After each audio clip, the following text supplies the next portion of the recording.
put a power stick for you. Yes. Use them. I'm gonna get changed real quick. Put this on.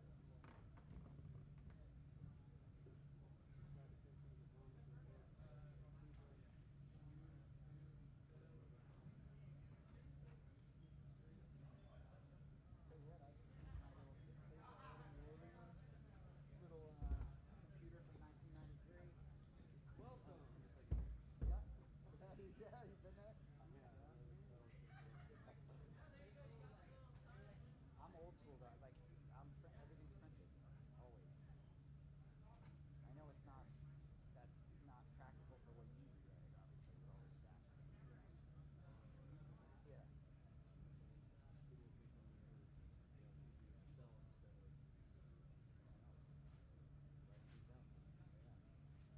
Yeah, dude. I can't. I have yet to use AI in my life. I know.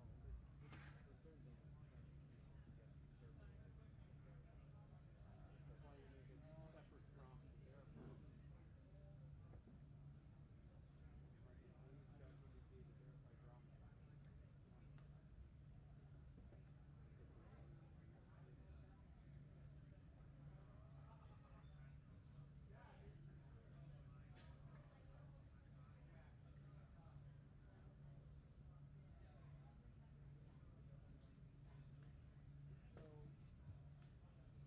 Rafael Fajeda, is that? Although admittedly he's pronounced it differently to different Right, people, but because- he's stuck with doing the U.S. Army. What's up? Hello, good sir. Good to see you. I'll be able to talk in just a second. Alex Pereira. Pereira's okay. Bananas okay. It's okay to roll the R. All right, Bruce, Pereira. we're about to go You know what I live. mean? So I know it. No, I know it. But so I guess so. But it is an H in the right. Is it the Rafael is easy? You know that. But the Pereira is it the rolled R or the H? Okay. I do too. Rap, we're going Bahia. You guys Rafael ready over Pereira? there, Octavia, or what? Not the R. in there. Pereira. Roll it. Just Bahia, not even the other. Rafael And Pereira. I think he's got these set as a We tap stop the instead of hold. hold. So Okay. it's like a tap and then you're on. I and may a ask tap him. to I'm be gonna go off. find him. Okay. We could just go hop on. So, for example, during that, we don't want. Right, these are muted. Yep. Good. Perfect. So Just making sure we're all on the same page. At one point, they had me sort of tee you up for fantasy projections. That's what was said on the format. You know, I wrote down. You know, so hey, we talk about our goal making PGF Right. just like the NFL, one big piece is the fantasy league. You know, I'll be like, season 7, we were over there. Just they a brought us sec. the table. Switching to the You know, show. I wrote, I'm gonna write. All right, I so know you're now gonna we're put your predictions on out the there, video, and we're going to be coming to y'all in 5. Wait. Yep. Oh, I'm coming. I'm on you in 3, 2, 1.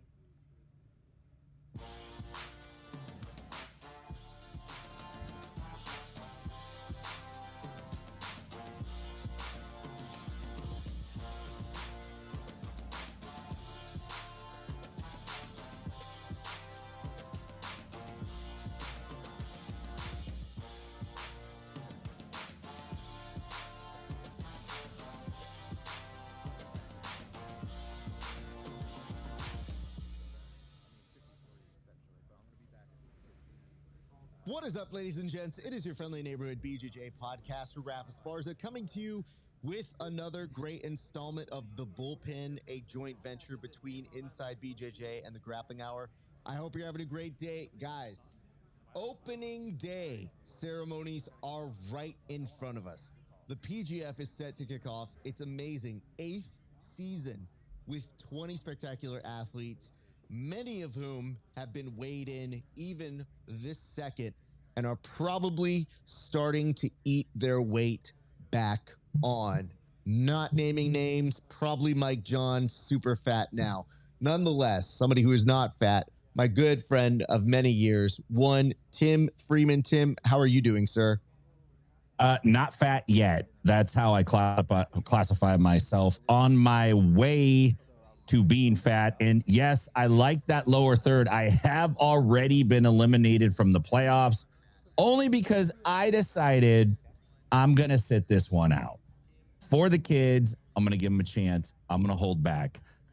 Great to be here, man. Season 8 kicks off. This is what we have been waiting for. We've been talking about it, building up to it, and now it's here. And now we get to put all of my rumors and all of my ideas and my opinions to the test, and we'll see what happens. I can't wait, Raph. Yeah, now, just to kind of let people know, as soon as we're done here, I am actually taking the trek on over to the Las Vegas. Tim, you will be remote, but you'll be paying attention the entire time. Do you have your viewing schedule set? Yeah, my viewing schedule is going to take place on my phone and on my laptop, depending on my location. But I should be sitting right here at my desk, watching intently. I'm going to run an AI agent. It's going to consume all of it as it happens, and then I'm going to break it all down and sell the research to the guys for the following week. Would you sell it to like Egg? Yeah, but I would sell him like misinformation research. It would be like the Steele dossier, but for PGF season 8. It'd be the McCaffrey files. The rest of the guys would get the real deal. Well, listen, no time like the present to get started. Right now, everybody is starting to get this last minute prep, this last minute help. We thought we could be of service here. So Tim, what kind of last minute, last service help or any kind of associations or thoughts you can give to the friends who are either watching or involved in this season of PGF? Yeah, I mean, there's a lot of things that are going down last minute. There's athletes as individuals who some guys are probably, you know, trying to get settled still, especially the guys that are late for school at the time, right? They might be en route. And then from the coaches' perspectives, they have to get their teams together. If they haven't already, they got to make sure everybody's settled, everybody's in, and everybody's mentally prepared because it's going to start and every point counts. So those guys got to get ready. From the production side, we know it's Scrambles McGee right now. Everything that you didn't think was going to be a big deal turns out to be a big deal. The cord that Isaac was supposed to grab has the wrong end. Egg tripped over this wire, and now it's out. It's a mad dash to get everything ready to get this plane up in the air. I guarantee you the energy is buzzing, and nobody's sitting down right now. Let's make this more specific because I feel like somebody hearing Isaac doesn't have a wire is probably thinking, I don't know what that means. So let's talk to Middle America here. What should the athletes be doing right now, Tim? Getting their heads right, getting focused. So what does that mean? It means, you know, tell your girl, look, I got to turn the phone off, baby. I can't text you I love you every 17 minutes. That ain't going to happen right now. They got to get focused. I like what Dean Lister did in season 6. He had all the guys write their problems down on an envelope, put them in an envelope, and he took them and he said, you can't think about these throughout the duration of the season. You can get them back later. You got to set that aside at least for showtime, at least for the matches. You want to pick it up on Thursday morning, be my guest, but it's going to be Wednesday before you know it. The athletes need to get their heads right. They need to get focused. Get warmed up, get in that kind of state of mind where they're ready because you need to jump fast in the PGF. You got to get out of the gates fast. You don't have a day to waste. You got to get out there and get busy right out of the gate. So let's take this one step further. You mentioned last year that was something that Dean Lister did. What should the coaches be doing right at this time? You know, the coach's main concern is that, one, all their athletes are physically present. And if anybody has some kind of need, something going on personally where they can't like close the door on that personal side of their life, it's the coach's job at this point to help them get those doors closed, remind them to get those doors closed, make sure everybody's ready and settled in. And then they need to start thinking about how they're going to approach the matchups because they're already set. And if they haven't, honestly, if they haven't thought about it by now, you know, that's not a good sign. But they need to kind of check through those last things, make sure everything's ready. Up to this point, if you're not prepared yet, you're not going to have much time before match 1 to get prepared. But if you've done your work, now's the time to go in and just make sure like everything's checked off. This is the final table walkthrough before we try to launch the rocket. So the coaches, their primary concern, in my opinion, is the well-being of their athletes at this point.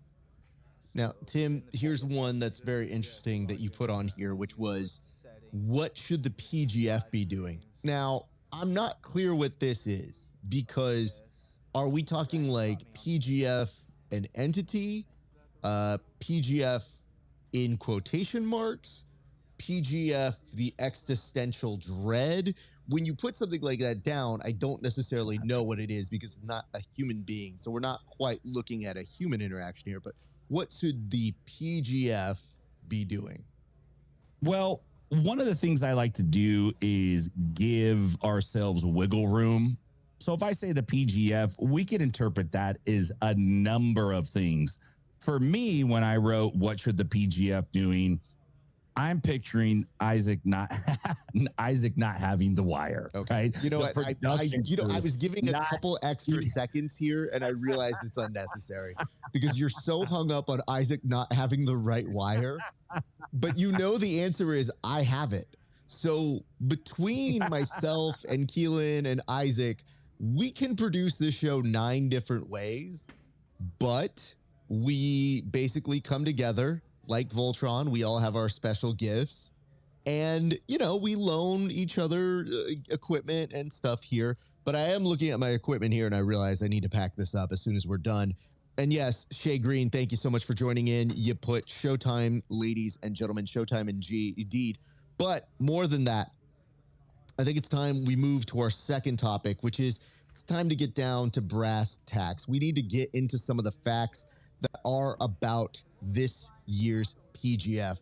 And in order to get you adequately prepared, because right now I'm sure you're ready for this action to happen, and it's coming up. It's very soon. You just need to know, how the hell does this thing all work? So Tim, remind our friends here, how does the PGF work? Well, thanks for bringing that up, Raph. I'm glad you mentioned that. What I'm going to do is I'm going to walk through 3 things. I'm going to try to make this clear. There's team play, individual play. Those are the main things that you got to look at. And then there's some important dates. So team play, look, these teams are going to battle each other. Every team is going to fight every team in the league once a week, starting on July 23rd. All right. That's kickoff. Then for the next 5 weeks, this is going to go down, right? So it's through April 20th. Every Wednesday night, all these guys are going to fight each other. Now, each guy is going to have 3 matches a night. So the team is going to earn points. We'll talk about how the points work against the other team. Whoever wins the most points wins that match. Okay, that makes sense. The individual athletes, as they earn those points for their team, they bank those points in their individual account. The 8 highest scoring point scoring athletes at the end go to the playoffs and then have a chance to win the championship.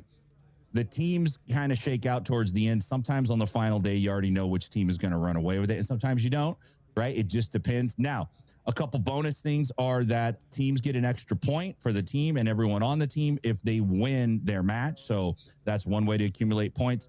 Kills, any kind of strangles, were 6 points. Any other submission is 3 points. If you get a sub within the first minute, you get an extra point. They call that an elbow genie.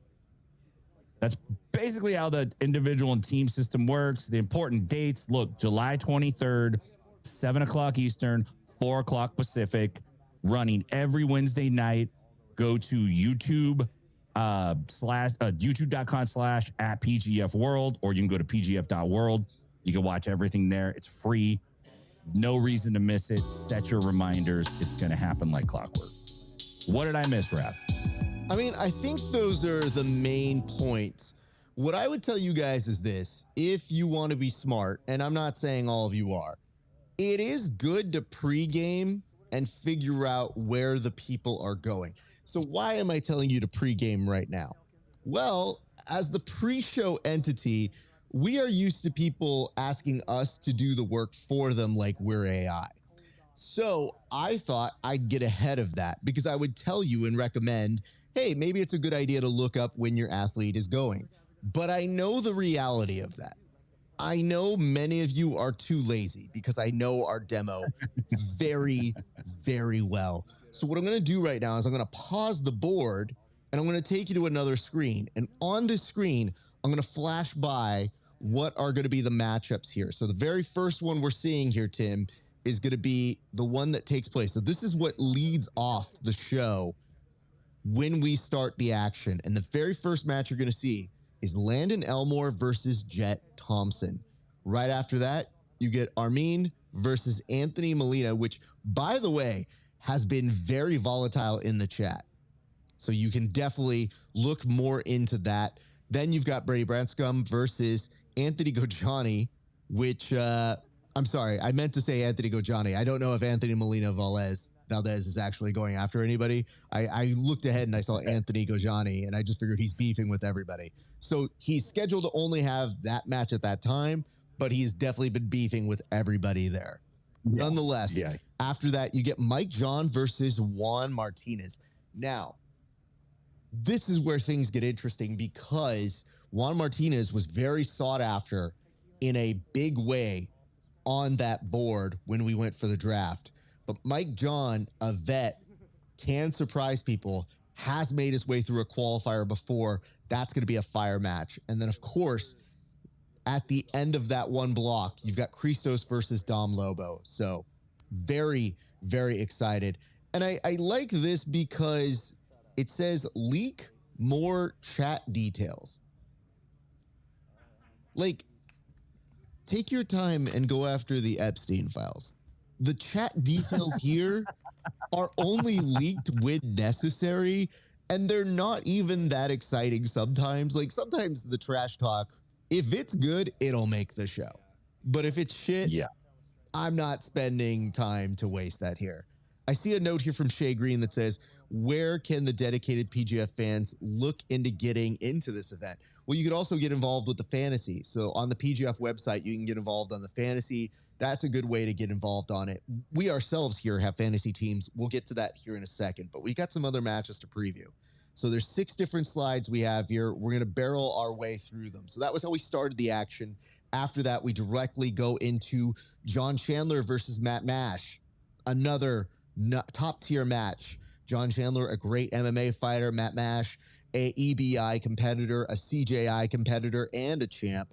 Amazing things happening here. Then you've got Robert Blackledge versus Christian Olivo. And on that one, you have 2 very different styles that people are interested to see how that's going to work. And it's interesting to see how that can play out. CJ Murdoch, Rafael Fera. I mean, 2 very, very interesting prospects here. Rafael Fera may be the favorite, but we'll see. We'll see. And then Zach Schneider versus Jordan Worth and JJ Bowers, the pronounced Joseph Bowers. I love that. It's like, oh no, here we go. And then, of course, Joseph Bowers, JJ Bowers versus Brady Hilton. So those are the first 10 moments here. So just letting you guys know, we move across. Tim, do you have the ability to see some of these matches, or do you want me to announce them and just get your thoughts here? Yeah, I can go through 11 through 15. So we're starting out with match 11. This would be the 3rd block. Matt Mash is heading off against Landon Elmore, and not a super easy schedule for Elmore on day 1, having to fight Mash and Jet Thompson in the same day. Then we got Christian Olivo going up against Armin Brunie, and that's followed up with Rafael Fajeda. I don't know if it's Hafa. Is it Rafael Fajeda? Just call him Hafa. Or is it Hafa? We've discussed this. He does not get Raf. He gets Hafa for the season.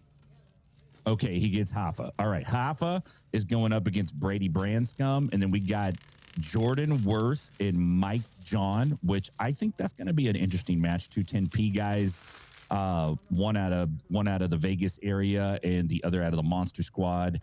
And then we got Brady Hilton and Christos Papadellos capping off block 3. Now, So mind you, some pretty good matchups in there. Tim, this is only going to be the halfway point of tomorrow's action, because then when we come back here, the next match is up. John Chandler goes right back at it again, this time against Jet Thompson, followed quickly Robert Blackledge, Anthony Molina Valdez, CJ Murdoch versus Anthony Gojani, which I think should be a very fun match. Zach Schneider versus Juan Martinez. Come on, you guys. And JJ Bowers versus Dom Lobo. So that is where we go to next. And yet we're not done. You would think that'd be enough for most places, because 20 matches, that's a good enough super card for most different organizations. For the PGF, we got 10 more after that. Tim, take us through these next 10. So we got, we're going 21 through 25 here. We got Jet Thompson, Matt Mash. That's going to be a banger. I really want to see that in combat jiu-jitsu, but I'm going to be happy to see this in sub only. And then that's followed up with Anthony Molina Valdez and Christian Olivo, followed by Anthony Gojani and Rafa Fera. Juan Martinez, the fifth, is going to take on Jordan Worth for match 24. And then match 25 is Dominic Lobo going up against Brady Hilton. And again, we've got 5 more to close out that day. Tim, talk us through these last 5.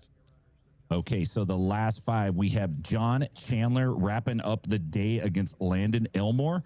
Robert Blackledge is taking on Armin Brunie. And then we're going to follow up with CJ Murdoch, Brady Branscum. For me, just on names alone, that's the fight that I want to see. That, it just sounds like 2 scrappers, man.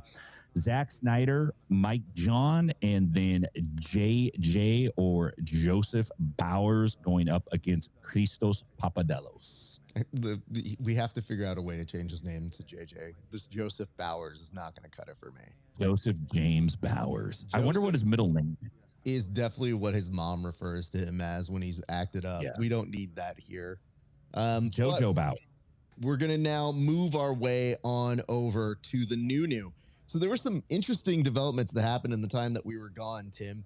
It looked like we had the rumors first that there was a second team in contention. We didn't know who it was. We had some speculations, but now we firmly know that there is a brand new team. Tell us a little bit about the Alabama Twisters.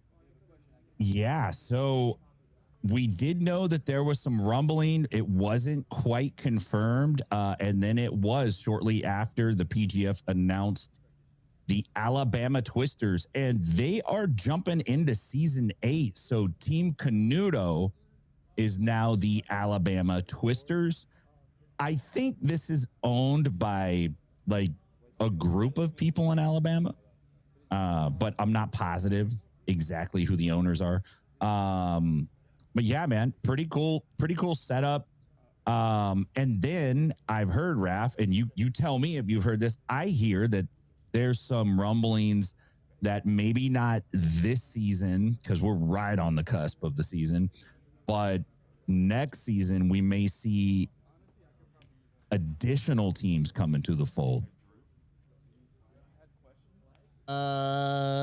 Don't know. And sometimes I'm sworn to secrecy, so no, I don't know anything, Tim. What are you talking about? I don't either. I have no idea. What I can tell you is this. When you mentioned like a consortium of Alabamans, it made me think that they all like went on top of each other like they were kids trying to sneak into a movie theater. Yeah. And they're like, hello, I am the owner of the Alabama Twisters. And they're all trying to hold their balance together. I mean, congratulations to them. I don't know the consortium yet. We will do some due diligence there. But the man in the AI is 100% Elkins, right? I think so. I think the real money behind this group is the dude that owned the restaurant in the movie Porky's. Remember Porky's? Yes. I think he's the... I always figure that's in Alabama. I have no idea where it's at. It seems like it would be in Alabama. I hear he's back in this. The human footnote himself makes sure that we get something here. A group of gym owners and black belts in Alabama. See, here's the nice part. That's descriptive. It's still not helpful in terms of trying to describe who it is. Because to me, I'm like, well, it's just a group of black belts. If you said that at an IBJJF competition, you'd be like, who? Yeah. Who are we talking about here? And it says, I think Alabama Twister is an AAU girls basketball organization. Yeah. Huh. This is very different. It's PGF's Alabama Twisters. So keep that in mind. And it's Professional Grappling Federation's Alabama Twisters. Thank you. And I was thinking to myself, I was like, I had a name that I pitched on the document that I don't want to say on air, but like it was an attack you would use in middle school that was, you know what I mean? When you would do this. So I just wonder if that's a name that somebody's going to use. And it made me think, what if you were like Canuto here? Because you thought that this team was going to be named Team Canuto. Not anymore. They picked the most lax guy to go like, hey, this isn't Team Canuto anymore. It's actually Alabama Twisters. Be like, oh, man. Oh, so looking forward to having Team Canuto, but okay. And I've seen AI generate, the Tropic Thunders? And I've seen them generate another thing, too. So it's starting to train your mind to get ready for these different names coming up very shortly. But let's keep things rolling, Tim. Let's move on to our next topic, which is predictions. So on this predictions, we're trying to figure out a few key areas. So one of the things I thought we should try to figure out is, yes, point differentiums are going to be very interesting, but this year we're introducing money bags where you'll literally see our owners and founders throwing out money at certain athletes. So we wanted to try and figure out who those people are going to be and make some predictions there. So let's start first, though, with who will have the most individual points, Tim. Are we talking season or just week one? Oh, boy. Okay. Well, you wrote this one, Tim, so I'm going to let you define it because I was good either way. Yeah. Let's go. Let's just make some predictions for tomorrow. Let's talk about who we think is going to come out on top. Now, of course, there could be some ties in there, but let's just give it a shot that way. I am going to put up near the top of the leaderboard. I'm gonna step out on a limb and go with Jordan Worth. I think he's gonna pull a couple of subs off tomorrow, and he's gonna get up at the top of that leaderboard. That's my pick for tomorrow.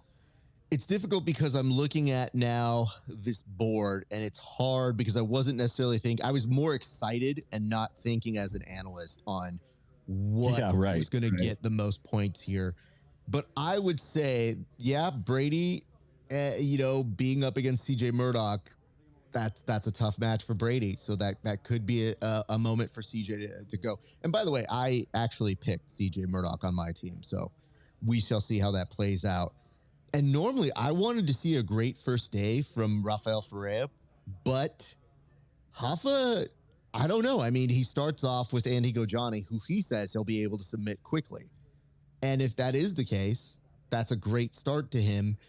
But the very next moment, you're going to see Rafa having to go up against Brady. I mean, Rafael Fera might actually be somebody who could score very well tomorrow as well. So I would say if you really want to see how that goes, tomorrow is a very, very big day. That first set. And then Rafa versus CJ Murdoch will basically tell both of us, all right, we're off to the races, but who's going to be able to implement their game for the rest of this week? So that's our first thing. Now, Tim, let's go to our second aspect here, which is this. We wanted to try to figure out first money bag of the season. Now, this assumes that money bags are going to be thrown tomorrow, but who do you think is going to be the first? Well, they got to throw the bag tomorrow. If you don't throw the bag, you better show the bag. You better parade it around and open it up and let people smell that cash. Like, you better figure out how to get that out there, because that's a major cool whistle that they've added to the PGF. I think it's going to be a flashy move, and I think it's going to be the first flashy move that hits. I think B-Mac's going to have an itchy trigger finger, and he's going to throw that bag. Out of everybody to pull that off tomorrow, flashy subs. Okay. No, Mike John. No, I'm just kidding, Mike John. I love you, buddy. I think you do a camera from there and not do the post credit. I'm gonna go with Just do a throw. where's he? Who you guys gonna take Dominic Lobo. And here's why. And I this is why I am hot on Lobo. I think he's got something to prove. And he's already got a pretty big flash highlight viral Instagram clip of the go-go clench, and he's throwing elbows. And I know we're not throwing elbows, but if anybody can pull it off, he can pull it off. So I'm going Lobo. Okay. Good note on that. I'll actually do one with you, and I'll go John Chandler on this one. John Chandler is somebody who's recently at Subversive, I want to say back in September. He gave us a flying armbar within just seconds. If he gets off on his game plan, I feel like John Chandler, that could be one of the surprises of the season. Like something super flashy, super athletic, super fun. I think he might be somebody to keep eyes on for something surprising that way. Is he going to rack up the most points? I don't know. Maybe, maybe not. But I feel like that young kid is going to be definitely doing the best that he can to give you some kind of highlight material, something worthy enough to go, here you go.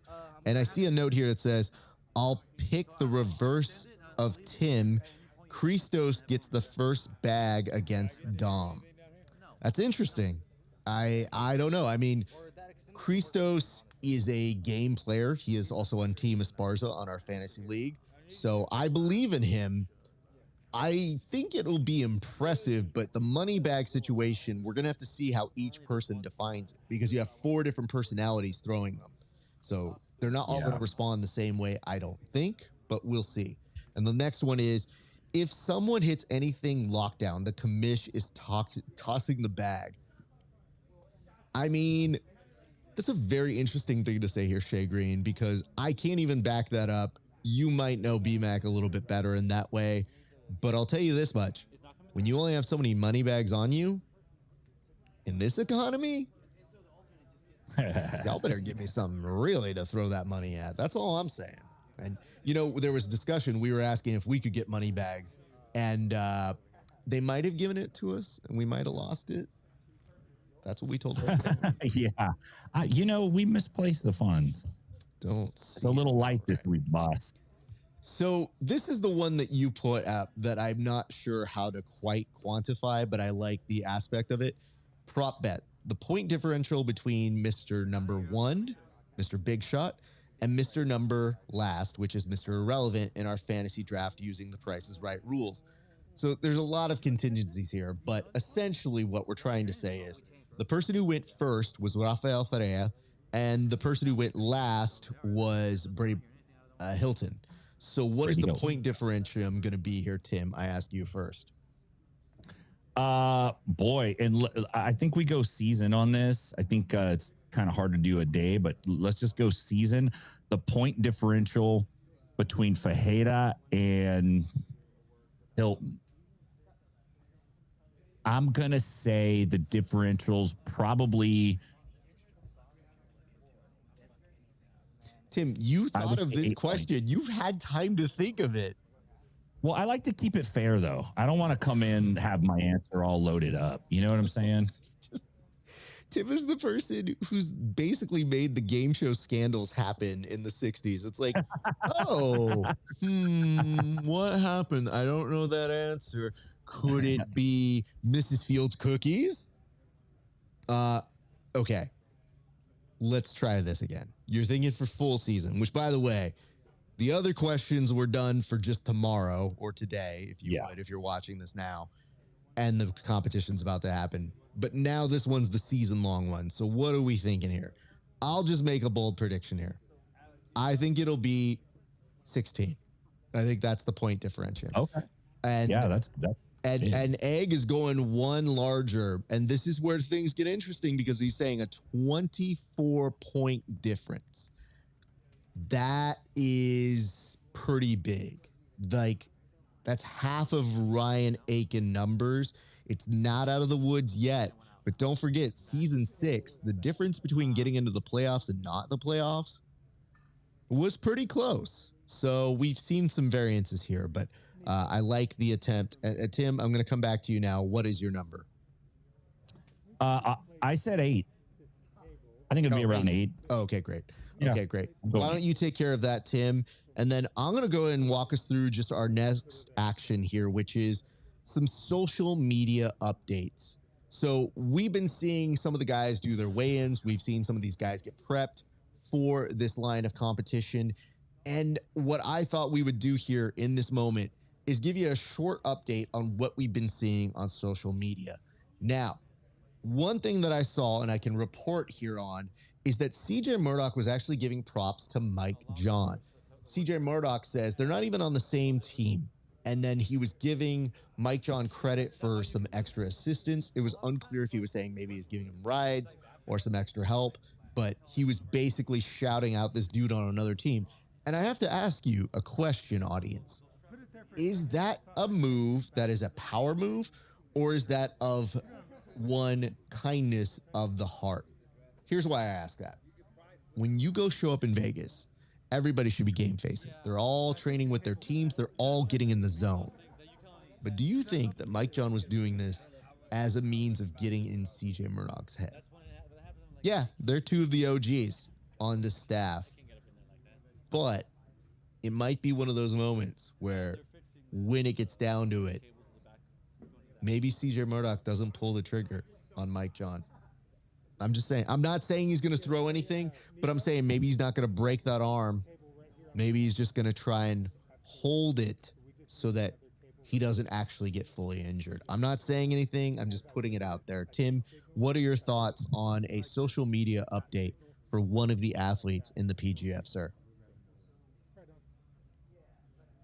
So I was checking out, but first, I used to think Mike John was nice, but you've convinced me that he's diabolical.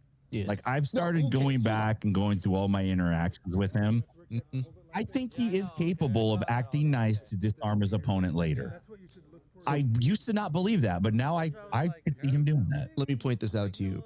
Yesterday, I didn't take a gym selfie of me lifting, and all Mike John ever does is just put the cry laugh emoji.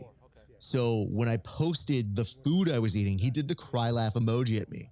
And the other day, he put a clown face over his head when he was cutting weight, as if calling himself a clown, which, I mean, it fit. And I did the cry laugh emoji at him, and he's like, hey, man, what? And I was like, I'm doing what you do. What are you talking about? This is like, dude, I've seen people be like, man, I miss my grandma. And you're like, ha, ha, ha, cry laugh emoji. Like, that's just the one emoji he picks.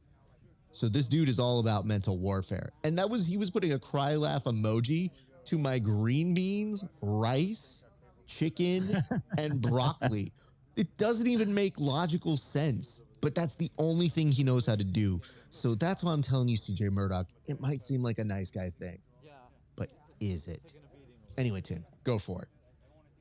Yeah, so I was checking out a little bit this week, Zach Schneider on Instagram.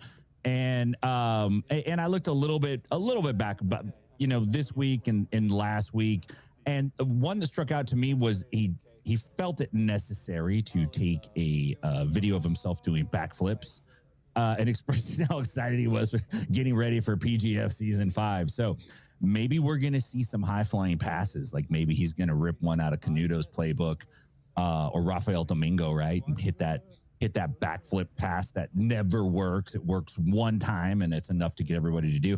And then just recently, within the last few hours, he posted a personal video of him, somebody probably in his family taking it while he's getting interviewed by the PGF, probably doing some B-roll stuff. And his kids are just going bonkers in the background, and they're running around, and he's just like, okay, it's family time while I do the interview. So it looks like he brought the whole crew out, and he's not just using athlete strength. He's going to pull some dad strength in there too. And if you get dad strength plus athlete strength, that can be hard to beat. So good on you, Zach. Can I just tell you that the interpretation I have of Zach Schneider when he does that stuff is, you know, that character that Molly Shannon played on SNL when she would kick in the air and be like, I'm 50. Like every time he does a flip, he does the old person version of, I'm 50. Now, he's not 50. He's young and he's in shape. And yes, we get it. You can do a giant flip in the air. But, like, doing it at this age, when you are in the PGF, makes me worried, young man. Because I don't want you to get injured doing that, and then you got to be like, oh, man, I didn't get injured in the match. I did a rogue backflip one day, and yikes, ow, it hurts now, and that's why I only took second place. Like, take all of the risks. No extreme sports, no anything. You guys are in Vegas for 5+ weeks. Get your shit together. Don't be dumb. That's my advice. So, thank you for these social updates. But Tim, I think it's time to do our annual tradition of inspiring our teams. Now, both you and I have fantasy teams that we are excited to be coaches of. And by coaches, I mean metaphorical coaches. We have no real value to these people. But nonetheless, the heartfelt, the strings, the mind, the preparation, the advice we can give right now. I'd like for you to take a moment to inspire your team, sir. Yes, thank you very much. I do this once a season in the beginning of the season. And here's what I have to tell you. We know that fortune favors the bold. This is a short 5-week season. And I know that sounds crazy. But when the last 2 seasons went down, they were 5 days in a row, and it's a meat grinder. And by day 3, it's the longest 5-day season you've ever done in your life. It feels like it's going to take forever to get it over. A 1-week season feels longer than a 5-week season. But there's a catch with a 5-week season. You get some time to recover. You get some time to rest. You get some time to prepare. So what does that mean? It means you gotta be ready to sprint right out of the gate. You gotta go hard for 5 weeks. It's strict living, Soldiers for Christ reporting for duty, save your money, live cheap in Vegas. You gotta live by grass, gas, or you know what, right? That's your tap, snap, or nap. Nobody's riding for free. Every day you gotta be on top of it, because when Wednesday comes, you better be ready. Don't get lulled into that break. Say your prayers, take your vitamins, Hulk out, ice baths, breathe right strips, Liver King, no booze. You got to drink course cutters for the next 5 weeks. Take what your enemy thinks is your weakness and make it your greatest strength. What am I talking about? I'm talking to the kids and the elderly. Look, basically everyone on my team would have been eligible for a life raft seat on the Titanic. They were like, no, you're a kid, not you're an older, you get out there, that's fine. Embrace those imperfections. As the great Nicolas Cage said in Las Vegas, leaving Las Vegas, and I'm quoting this because it's a great Las Vegas movie. We both know that I'm a drunk, and I know you're a hooker. I hope you understand that I'm a person who is totally at ease with that. Embrace your teammates. Even if you think, man, I'm not this or this guy's not that, listen, the bag and the belt aren't going to the team that did the best yesterday, last month, or last year. The prize is going to the team that can bring itself together, assemble like the Avengers. Maybe you look like a car that's been rolled a few times. There's some scratches. Maybe your car's got a staph infection. Maybe the frame is bent and it doesn't look like it's going to drive straight. That don't matter.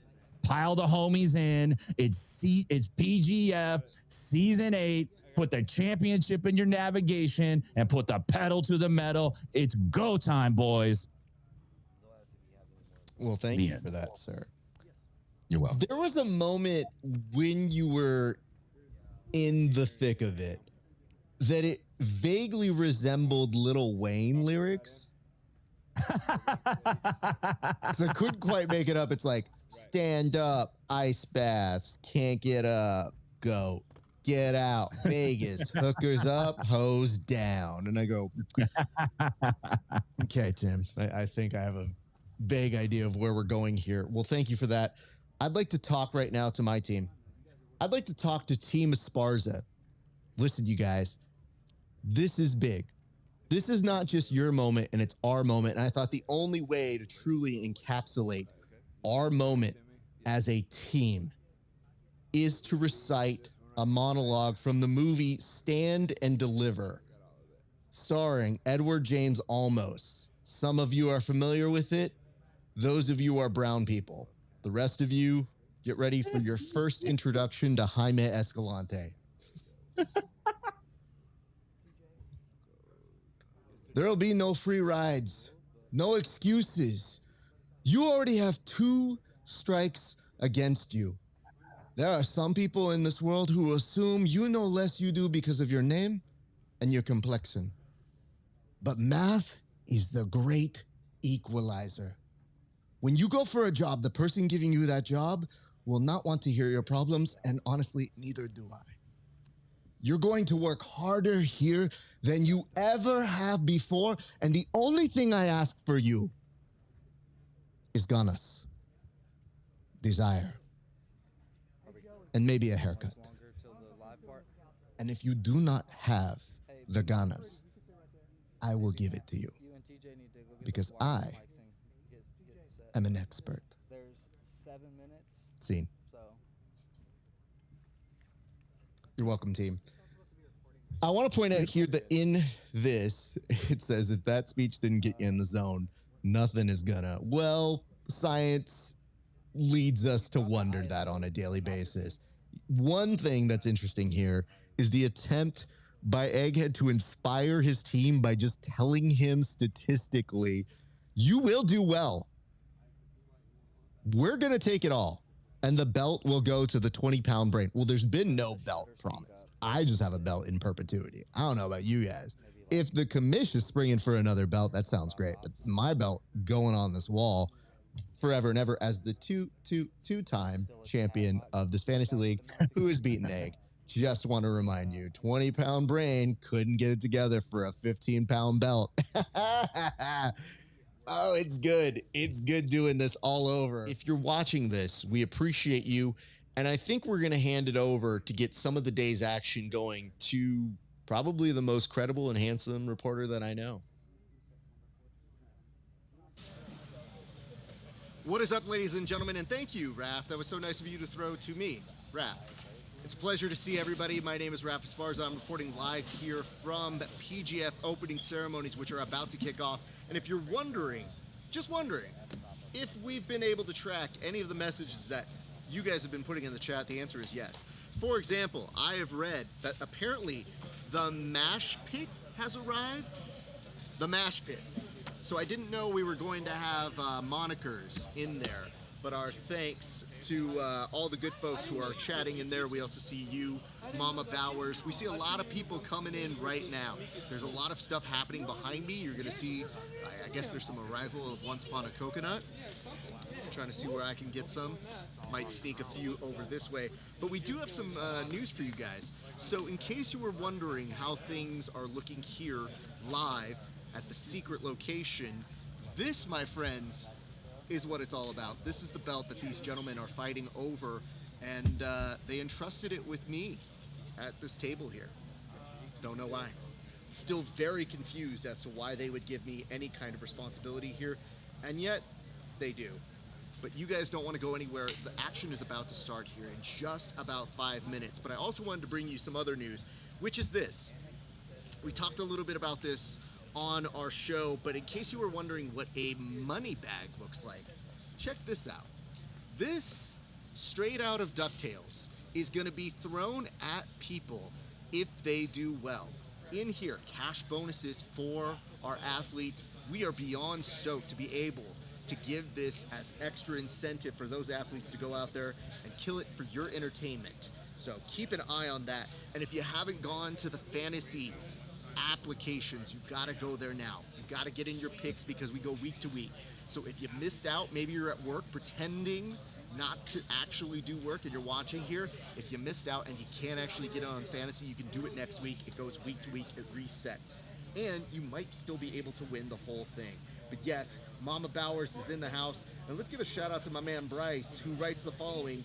Came in to watch the stud, JJ Bowers, do what he does, staying for Raph in a suit. Well, let's just give you a few seconds of that real quick. There you go. A lot of people have to pay to get that kind of quality entertainment here, but you guys get that one for free. And it says, start the action. This is my first time watching a jiu-jitsu competition. Well, it's 3:56. So, first of all, we are about to start the action, but you're early. And I'm here giving you more bonus entertainment. So, hold your horses here, sir. I see PGF belt greater than other belt, Mike Lady. It's very nice of you to say. I'd like to think this right here, this is a pretty ass belt. Look at this. Woo! Like, the best part is you see the ripples in it. You actually get it like this. Not many belts are bigger than my head. This, one of the few belts more ginormous than this giant dome. If you guys do have any questions, throw them in the chat. And just as a reminder, you guys are going to get 30 matches here tonight, so don't go anywhere. Cancel plans if you made them. This is what it's going to look like from now on.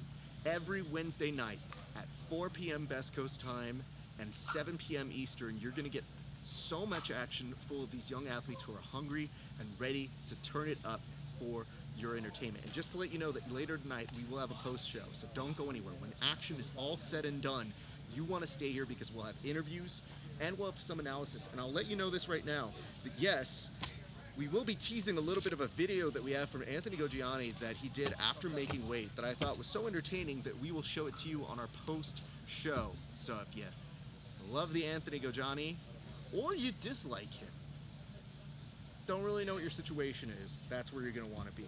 And it says, this is from Dad Activated. Jet is about to mop the floor with everyone. Strong words. He is definitely the favorite here today. And we're about to find out how that favorite is going to do in this very, very competitive field. It says, break out the hot dogs. Let's get to the real competition. Bryce, I don't know why I read that without proofing it first, but I feel like that was a bad choice on my part. So you can tell we have no quality control team here at the PGF. But yes, I definitely canceled plans. I have nothing but time. Take your time, please. Row Gang Army. Thank you very much. That was very kind of you to say. And it says, can we turn up the gain on the mic? Well, we can, but I don't want to be screaming at you guys. So here you have it. We want to make sure the microphone's nice in the hot section where it doesn't peak too much so it doesn't sound like anything aggravating is happening. And in case you're wondering, yes, Jet is up first. We're not wasting time. As soon as we get done here, in just a second, you will see Jet Thompson coming in and giving you the beginning. And yes, you're going to see all four teams going at it today. It is a lot of exciting action happening here. Like I said, don't go anywhere when this is done. At the conclusion of the 30 matches here, you're going to hear back from your boy Rafa Sparza. But in case you're wondering, you can follow me at Grappling Hour. You can find me at the Bullpen for some live and behind-the-scenes action. But my friends, this is it. You've been waiting, and now it's time to actually get to the action. So don't go anywhere. Get ready to kick off the opening ceremonies here at the PGF. My name is Rafa Sparza. We will see you guys in just a few minutes. But for right now, welcome to the PGF.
saying this alongside D-Mac, Brandon McCatherine.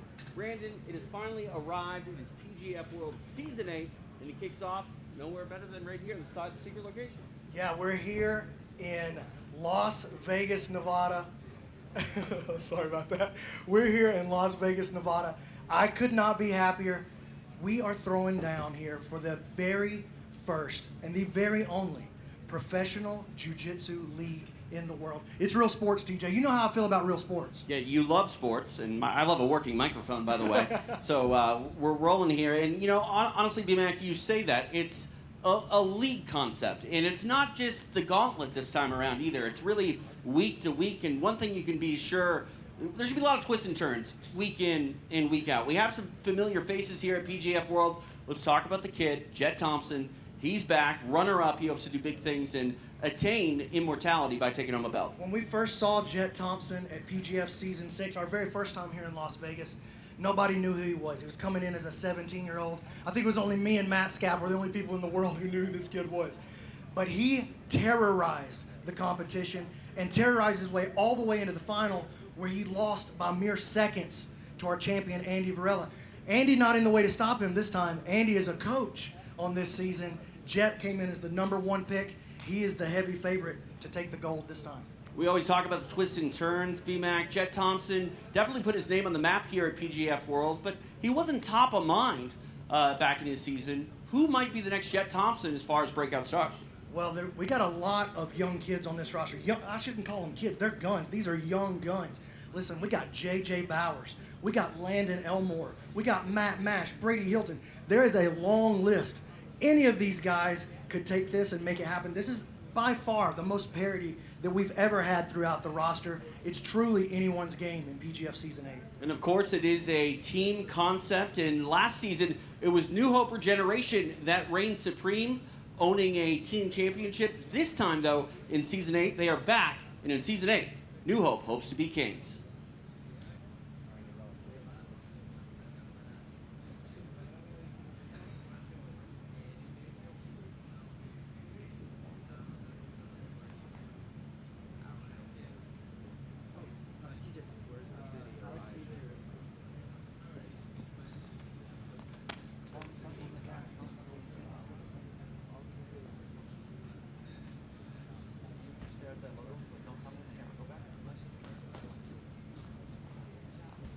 We are here for a historic moment in jiu-jitsu history. New Hope Regeneration has purchased the very first franchise in the history of our sport. They're going to call their team the New Hope Kings. And this marks the beginning of the true professionalization of our sport of jiu-jitsu. We move in PGF Season 8 into a full, true league, a true full season, just like any of the other professional sports that you're familiar with, like the NFL, the NBA, F1.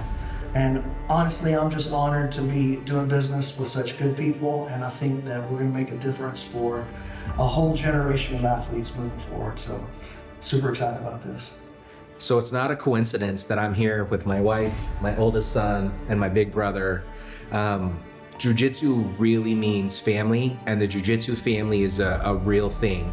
And what the PGF team has done is created an opportunity for all of us to come together and support something that we love, but more importantly, to create a legacy, to help other people, to provide leadership and mentorship in a way. And we are now coming in line with what the NFL, the MLS, the NBA has done to create generations behind this engine. And we want and are accomplishing, and we are launching the PGF in a way that is going to change jiu-jitsu and professional sports in an unprecedented way.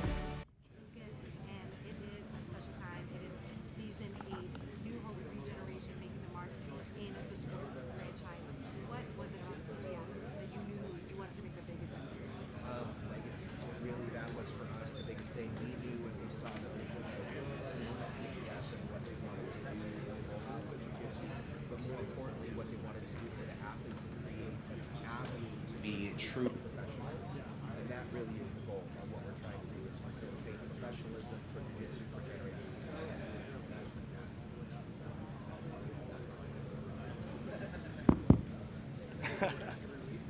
standing by with Kevin Lucas, and I'll ask the question again because this is really big and we want everyone to hear about it. The Professional Grappling Federation making the entry into the professional sports franchise model.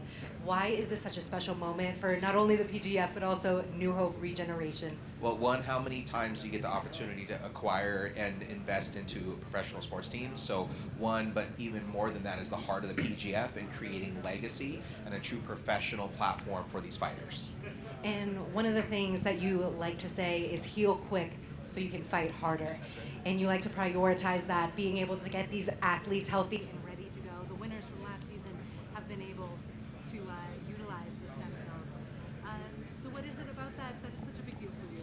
So for me, being able to have someone live their dream and not have to quit because they just got an injury, that's the time period we live into.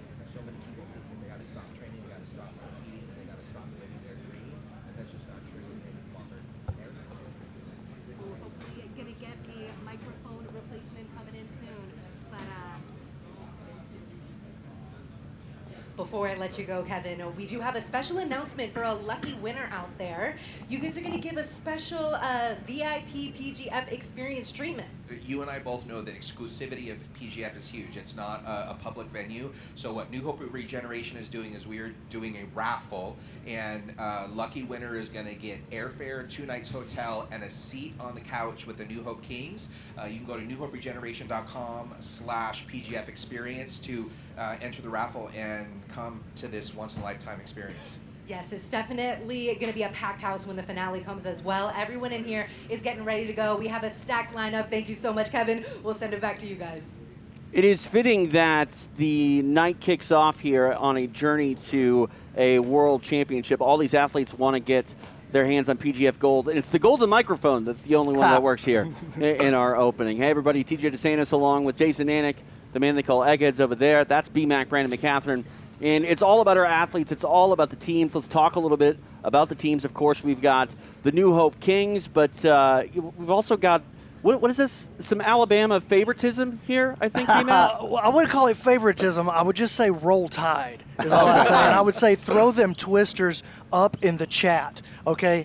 The Alabama Twisters, the Nasty Nine, we call it, a consortium, a group, for those of you that are from Alabama, a group of owners of gyms and jiu-jitsu practitioners from the state of Alabama have come together, and they have purchased the second franchise team in jiu-jitsu history, the first regional team, and they're following this Green Bay Packers model. They want to have this team owned by the community, owned by the jiu-jitsu students in the jiu-jitsu community from the state of Alabama. It's guys from all different affiliations. There's 10th Planet, there's Gracie Baja, there's independent guys. They all came together, and they want to do something special to leave legacy for our state, and I couldn't be more proud. Jason, do you know what consortium means? Well, I pronounce it consortium, but that's a whole different conversation. I'm Listen, happy to be roll here, tide, boys. roll tide. Fair, fair. But week 1, boys, this is just very exciting. You know, season 7, for those you don't know, and really seasons 2 through 7, it all took place in 1 week, the whole season, right? So this is week 1. Feels just like the NFL or week 1 of college football. Every Wednesday, we're coming at you for 5 straight weeks of the regular season, 30 matches every Wednesday with the playoffs September 10th. Give me all of it. I mean, you know, this was really the original vision with the PGF. Season 1, we did it week to week like this. The idea was we didn't want to copy every other combat sport. You know, when you get into martial arts, you get into jiu-jitsu, you get into MMA, you see the UFC, you see big boxing promotions, you think, oh, that's the way it's done. But every other sport on the planet runs as a league. And so when we thought about, well, how can we like really expand and do something special for jiu-jitsu, we wanted to copy the NFL, the NBA. We wanted to emulate these things. We wanted to take these models that people love and that we know work and try to stretch jiu-jitsu across those models. And I feel like we've done that, and this is the true first test of that model. And one thing I'm really excited about is, you know, every PGF season I've been involved with has been the Gauntlet. This is a Gauntlet, but in a different sort of way. I think for some athletes, they might find it easier. For others, it might be harder. It doesn't fly by. I hear you. They all weighed in yesterday, 155 pounds. That's the sole weigh-in. How do you think that impacts some of the bigger guys not having to cut weight every Well, week? I'll tell you this. Already yesterday, within an hour, Jet Thompson had put on 17 pounds. He was huge already, like 90 minutes after the weigh-in. I just talked to Chris Olivo backstage. That kid's up 20 pounds from weigh-ins yesterday, and they only have to weigh in once. So some of these guys are going to be monsters by the time week 3 rolls around. Absolute monsters. Do they know there's not a bonus for becoming a heavyweight before the lightweight season's over? But there may be a bonus is the thing. There may be a bonus. Maybe they get a little money bag thrown out their way. We can talk about that later. Absolutely. There's a lot to set the table for here as it is night 1 of PGF World Season 8. We'll talk about our athletes, but there's an old saying, those who can do and those who can't teach. Well, whoever said that obviously didn't look at our coaches here for PGF World Season 8, and let's get to know them now. Let's throw it to a video.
It's exciting. I mean, I don't have to go through hell this time. I get to just watch other people go through hell and kind of just guide them through the process as best as I can.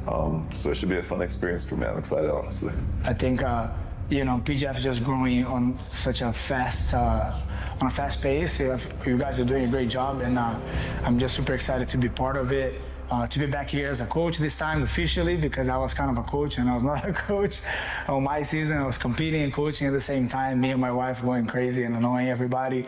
But that's just kind of how we roll. You know, we're very engaged on this, and we want to see this team win. So in my case, whenever I pick my guys, we're there to do the best we can for them. We'll be fighting together with you for as much as we can. And I believe that will make a big difference, and people are going to feel taken care of under us. Hello everyone, my name is Robert Drysdale. I've been training for 27 years now. Been a black belt for 21 years. Yeah, I live in Las Vegas, Nevada. I've been teaching here for going on 18 years. It'll be 18 years I've been in Las Vegas in October. Yeah, I'm just happy to be part of the PGF. My name is Mika Sipili. I have been doing jiu-jitsu for 39 years. I compete for 30 years straight, still compete. I'm a 6th-degree black belt. My main coach in my life was Rickson Gracie and Pedro Sauer.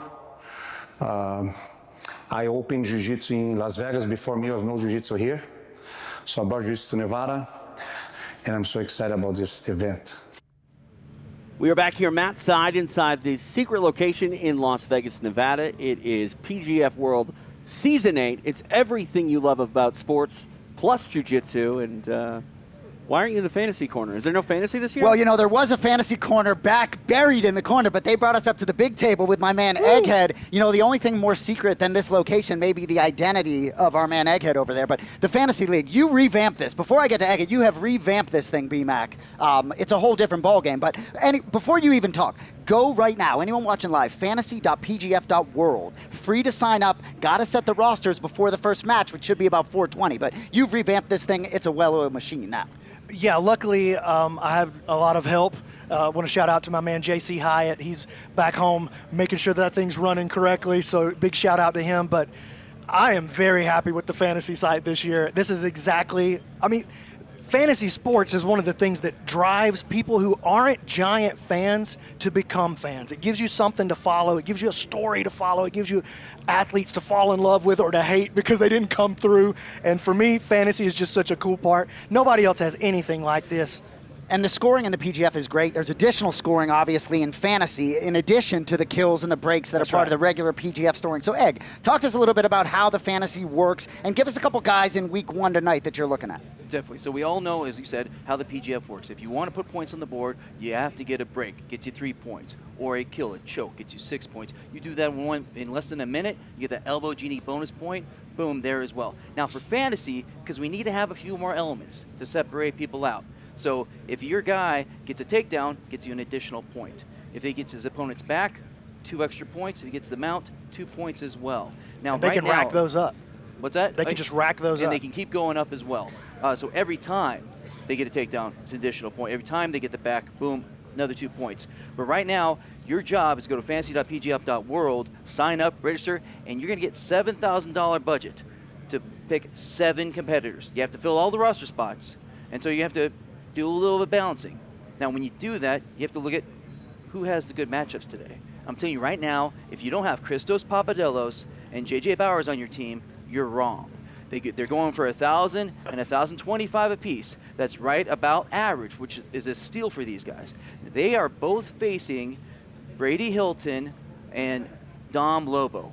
Now, hey, they're great competitors. Those are fun guys to watch, but they were both the last guy picked for their respective teams. So you have 2 of the guys in the top 5 of the draft against 2 of the guys picked last. That's the type of mismatch you're looking for. Also, if you're looking for a sleeper pick at that 800 spot to help you with your budget, Brady Branscum, his wrestling style, that kind of like punishing passing style that his coach Andy Varela brought us in PGF Season 6, he's going to force penalties. He's going to get somebody's back. He's going to choke him out.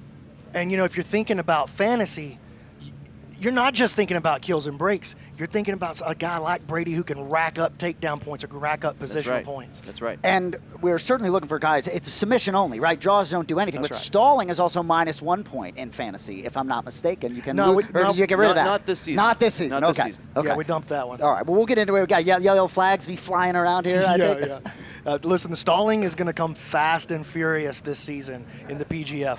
These referees, we have been working with them so hard. We have a very unique rule set, and so it's taken us a while to really dial it in. And I think in the off-season, during our qualifier tournaments and in all the meetings that we've been having, we've been practicing hard.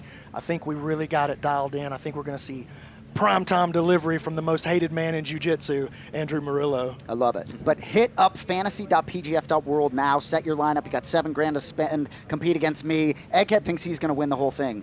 I don't know. I like my chances too. Listen, I got to disqualify Egghead. He probably will win, but I ain't giving him nothing. Yeah, he might be offering himself up to some of the athletes to get the old Egghead cracked over here. He's making picks with conviction, and they can hear you, Egghead. They're back there. They hear you. They also read my articles on my blog, and some of them aren't always so happy with me, but that's what it is. That's kind of why we like you. I like the saltiness. I like to live vicariously through you a little bit. All right, fair enough. We saw the schedule a little bit. Do you want to talk about some matchups you're looking forward to? I mean, the first thing I'm looking forward to is right off the bat, Landon Elmore, one of those young guns. Super value pick in the draft. I think he went for 1,600 in the draft. 1,600. Jet went for 7,700, the most that anybody has ever made in the draft in PGF history. I think you can look at this schedule and you can literally pick any match and it's going to be fire. I can't wait to see Rafael Ferreira. We haven't really talked about him yet. This kid dominated the Las Vegas qualifier. He might be the biggest spark plug in the whole roster. And the final of that Las Vegas qualifier was we'll get a rematch of that against CJ Murdoch right here in Block 1. Look at you. You're a jiu-jitsu fan now. We're trying, baby. We're trying. Listen, we brought you out of the sports world and into the jiu-jitsu world because we turned jiu-jitsu into a sport. PGF, as TJ said earlier, it's everything you love and about it's sports. And it's franchises, right? We got New Hope Kings, Alabama Twister, Tropic Thunder, Team Dahlimer. Feels different. Man, I can't wait, dude. And it's only night 1 of a long journey week by week. Every Wednesday night, you tune into PGF World to see who will march their way to lightweight gold. I want to thank some of our sponsors that make this great event possible. Of course, New Hope Regeneration. Once Upon a Coconut, they're back. Can I get some chocolate already, B-Mac? Listen, I'm not in charge. I'm not in charge. I figured with your new physique, you'd stay away from the chocolate. No, I can have more now. I've earned it.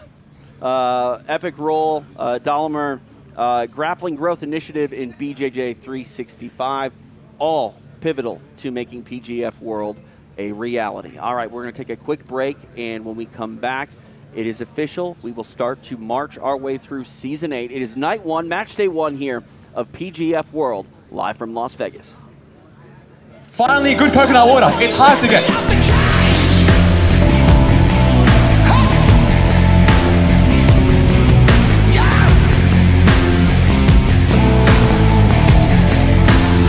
Before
black skies glowing.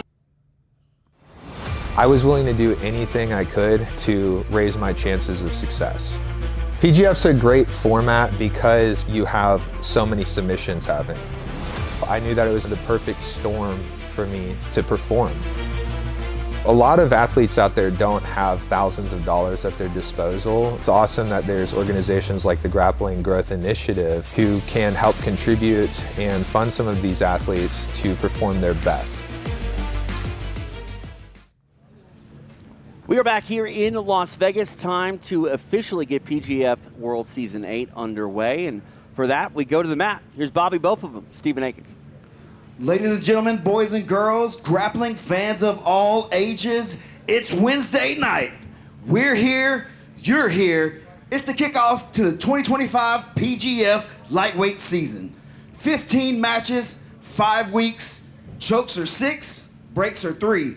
Get it in under a minute, and that's a bonus. Let the hunt begin.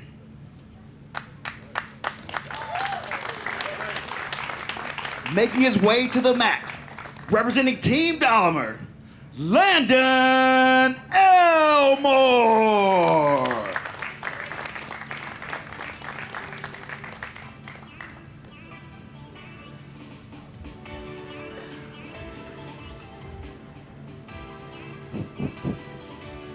Well, Jet Thompson wanted to make the walk first. He's trying. Here comes Landon Elmore. B-back, you're excited for what this kid can do? Oh, I'm very excited for what this kid can do. We'll talk about it in just a second. I'm going to let Stephen do his thing right here. And his opponent making his way to the mat, representing the New Hope Kings, your #1 draft pick, Jet Thompson. Feels like the main event is walking match 1 here tonight as we get Jet Thompson. He broke out here at PGF World, and now he hopes to go a little bit further. B-Mac, as you mentioned, top of the show, he was just seconds away from capturing a championship. The clock struck midnight for Jet Thompson. He hopes to finish just a little bit better this time around. Yeah, I mean, he came out of nowhere during Season 6. Took Andy Varela the distance in the final, and he pulls guard right away. Oh, Landon stepping in and getting aggressive. Landon is very dangerous. Do not sleep on this kid. You asked me earlier if I was excited about him. Listen, man, this kid to get into the PGF, I think he had to win 9 matches at the qualifier to win his way onto this. He's undersized, and he was undersized at that qualifier too, and they're getting into some nasty, scrappy leg entanglements early. Looking for that back step. Got to be careful with the guard of Jet Thompson. He's a phenomenal leg locker. His Aoki lock is outstanding. And then he also has a great K guard where he gets into a shotgun armbar from there. He was able to do that against, oh, this is an entanglement here for Landon. He doesn't have a real trap on it, though. He's just got the ankle tied up. No pressure just yet. But I was saying Jet has a great arm lock off of that K guard, that shotgun armbar. He hit that here in the PGF against Matt Elkins, actually. PGF legend and leader of the Alabama Twisters, actually. We talk about Jet Thompson's breakout season. Elmore trying to have a breakout season here early by getting aggressive here with the established PGF vet. And check it out, the couches are seated on the mat this season. There's no chance for them to run off of the mats and onto the concrete. We made a people pit. I like it. You trademarked that, people pit? Yeah, we'll call it the people pit. It's the couch pit. We got our own pit. No, for Landon Elmore, you see the schedule come out. You get the baddest man, #1 overall, right? Get it out of the way, see what you can do. Well, yeah, I mean, you think about it. In theory, it's all downhill from here for Landon. And he's not backing off. You know, I mean, he did just back out of bounds just now. The way that the mat works, so this white area is in play. This is in play the whole time. But if there's no submission and they get over onto that first shaded area with the Epic Roll logo and the Dahlimer logo, then we're going to blow the whistle and pull them back into play. But if there's a submission that's in play, they're allowed to just run it wherever they need to. And if they have to run up on top of the couches to try to kill each other, then we're going to let them run. Looking at the bio sheet here, Landon Elmore, a blue belt? Just got his purple. Promoted to purple belt. And he has lots of confidence. He comes from King's Wave Jiu-Jitsu, one of the best gyms in the whole country. Last time we had a King's Wave purple belt at 155, he won season 4. That was Reese Lefebvre. That's right. King's Way. New Wave, King's Way. It was New Wave. Yeah, it's King's Wave now. Yep.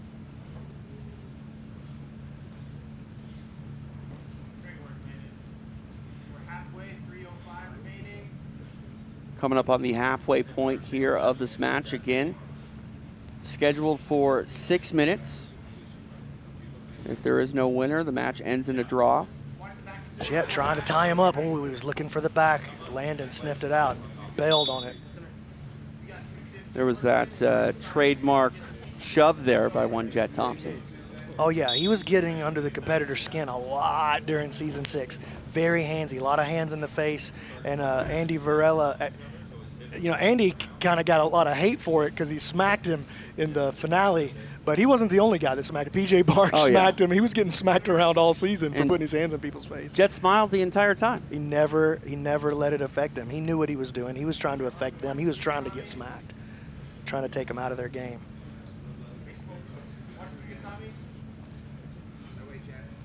Man, if you're a Landon Elmore fan, you got to feel pretty good about how this is going. I mean, there's no question he was a giant underdog in this match coming in. Well, you're talking about the size difference and the rehydration. Some people might be thinking you want to go after the big guys this first week. They had 24 hours to recover, but that's a lot of weight he dropped. Landon continuing to work this back step, and now he's got to tie up on this ankle. He has a phenomenal straight ankle lock. Doesn't quite have the position that he wants. Jet's toes are caught up in the shorts here. Landon spins through.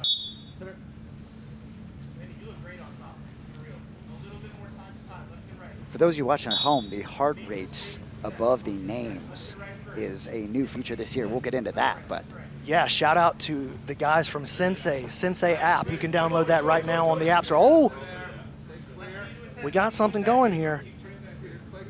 Working on this Choi bar style play, not quite deep enough. But yeah, shout out to the guys from Sensei. That health bar you're seeing on the screen is real-time health monitoring. And you can see Jet already up into the max heart rate zone. He's pushing hard. And here goes Landon now into that max heart rate. 1 minute. Now inside the final minute. Oh, now fully past the guard, and Jet's going to have to push if he wants to put points on the board. Landon better be careful leaving that arm behind here.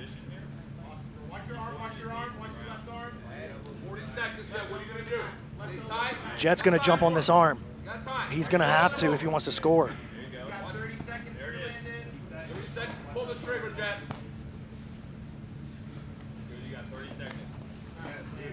Nicely done by Elmore, able to survive that precarious situation. Closing moments here.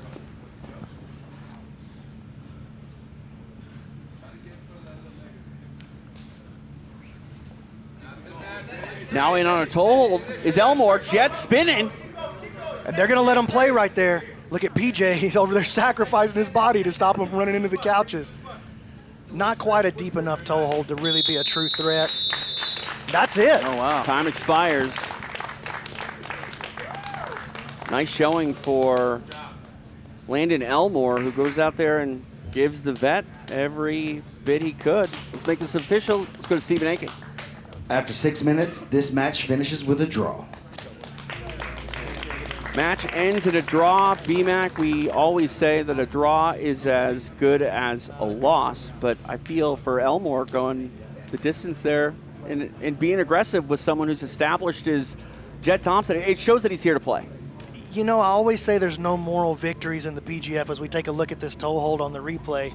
No points for almost in the PGF, but you got to think, man, Landon's got to be feeling pretty good about that. I know I always say no moral victories, but man, you're going against the #1 seed straight out of the gate to open the show, and he's a prospect, but nobody was expecting Landon to come out in a draw in that match. Well, and ultimately you take the points off the board for New Hope Kings too. So That's right. A lot of matches ahead, but these draws sometimes, as the night goes on, you can be sure we're going to have some quick finishes, some elbow genies. But one in the gate, Jet Thompson, I think he'll be back with a vengeance, though. All right, our night continues here in Las Vegas. Back to the mat with Stephen Aiken. Our next athlete making his way to the mat, representing Team Dolomer, Armin Brunie.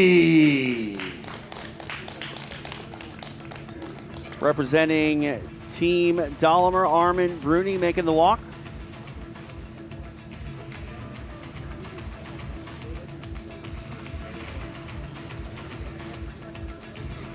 He is ready to get his PGF World season underway. Back to Stephen Aiken. And his opponent, making his way to the mat, representing the New Hope Kings, Anthony Molina Valdez. Listen to Stephen Aiken. He's warmed up already. Listen, he's in this zone already. Dang. Anthony Molina Valdez, a PGF Season 4 veteran. Yeah, that's a great point. That's a great point. Armin, kind of an unknown property to us here. But we've seen Molina, he won a Season 4 qualifier to make it onto the PGF and then goes through the whole PGF season, did very, very well. He won a qualifier to get here for Season 8. He's a very strong leg locker, comes to us out of B team. I think we can still say B team. I know there's some some changes and some shakeups over there, but he comes to us out of Austin, Texas. Armin, a local right here in Las Vegas. And Molina looking to get busy early, trying to tie up a leg.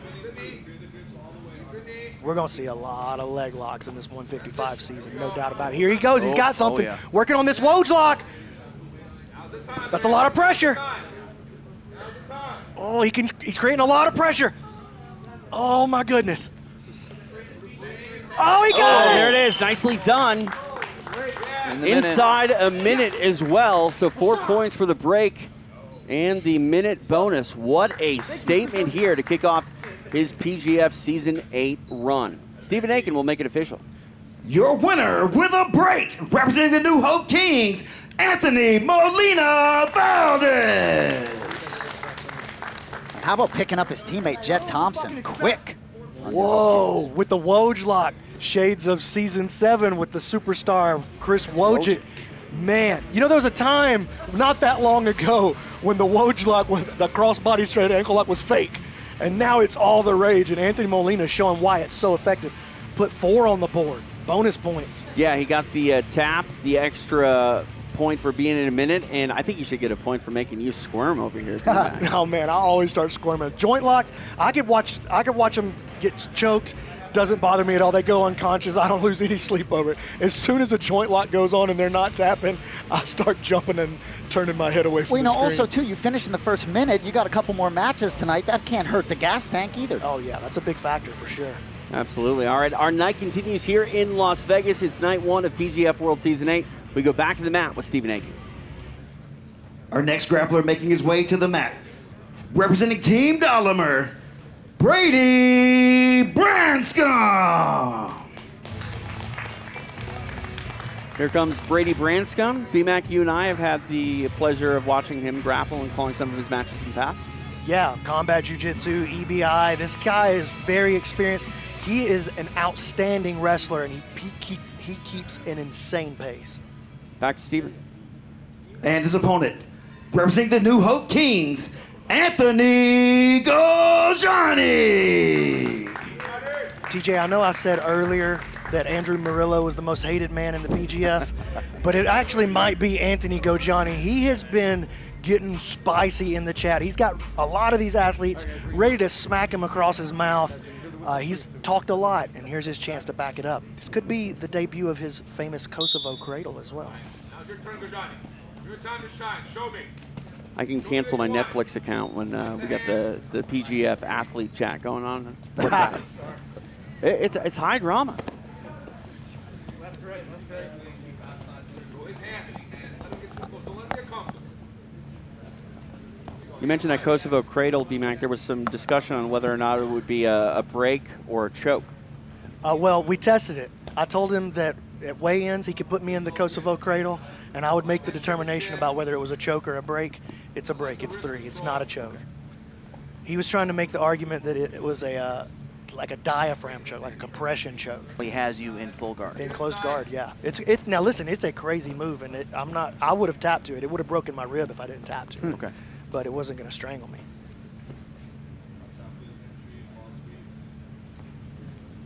Trying to drag Brady down into this game. Arm drag across the body. Oh, look, now he's starting to get into Anthony's game a little bit. Brady's got to be careful here.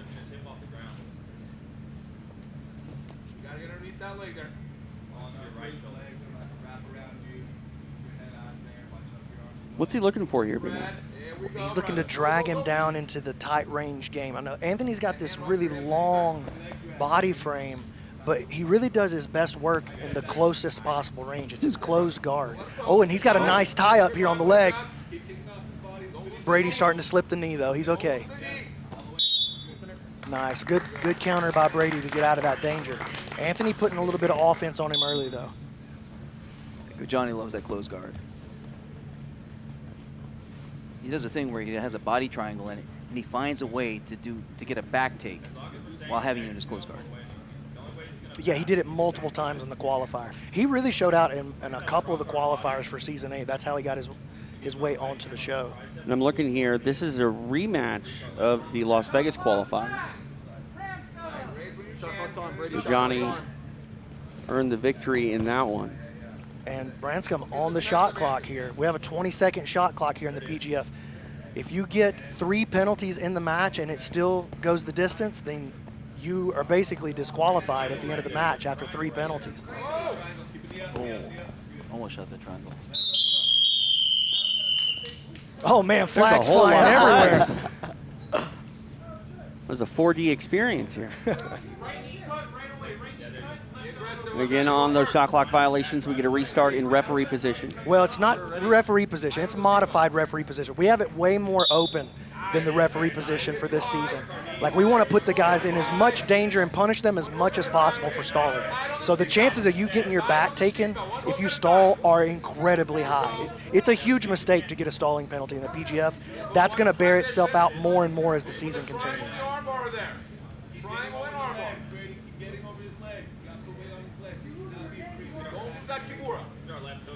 So halfway point here of regulation. Go ahead. I say one of the differences between the ref and penalty position is that your knee has to be at a 90-degree angle. They can't just sit back on your legs. So again, it opens them up. They're in a like tabletop position.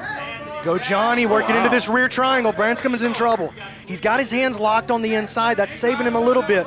If Gojani can break that grip, or if he could just lift the elbow up above the shoulder, he's going to create a tremendous amount of pressure. And here he goes. You see he started making the play for the elbow. I think that's the right move for him. A lot of time to work. 2.5 minutes remain. Oh, I thought I saw a tap too. But you know what? Gojani continued. He didn't necessarily feel it. So he didn't want the break. He wants to try to get that kill, I think. Oh my God, Branscom's finding a way to survive. If he could turn here, there's a little bit of space. He might could survive the triangle if he could just turn and get to his knees. Oh, he's starting to create a lot of pressure though. There's the extension. You can hear Molina on the sideline calling for a shoulder lock, but that's not, Gojani's thinking 6 here. Definitely. He's still got time to work on the 6 as well. Now he's starting to sell out for the arm. Branscum with the big bridge. 90 seconds left.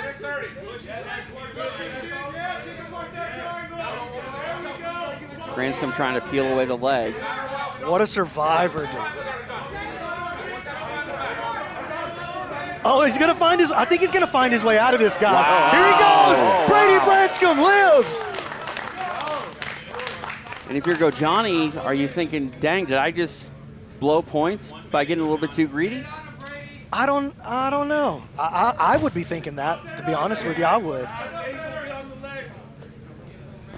Man, and all of that danger came as a result of the stalling penalty. Yep. So we see right away Oh, look at this, right past the guard. Brady gonna try to get to the back and try to score right here at the end of the match. But what I was saying, that stalling penalty, it's not a theory. It is a big mistake to get a stalling call in the PGF, and you see it right away in this match. And you talked about if there's 3 stalling penalties, you essentially can be disqualified. I mean, I don't know if you can afford to give your backup essentially 3 different times and live to talk about it. Yeah, I agree with you. And if it happens that you get 5 stalling penalties in a match, the match stops immediately. If you get 3, we'll allow it to go the distance. Right. And if a tap occurs, then the result is what it is. But if you get 3 and it goes the distance, your opponent will get 2 points. Basically, it's a DQ. But if you get 5, we stop the match immediately and just shuffle you out of there. Regulation expires. Some high drama in that one, but no points will be awarded. Stephen Aiken will make it official. After 6 minutes, this match finishes with a draw. Hindsight is always 20/20.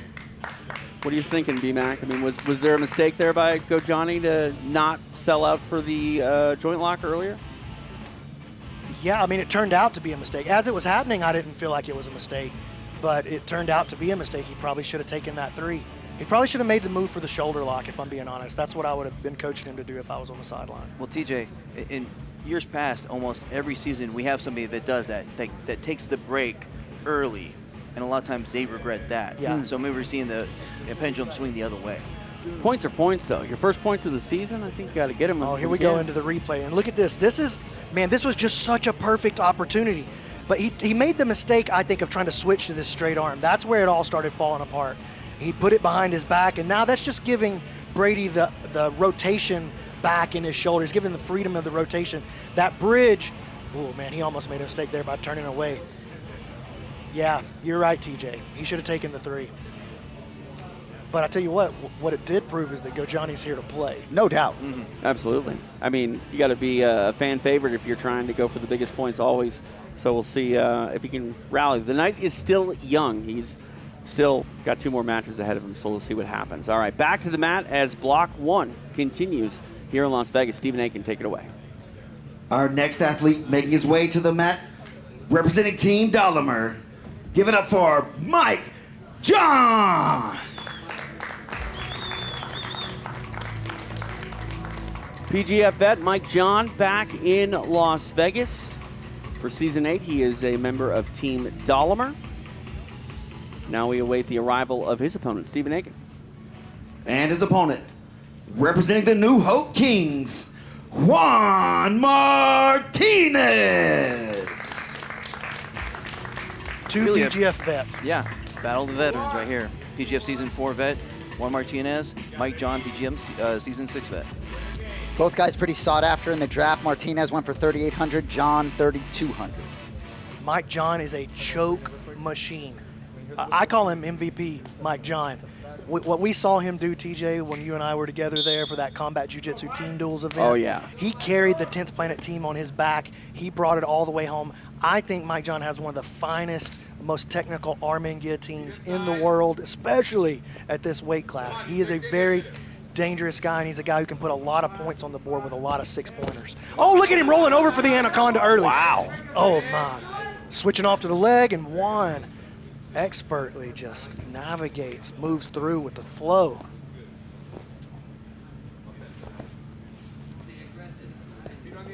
They're very aggressive, a lot of scrambles here, just 30 seconds in. Yeah, Mike, eager to, or I shouldn't say eager, but just more than happy to give up position just to roll and try to touch the head. He knows if he can get a look at the head, a clean look, he's going to win. Yeah, we're texting back and forth. He says he's shooting for 3 kills today. Well, we tried to hop over that knee. He's shooting for 3 kills today? Yes. That's what everybody says. Well, I predicted 2. He's like, no, I'll get all 3. Juan Martinez is a kill machine as well, though. He's a strong leg locker, but he's a very, very good with his triangle. He's very good on the back as well. Oh, short ankle lock. Oh, he's got a good reaction out of Juan. Now brings him into the 50-50. Mike John on offense.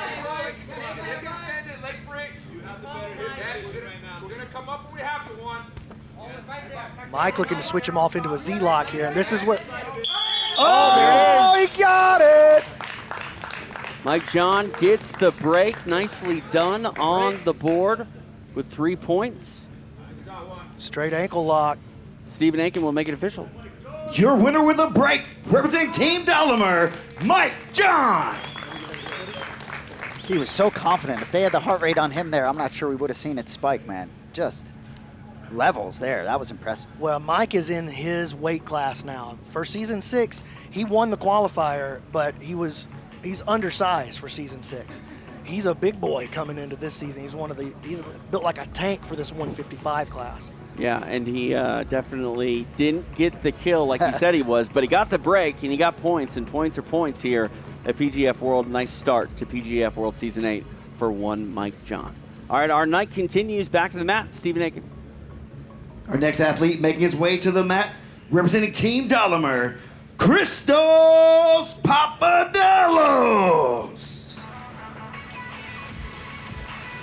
Happy to see the vet, Christos Papadellos, back. BMAC, he wanted to get into the next season immediately when he found out it was lightweights, and he got the call, and he's here tonight.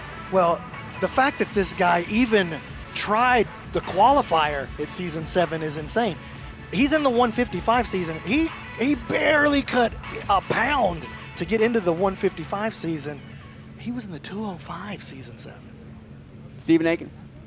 And his opponent, representing the New Hope Kings, Dom Lobo. Dom Lobo.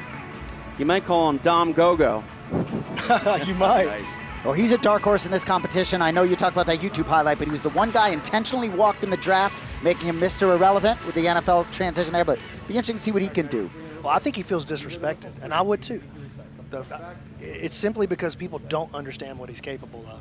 Eddie Bravo has been in my ear nonstop for the last year and a half about Dom Lobo. He believes Dom could end up being one of the best guard players of all time.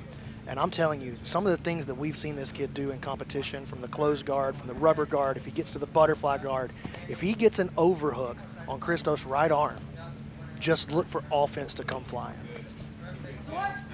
But Christos working on this inside heel hook position early.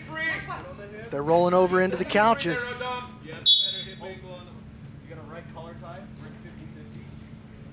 Listen to our referee.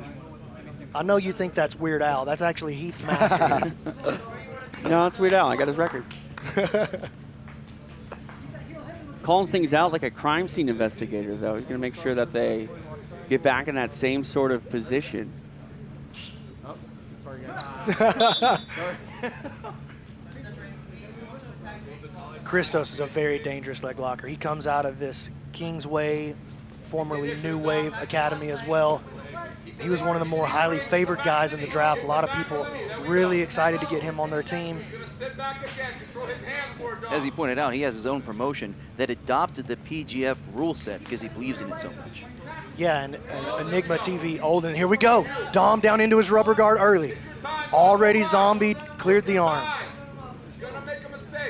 And Christos navigates it expertly, waits for the right moment, squares up, pulls his arm out.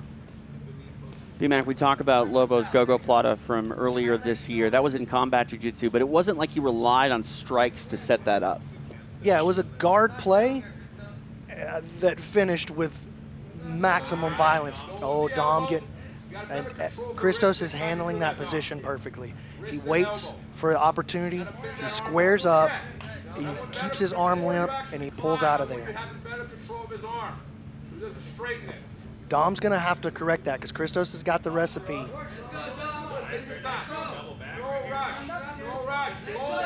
Lobo goes right back to it. Yeah, and you can see how Dom is like using his left arm to hook.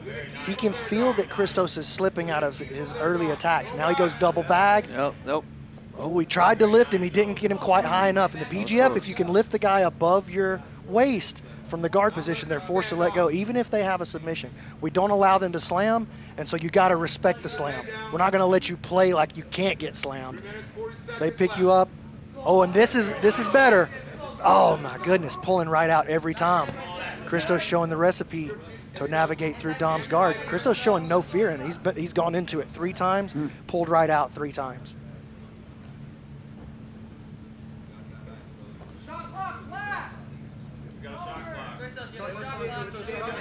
Shot clock coming in here. It's on Papadellos. You start to see him get pretty frantic. He hasn't cleared the guard here, but you can see a fire has been lit underneath Christos Papadellos. Settles into the closed guard here of Lobo. All right. Yeah, the refs did say at the meeting prior that, you know, for 20 seconds, you got to be more than active. You have to be aggressively seeking finishes. Papadellos didn't do enough. And listen, this is not a contest to find out who the best jiu-jitsu player is. We set up this game. We want nonstop action and use what you know about jiu-jitsu to win this game that we've set up. That's what's going on here. Christos very good defensively, though. Makes his way out, and now Dom had an opportunity to come up on the top position there. Decided not to do it. He's pulling Christos back down into this closed guard again. Back to rubber guard. Christos showing absolutely no fear of that rubber guard. Absolutely no fear. Well, he might not fear it, B-Mac. He's forced to be defensive of it. I mean, yes, at this point, though, you got to think that he's pulled out of it. He's gone deep into it 4 times, and he's pulled out 4 times. But it's stunting his own offense. Yes, true. And he looks a little frustrated by that, too. You think so? I think, well, you would know better than me, certainly. Well, but yeah, I saw, I mean, you know, looking like a couple sort of breaths of frustration, but. See, I think Dom looks frustrated. Dom got him into the exact position that he wanted 4 times. I mean, I'd be frustrated. Go ahead. I say Christos has the expectations on him, though, as pretty much one of the leaders of his team. Whereas Dom coming in as Mr. Irrelevant, you know, not as much expectation. You're going to get that egg cracked, I'm telling you. He's not afraid of it. He doesn't mind being critical. All right. But yeah, you're right. Papadellos went for Christos working on a leg lace attack here. Oh, he's going to get his back taken if he's not careful.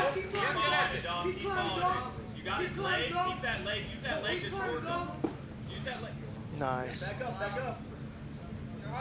Out of danger.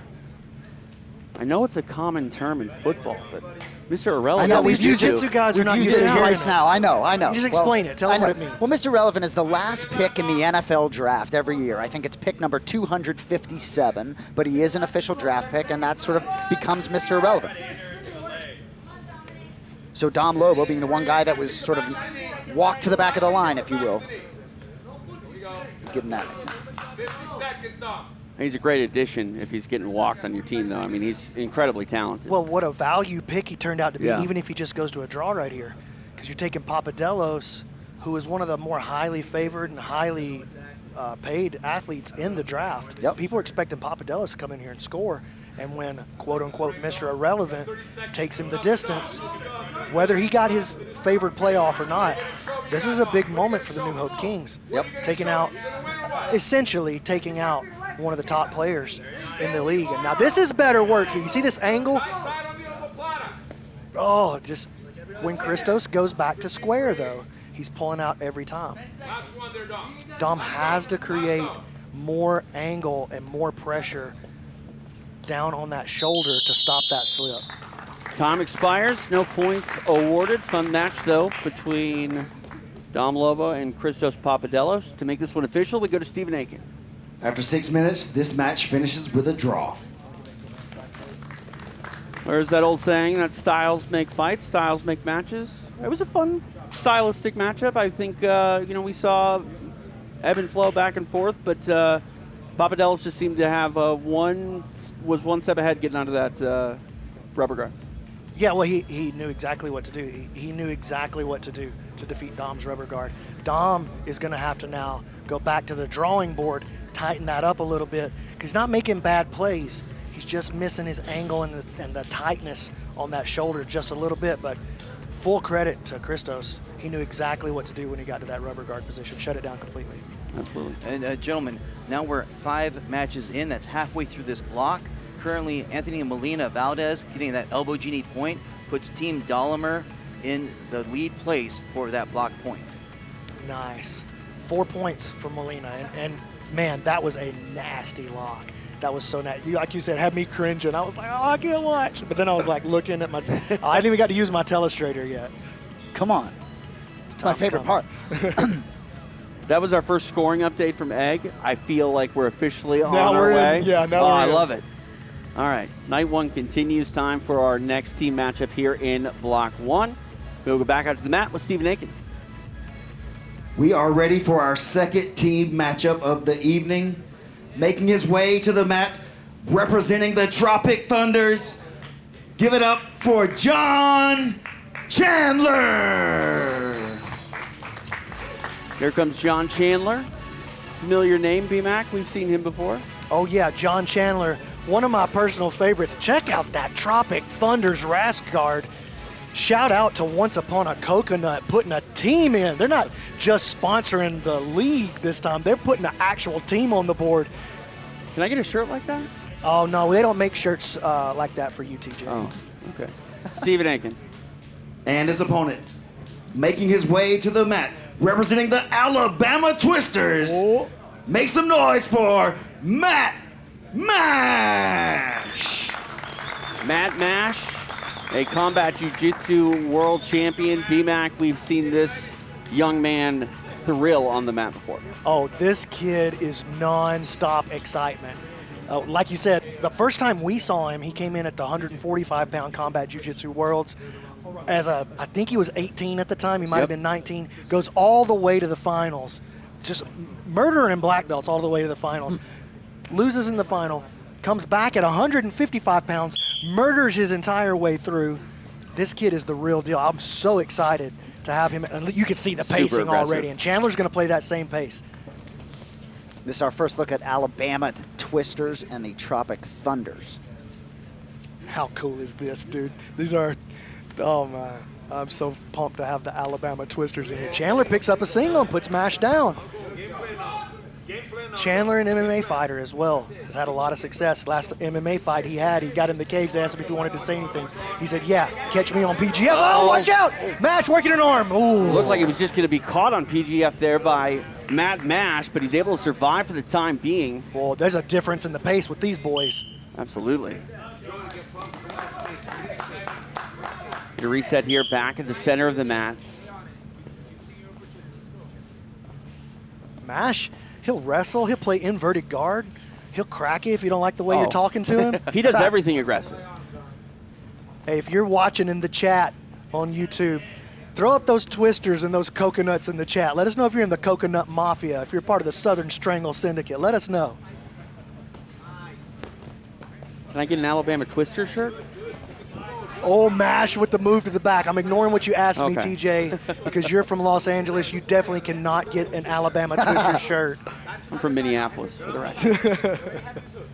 One hook in here for Mash. Now goes body triangle. And now if they lift from the back position, they still can't slam, but they're allowed to keep the back position. So this is play, but Chandler cannot slam him. Any slam is an instant DQ. Oh, he drops him over. Oh. Mash looking for 6. Chandler survives it. Woo. Still in a precarious situation, though, is Chandler. Let me see that heart rate. I'd like to see where John Chandler's at right now. Flattening him out.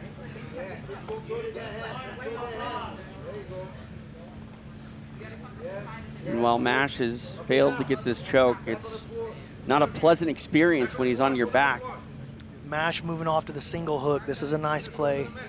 Keep the control. Chandler tries to spin. He creates a little separation, forces Mash to mount him. You know, Matt's name is actually pronounced Matt Mosh, but not in the PGF, baby. This is Matt Mash. And he's mashing John Chandler right now. Working for this arm triangle. Chandler surviving.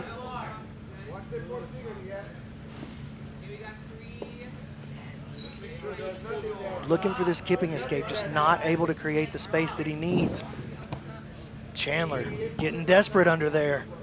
And he's making moves. They're not going to call him for stalling as long as he's making moves like that. Mash onto the back again. Shoulders on the ground.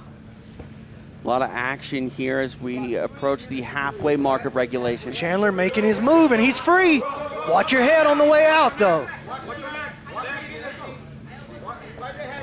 Front headlock position here for Mash. This is a great match. I love this match. Mash now working on a straight ankle maybe. Ties him up. He's got him in the honey hole position.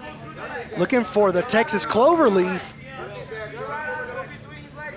We famously saw that Texas cloverleaf, Kevin Buring and David Evers back in season 6. Very controversial play. That little phantom tap. Yeah. But it was. Trades him off to the backside. He got the tap! Oh, nicely done. Matt Mash gets the break over John Chandler on the board with 3 points. And throw those twisters in the chat. The Alabama twisters are on the board with Matt Mash.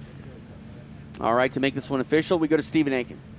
Your winner with a break, representing the Alabama Twisters, Matt Mash. Matt Mash getting it done, starting his PGF season the right way with some points. B-Mac, walk us through the replay. Well, he started this off by putting him into this honey hole position. As they roll, watch, Mash trades it off to the other side as they turn and rotate. What was the finish? Was it a straight ankle or a heel, or you have pressure on the knee? Locks. Can I see that again? Can I rewind this, Keelan? Oh, yes, I can. Here we go. Let's see what the actual finish was here. Oh, that's right on it. Good work, Keelan. Oh, that's Brandon, dog. Don't give Keelan credit for my dirty work. All right, Brandon. He couldn't even turn it on if it wasn't for Keelan. You know, I think it was just pressure in the knee from the position is what forced Chandler to tap. I think he got nervous. He felt a lot of pressure, and I think he got the 3 out of that. You done with your toy now? I'm done. All right. We got more action to get to. Back to the mat with Stephen Aiken. Our next athlete making his way to the mat, representing the Tropic Thunders, Robert Blackledge. Guami in the chat said that's what you call mashed potatoes. Hey, if you say something funny in the chat, I am going to read it on the broadcast, just so you know. Stephen Aiken. And his opponent, representing the Alabama Twisters, Chris Olivo. Chris Olivo back here for season 8. Always fresh to death. I mean, he's got a style that you could really get behind. I mean, fun to watch. I remember when he showed up last year for the draft, one of the best dressed guys. I mean, there's a swag about him. He might be the best dressed guy in jiu-jitsu history. Strong words. I don't know if you're qualified to say that. I'm definitely not. Looking at your fashion sense, but hold on, dog. I'm not qualified to say that. You definitely can't say nothing. Once he throws the shades on, it's Come all on, over. dog. Let me put the shades back. Oh, it drives me crazy. All right, we're good to go now.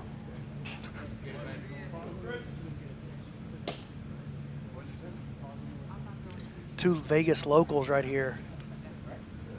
Olivo and Blackledge. Blackledge trains under Mika, and Mika is his coach this season for the Tropic Thunders.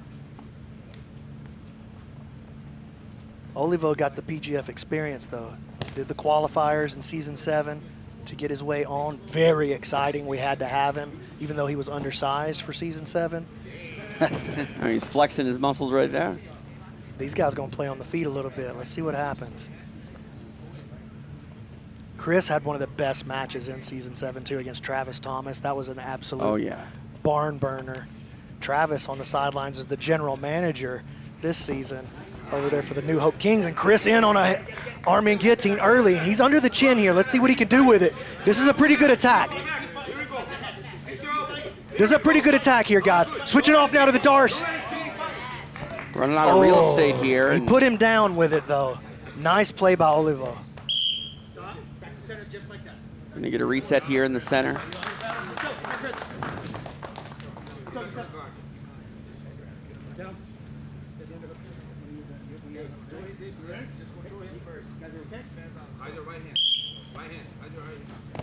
Olivo stepping straight into the mount.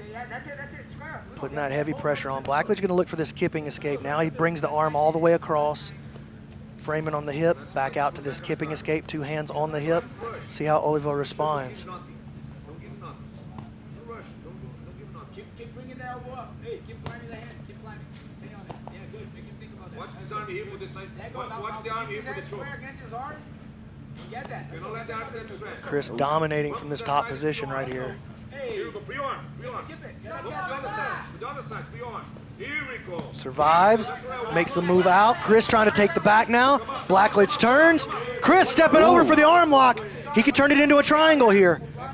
Blackledge got to be very careful navigating this. If he get that right knee to the inside, he's probably going to find a way to survive, though. Hey, nice survival by Blackledge, but Chris is all offense.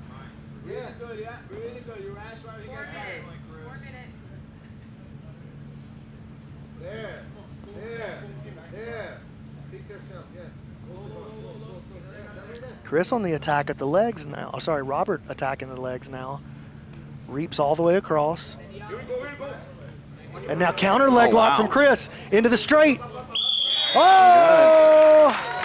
Nicely done. Straight from defense to offense. He gets the break. Stephen Aiken will make it official. Your winner with a break, representing the Alabama Twisters, Chris Olivo. Chris Olivo on the board here at Season 8 of PGF World, and he's still entertaining out there on the mat. My man knows how to put on a show. Let's take a look at this. It's a counter leg lock. Blackledge actually entered the leg, and then it's this short, straight ankle here, putting a lot of pressure. And you can check this out now. This is very cool. It wasn't a traditional straight ankle. Look at the positioning right here. See, right here. This leg is on the inside. He's got it basically as a butterfly hook, so he's using that knee to make pressure down on Blackledge's own knee, and then he's got this short, straight ankle grip right here. Press and finish, hip in, take it to the bank. Points on the board, Twisters in the chat. I like it. Tell you what, Olivo was a contender going in and certainly showed that he is a force to be reckoned with. I think he's going to make some noise. And, you know, when you see him compete at 205 in Season 7 on the mat with 155ers, right where he belongs.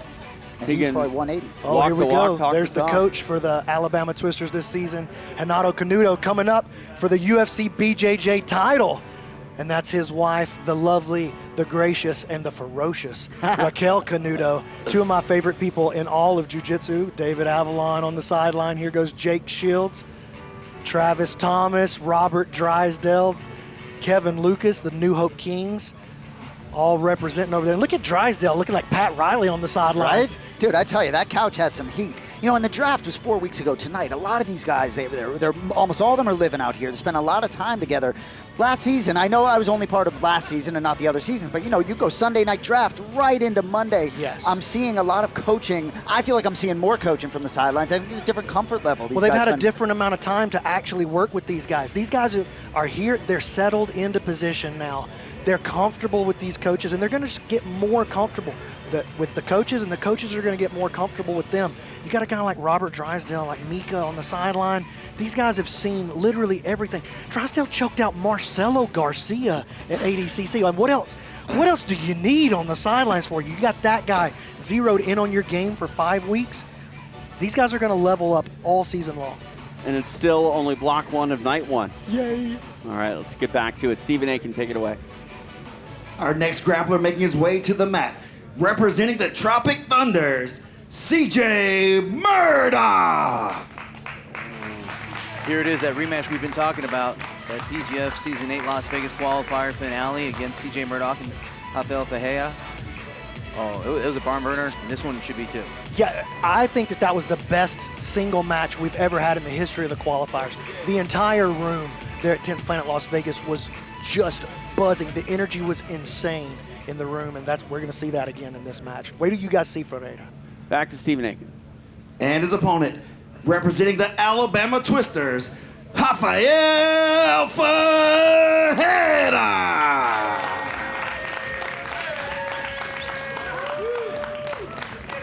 BMAC, how long ago was their first meeting? Egg? How long ago was the first match? 5 months? Is it 5? Yeah, it's been a hot minute. Yeah. It's been a hot minute. Fajeda got him a little routine down, got down on the mat. Thankful to be here. This is the nicest person on the PGF roster off the mat. He is a dog, and look at CJ getting wound up over there. I love this CJ one. gotta I'm love getting fired this up for this match, opportunity in dude. block 1. Did to CJ avenge. just rip off Hanata Kaduda's foot stomp then? No, CJ been doing that a long time. I've known Okay, CJ all right. since I was a purple belt. I first met him at the old school Kakudo Challenge. We're both competitors out there when I was a purple belt. CJ is the wily old vet, and he is not playing no games. He comes from one of the most hard-nosed gyms in the world out of that Daisy Fresh Pedigo camp. Hey, here we go, and they're going to scrap it out. You can see it right away. Hoffa just so fun to watch. 17 years old, this kid. He said he didn't even care that he got drafted for so much money. He's like, I'm not going to do this for a living. I'm going to school. I'm trying to be an attorney. But I'm here to take what's mine, and he's already into his offense. CJ lifting straight out of it. Hoffa back on the attack, now on the leg.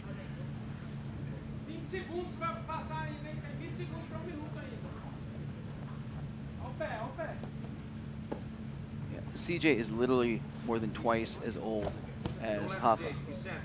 And you know, CJ got the mullet, but he's not in the Twister's rash guard. That feels a little misplaced, you know. I mean, both men have great haircuts. I just want to throw They're that just out there. phenomenal. I would say they don't have any of their hairs cut, TJ.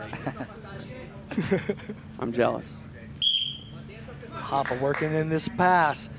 Gets past the guard, drags the leg. CJ now going to have to work from bottom side control. Good frames, though. He jumps on an arm. Oh, he's got an arm. Can he get it over the kid? Looking for his revenge. Oh, he's going to slip it. Wow. Woo, CJ.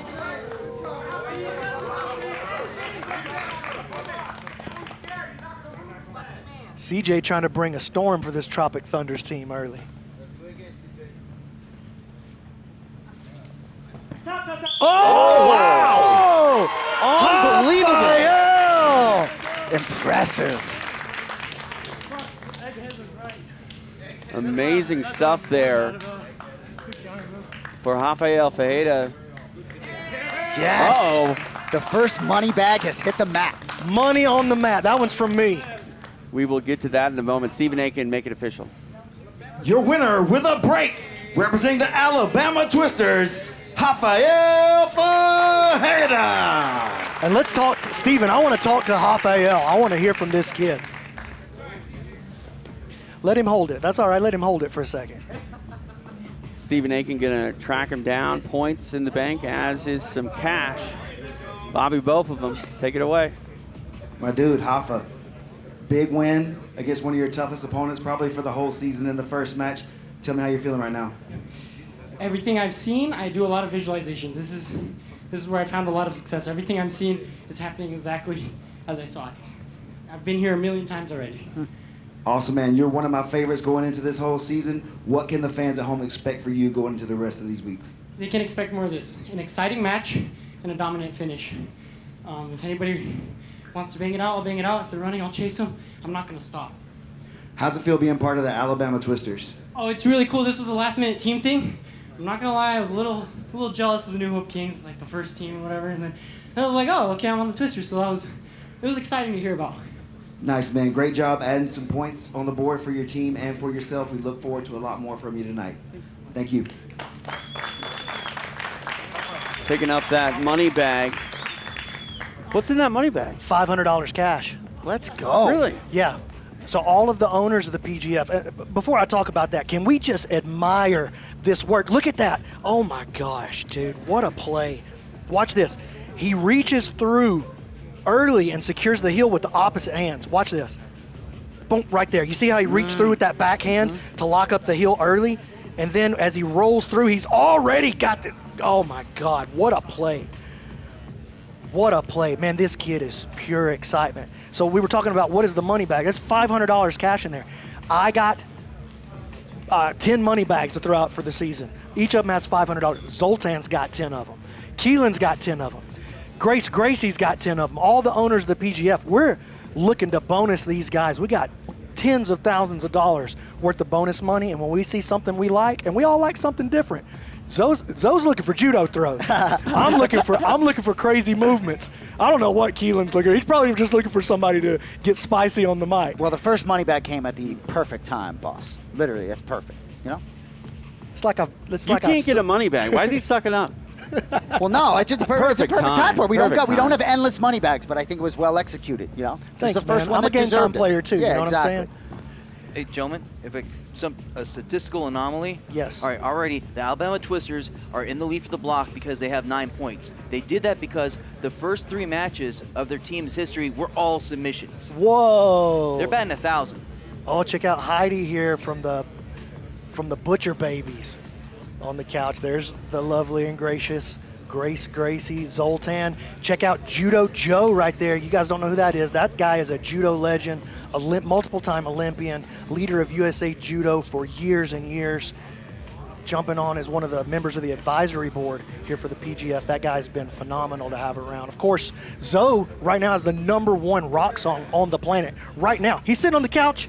He's got the #1 rock song on the planet right now. He's sitting right in front of me. That's pretty awesome. 5-finger death punch.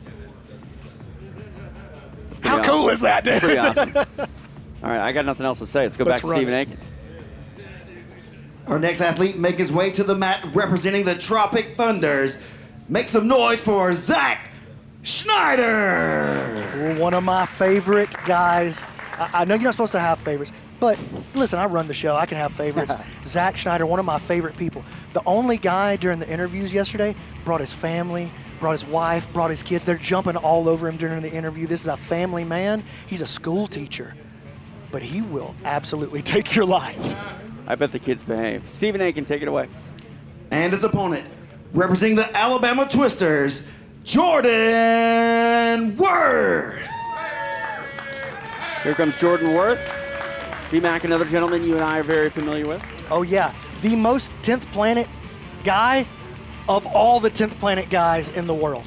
This guy, he throws submissions from every position. Literally, if you mount him, he's looking to let you mount him so he can enter into his own leg attacks. He's a crazy person. Giving a Very mount, dangerous. not something you see often in jiu-jitsu. Well, Jordan Worth is definitely going to be wanting to get a match back. Zach Schneider was able to get a rear naked choke against him in Battle Grappling 5 back in 2022. And he reminded our reporter Alex Windling about that when they had their interviews at Media Day. Egg, just with that deep knowledge. I tell you what. I didn't even know that. I love you, Egg. So happy you're here. That's what he do for you, Coach. Oh, my goodness. Zach now working this straight ankle. Jordan looking to counter. Zach's got a good grip, just standard ashi. Bails on it to try to come to the top position. Jordan reaping across, looking to get his own leg position. Zach backs out of there, back to the center they go. Oh my God, this is already my favorite season ever. You're still in the first block, B-Mac. I know, it's just going so good. I'm so happy. All right, we got the shot clock is on Jordan right now, and Zach shoves him down into position, flattens him out in that half guard. TJ, you know what I say about flat back half guard with an underhook? Yes. It's where good black belts go to die. Jordan Worth is a good black belt, but you do not want to be in this position against Zach Schneider. And it's Zach Schneider, not Zach Snyder. Not to be confused with the guy who directed 300. Was that Zach Snyder? I'm just looking at the yellow flags, trying to figure out. Oh, you know, that's that not was right. He gets to 90 degrees. Those knees have to be at 90 Oh degrees. yeah, don't worry. We got these referees trained up in position. Look, he's going to make sure that he's in exactly the spot that he wants. Hips have to be over the knees. Shoulders have to be over the hands. They want you open and punished for stalling. It's not referee position. It's penalty position. We modified it to make it more dangerous for the bottom person, for the violator. And you see that, Zach jumping on and getting into that body triangle early. Uh-oh. Look in this choke. Across the face. That'll be 6 if he can make it happen. Jordan is, oh my goodness. Zach Schneider. Hey! Back flip to boot. First kill, season 8. Nicely done for Zach Schneider. Stephen Aiken will make it official. Your winner with a kill, representing the Tropic Thunders, Zach Schneider. Nicely done by Zach Schneider getting the kill. Big points racked up for him, and BMAC, it is highlighted by that stalling penalty. And you know what? So we had 3 breaks, right, from the twisters to open up. Yes. 1 kill, it's 9-6. That's right. So even though they got 3-1 right now. Block's still open. Yep. We're kicking this off in a big way. Yeah, a lot of action. I love this so much. All right, let's get to that all-decisive 5th and final matchup here to round out Block 1. Actually, before we do that, let's talk about where the standings are right now. Or we can take a look at the block if you want, but here's the standings. This is what I want to see. Where are we at right now? All right. Talk to me, Egg. Don't worry about the screen. Just talk to me. Okay, so Anthony Molina obviously got that elbow. Well, sorry. No, Zach Schneider, not Snyder, just got a kill. So he's now in first place as far as the players, because that's 6 points. Now Anthony Molina was able to step out from the rest of the players because he got the elbow genie point for getting his break within 1 minute. But then so it goes Schneider, then Molina right now. Correct. And then you have all the gentlemen that also got breaks: Chris Olivo, Matt Mash, Mike John, Rafael Fera, all in there with the points. Everyone else outside looking in got goose eggs. And the twisters are in front right now as far as team points. That's right. They got 9 points, and now with that, the Tropic Thunders are right behind them with 6, and they're both fighting for that block point for every member of their team. Okay, so tell everybody what happens if, like, for the team that wins the block. Thank you very much. So the team that has the most points at the end of a 10-round block, so 10 matches, the team that has the most points, every member of their team gets a bonus team point. So even if you didn't get a submission, you still get a point on the board. Even if you lost your match. Even if you lost your match. So a great this is one of those things that's amazing because it builds cohesiveness. You have a real reason, even in an individual sport like jiu-jitsu, you have a real reason to cheer for your teammates. And go ahead. Yeah, well, just to say, and even in a spot where you work to a draw against a superior opponent, you know, you can still protect that team component and get that point. We have the blocker position, that kind of defender that neutralizes that AJ Agazarm spot. AJ Agazarm, Cam Hurd was an amazing one. Nathan Haddad was another. You know, each season has their guy that's like just can neutralize, and it's valuable. Yeah, and I mean, you talk about points. It sounds like just 1 point, but wait until we get to that bubble watch. Week 4, and it's going to be absolutely crazy. And that bubble watch, I love that. You know, like I grew up, I'm a huge basketball fan. We were talking earlier about how much I love the Chicago Bulls, and I do. I love the Bulls. I love basketball, but my favorite part of college basketball was always right before the NCAA tournament. Who's getting in? Who's on the bubble? Who's in? Who's out? And we built this to have that moment, just so I could have that moment with jiu-jitsu. See, it's really everything BMAC loves about sports. I guess it is. Yeah. Plus jiu-jitsu. All right, one more match here to round out Block 1. Back to Stephen A. We're ready for our final match of Block 1. Making his way to the mat, representing Tropic Thunders. Make some noise for JJ Bowers. JJ Bowers making the walk. I need to clear something up. Go. Is it the Tropic Thunder or the Tropic Thunders? Thunders. No.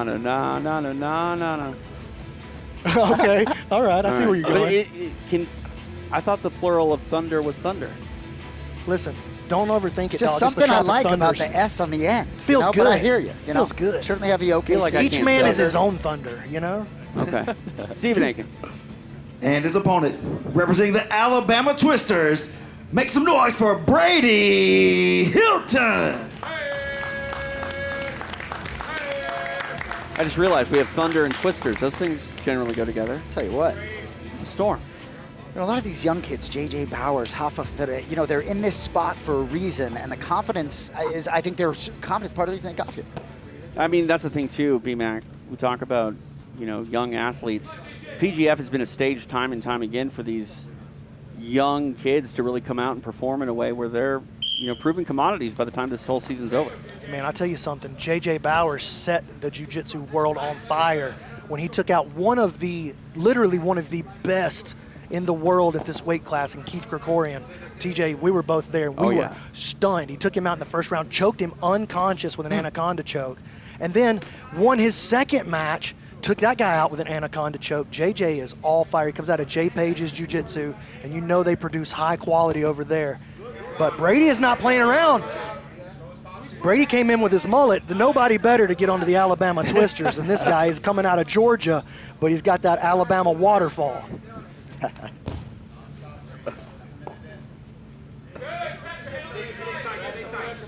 JJ all the way around to the north-south position now. Brady recovers back to his guard. Man, this team matchup here, the Thunders versus the Twisters, both Storms, by the way. Just realized that. This has been high pace, all submissions so far, right? All submissions so far. Man, they've been action-packed the entire time. There's been no slowdown in the action. Like, this is the slowest that we've seen, and it's still a lot going on out there. And again, a lot on the line as well. I mean, the block's still up for grabs. That's right. And check that out. JJ tries this knee slice pass. Brady held onto his ankle, locked him up in this reverse triangle instead. He's slipping out. He's going to be okay here, but he might end up in a crucifix. JJ trying to grab a toe hold. Oh, he got it! Oh, my goodness. JJ Bowers out of nowhere.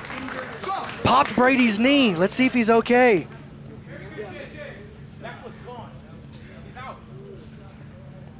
All right. He's bouncing. He's bouncing around. Tense moments there, but looks like he's all right. To make this one official, we'll go to Stephen Aiken. Your winner with a break, representing the Tropic Thunders, JJ Bowers. Man, let's take a look at this replay. What a play. So Brady made a killer play to stop that knee cut. And was that a reverse toe hold, guys? Let's take a look at this. So first of all, insane play by Brady to get even into the position. And JJ counters him up. Look at this. Look at that. A reverse toe hold. A reverse toe hold. Look at the pressure. And we got a nasty pop out of that knee. Yeah, And look at Brady goes down to hold his knee right he's away. done. The leg's done, but broke his foot, he said. Yeah, I think it was his knee, not his foot. Yeah. And gentlemen, we now have a tie.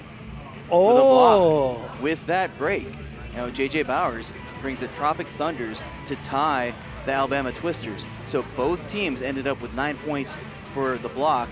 And in our system, that means both teams, all the members of both teams, get that team point added to their totals. Wow. Awesome. Man, big block. All submissions. And for the New Hope Kings and Team Dahlinger, just a slow start. Look at what those two teams did competing against each other. Leave them a little bit work to do. This is how it starts, too. You don't want to let everyone get away with it early. We've seen that time and time again. So a lot still up for grabs for each and every team here as it is match day 1 of PGF World Season 8. I think we're taking a break here now, right? What are we doing? Hey, man, I'm following you, Teach. I'm looking at Keelan. Keelan's really the boss over here. All right. He said something into a microphone that I can't hear, but... I think he said commercial break. Okay, we're going to take a commercial break. Live from Las Vegas, you're watching PGF World.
been a long night.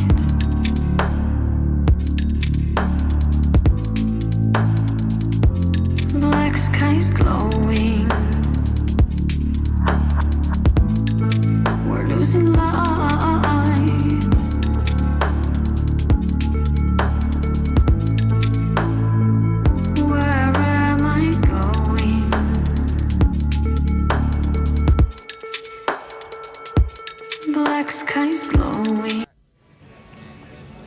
Well, here we are. We're back live.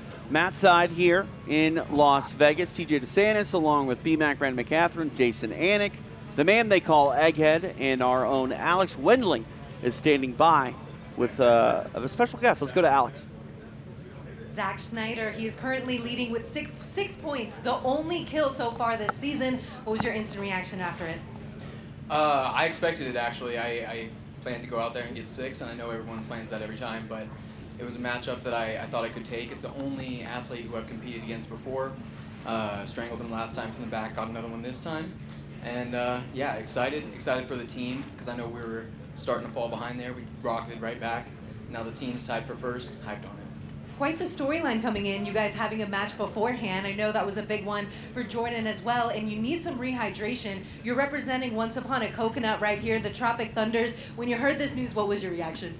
Oh, I love it. The meme potential is just unlimited, right? Between Tropic Thunder, you get Tropic Thunder, but also like the Flint Tropics from Semi-Pro. That's the part I was hyped on. So I love it. It's a vibe. And what was the energy like backstage when JJ Bowers got that reverse toe hold for your team? It was huge. Man, that was nasty. Did you see? I know everybody saw it, but I just got the one. You guys have been looking at replays and everything. That was a nasty lock. He caught it in transition. You know, JJ's the guy we really paid for. By we, I mean not me, but the coach. But he's our guy that we're expecting to go out there and catch necks and catch feet. He delivered, and yeah, we were just electric out there. And what has the message been so far from your coach? The message from the coach has been a little different depending on matchup, right? Like, we're trying to play it to the best of our ability, and sometimes that might mean we're really hunting necks only. Sometimes it might mean any means necessary. Sometimes it might mean, like, maybe we're playing a little defense. We're trying not to allow any points to go on the board for other teams. So I think Mika's doing a great job of being really thoughtful in this form of a tournament and trying to be intelligent on that. Well, good luck. We cannot wait to see what you guys do. Thanks, Alex. Back here, Matt's side, and Zach was talking about, you know, watching the matchup of his teammates, and that's one thing I think PGF does really well. It's a phenomenal experience as a fan, as a broadcaster, but just to watch these guys be a part of that team dynamic, it's not something you get often in combat sports, you know, especially really ever. I mean, a lot of it has been done towards, you know, striking arts, where, you know, when you're utilizing strikes, it's just a very difficult thing to keep on, you know, you can't run a gauntlet like this. Exactly, I can't kick you in the face over and over 3 times in one night and expect you to come back next week and do the same thing again. Yeah. But we can run out here and grapple over and over. We do it every night. Yeah. That's what grappling is. That's why it's so beloved, because we can get deep into the art. I'll take a look at this. Jeff Glover and Zoltan getting friendly on the sideline here. And, you know, real quick, that's the thing, too, about PGF, I think that is really important, and I think it's going to be more apparent this season than ever with the week-to-week format. These guys come from different teams, but by the end of this run, BMAC, they're going to be family.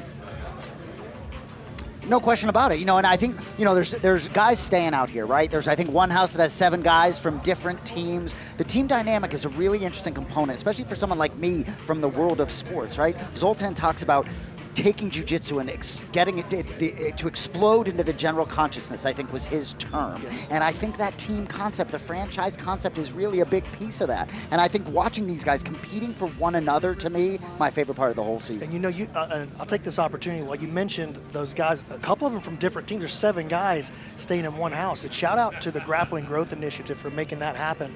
They took care of the housing for those guys. So it's like, we know that these guys will perform better if they can come out here and stay for the entire time instead of having to fly back and forth. And Grappling Growth Initiative, they took the initiative to provide housing for some of the guys to actually be able to do that. And so I want to give them a major shout out right now.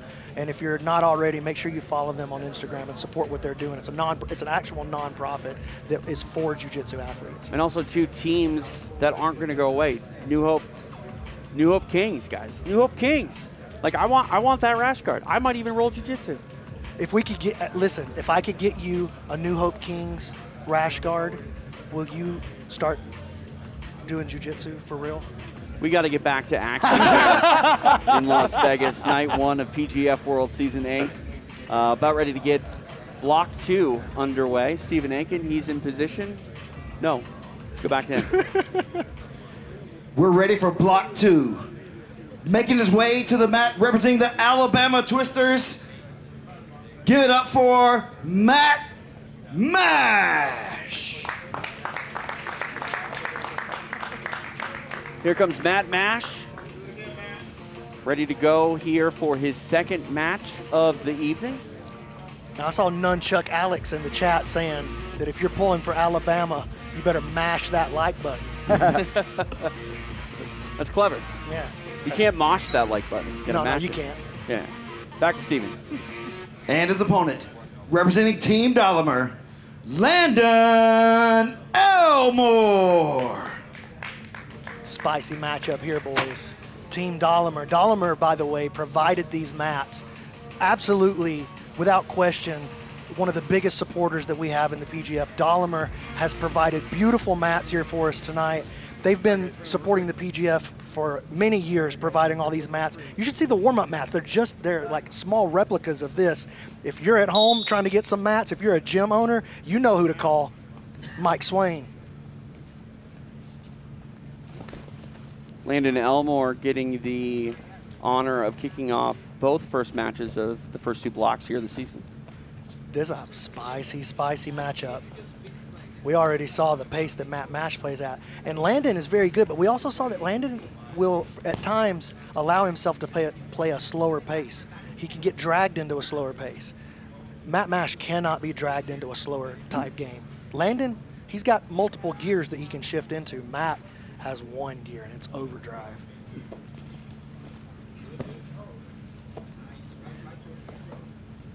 Matt trying to tangle the legs. Landon just countering it expertly. Ooh, tried to step over for that arm lock. Landon stepping back on the leg. And man, he is a leg hunter. Matt has to get wild just to escape, and Landon immediately back on the leg. Yeah, Elmore got a huge reaction. If I'm Matt, I do not want to get caught up in the leg lock attacks of Landon Elmore. I want to avoid that as much as possible. I want to drag him into as much of a quote-unquote traditional jiu-jitsu game as possible. I know just by the nature of the rule set that we have and by the nature of the game that Matt plays, he's not going to be a lot of traditional jiu-jitsu maybe. But I would want to avoid any type of leg entanglement with this kid. I want to throw this out here real quick. There's been a bounty thrown out by the Alabama Twisters, $500 to the first Alabama player to get a twister, $600 if it's a wrister. And this is sponsored by Alex Baugh? Yeah, that's right. I don't know what a wrister is. A wrister, that's what Matt Elkins hit during his run. I believe it was his season six. That's right.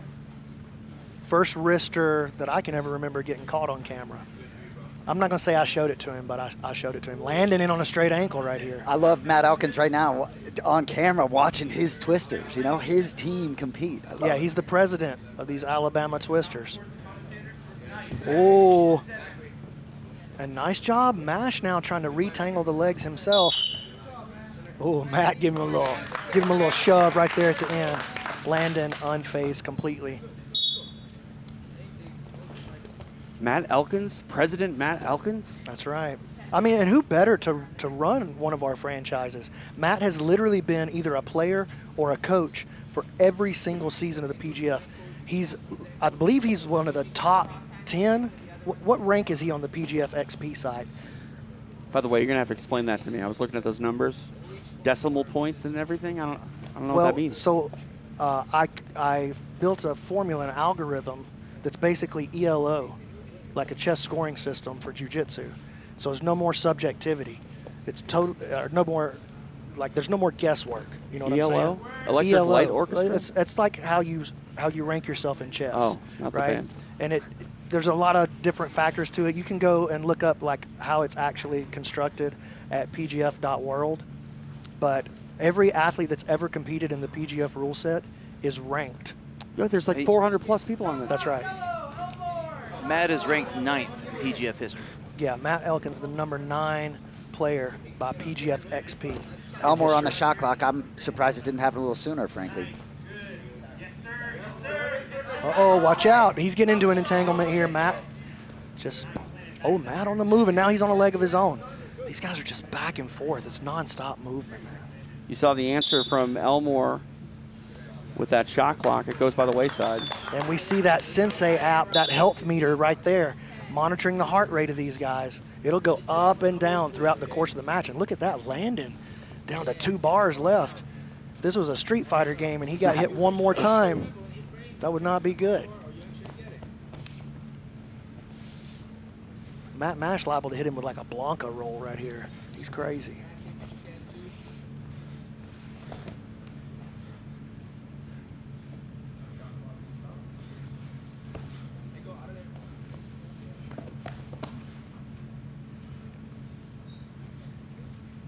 And now you can see on that heart rate monitor, both guys starting to recover a little bit as the pace has slowed down. To be honest, I didn't know heart rates could get that high. Well, yours will get that high if you walk to the bathroom too fast, TJ. It'll just stop.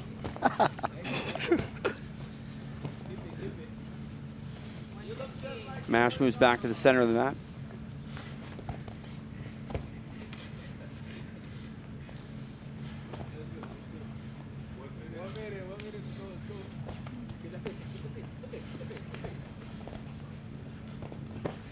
One minute remains here in regulation. Minute left, guys. 1 minute left.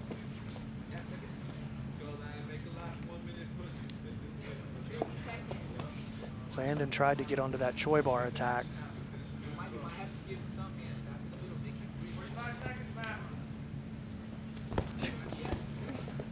Matt knows time's running down. He's going to start getting risky right here.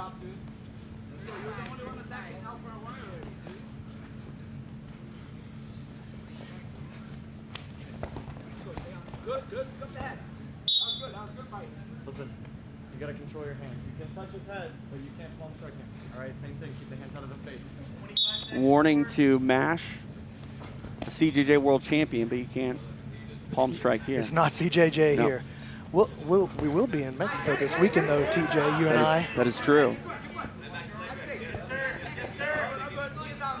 Oh, Landon's got a decent bite here. Short time. He can put some pressure on this. Not much time to go, though. Great match. Wow. Solid stuff by these two to kick off block number 2. We go the distance. Stephen Aiken to make it official. After 6 minutes, this match finishes with a draw. Well, we say often draws are equivalent to a loss. No one lost in that. That was fun. No, but I absolutely love the fact that you're not trying to figure out who won, because nobody does unless there's a submission. Yeah, like it's sub or 0 points for a draw, 0 points for a loss. So you might as well take some risk. And that kind of gets back to what you were talking about, that you created this game. It's not about, who's the best jiu-jitsu player. It's who's the best at this game. Well, if we're trying to figure out who the best jiu-jitsu, let's be honest. We wouldn't need to set all this up. We wouldn't need to bring in the couches. We wouldn't need the nice Dahlinger mat. We would just write Gordon Ryan a check and call it a day. I'll just send it to him in the mail and save us a lot of drama. You know what I mean? This is not who is the best. We are looking for professional sports. It's not who's the best in one night either. It's not who can win a tournament. Who can stay in the zone for an entire regular season? Who can deliver that all the way into the playoffs? That's what this is about. And it's very rare someone has a hot night 1 and stays hot and flawless throughout the entire season. I mean, Ryan Aiken kind of did. He definitely did it last season. Great. Broke the scoring record last year. Yeah, but not everyone's Ryan Aiken. Almost no one is Ryan Aiken. Ryan Aiken is. Yeah, I guess he is. Yeah. All right, more action continues. Back out to the mat with Stephen Aiken. Our first athlete making his way to the mat, representing the Alabama Twisters, Chris Olivo.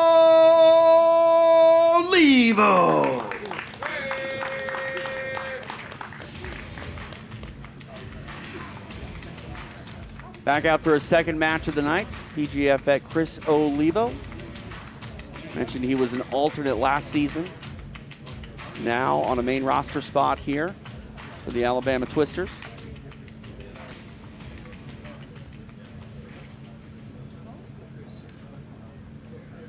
Back to Steven. And his opponent, representing Team Dahlinger, Armin Brunie. And gentlemen, these two competitors are teammates in real life. Chris Olivo just opened up potential jiu-jitsu here in Las Vegas about a month or two ago, and Armin Brunie trains with him. But now they're opponents. Yeah, I think they train together like often, but I don't think they're actually like technically teammates. Oh, but they're definitely homies for sure. Well, it makes a difference though, man. It makes a difference. I Like got you. Sorry. if we're in the room as teammates every day and we're striving for the same thing every day, that's a totally different matchup than somebody that my friend, and we train together and try to kill each other when we can. And tell you, at the PGF scrimmage we had, For example. Yeah, they definitely tried to kill each other. So we'll see if one of them gets it done here.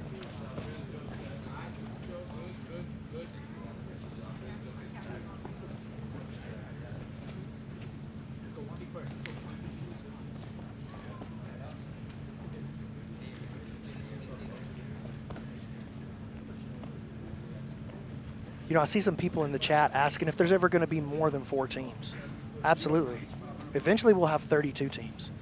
We're gonna expand these things probably 4 at a time. So once we have permanent ownership of these last 2 teams out of these 4 legacy teams, we'll expand the league. And the way I envision this playing out is that we have 32 teams and 4 conferences in each corner of the country. We got our SEC, we got our Big Ten. Oh man, they almost killed old Nick. Nick's an alternate, but he almost was the first one out. Nick's the first alternate in, he was almost the first guy out. There you go. Reset here, back in the center. These guys. Nice. Briefly to the floor. I see. I can feel Zoe reaching for his bag, right? I can feel it. That was almost it. Yeah, if you're just joining us, Oh, nice. Imanari roll into the slow single. Look at Chris is awesome, dude. Yeah, Olivo trying to do anything he can to entice one of our luminaries here with the money bags to throw out some cash. We already saw the first money bag thrown earlier tonight. Hey, if you're in the chat, I would love to hear what you think about the money bags flying out. Let me know if you think that's cool. Actually, if you don't think it's cool, just shut up. But oh, he's going to look for the twister.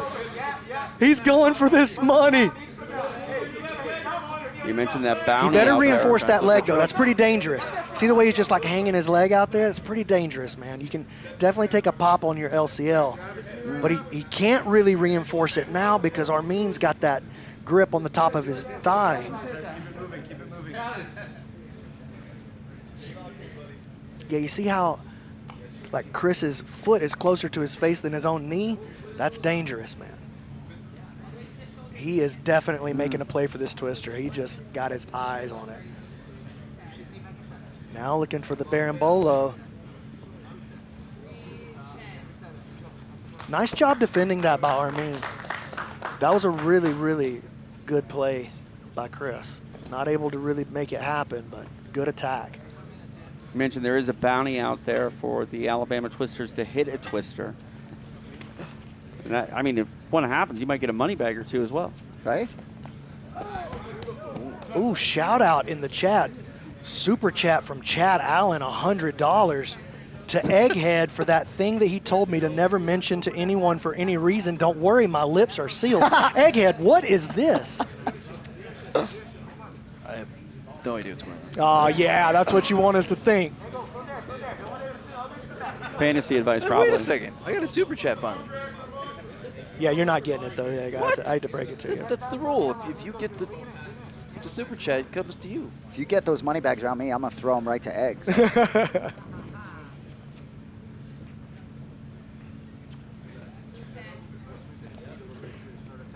You know, when we first started the PGF, anytime that somebody would hit the super chat, we would go, womp, womp, womp, super chat. I think I'm bringing it back. Dude. Just like that? Yeah, because we didn't have we were just doing it out of the gym, and so we didn't have a soundboard. Okay. So I would just go, womp, womp, womp, and then Matt, Scaff, Lindsay were our first commentators. They We would can go, afford real sound womp, effects womp, now, womp. though. Yeah, but it's kind of cooler if you go womp, womp, womp. We think different things are cool. Touch over 90 seconds remains here in regulation. These guys are battling for every position. If I don't get the super check, can I get one of those Twisters rash guards? We'll talk about it. Okay. You already told me no.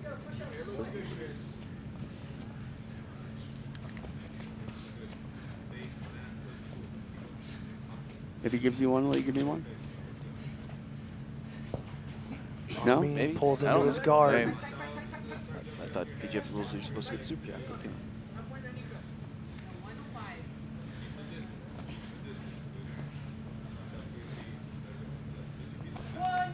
Oh, Chris. Oh, nice drag across. What a guard pass. That was awesome.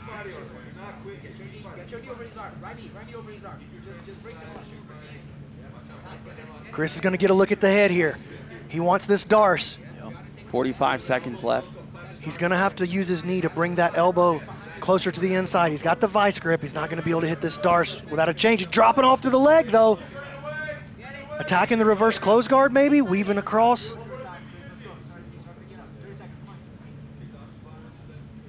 Time running short. Chris gets into a good leg entanglement, but now Armin countering. Gets his foot into butterfly position. He could attack the straight ankle here on his own. Ooh, Armin better be careful. Gets his leg passed across. Either way, they got to move. They got 10 seconds. We know Chris got a mean straight ankle. He used it to put out Sebastian Attard, the only guy that tapped him during season 7. Time expires. Oh, saved by the bell. We go the distance. No points will be awarded. Stephen Aiken to make it official. After 6 minutes, this match finishes with a draw.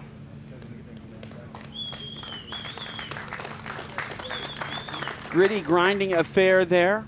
And we saw Olivo get aggressive there at the very end. Looked like he was trying to lock it up. Unfortunately, time not on his side. Well, when two guys are so familiar with one another's games, it's real. I mean, you saw that with Paul and Ernesto last season. Oh, yeah. Like, it was an absolute barn burner. Oh, Vanessa Demopoulos. Oh, the little monster. And there's hanging out. Liz. There's our little puppy Liz. Do dogs get in free at the PGF? There's always a dog. Hey, what about Andy Varela losing the beard? I literally didn't recognize That's him when Andy I saw him. Varela? Yeah. Champ is here. Season 6 champion. Hey, and here's the bass player for Five Finger Death Punch, Chris Kale, here in the audience. That might be the nicest man in heavy metal, by the way. Yeah. He's just the Looks coolest. like a good man. Zoltan not far behind, though. Yeah. Zoe got a little bit of an I'll kill you streak to him, though. I like that. I mean, the band is called Five Finger Death Punch. You got it. All right. Our action continues. Back to Bobby, both of them. Stephen Aiken. Our next athlete making his way to the mat, representing the Alabama Twisters, Rafael Fera. The money Back man. For his second match of the night, Rafael Fera would love to have a similar performance to his first match here tonight. Definitely putting his name on the map already, representing the Alabama Twisters. See what he can do here in his second And his go opponent, representing Team Dolomer, Brady Branscum. He draws Brady Branscum, representing Team Dolomer.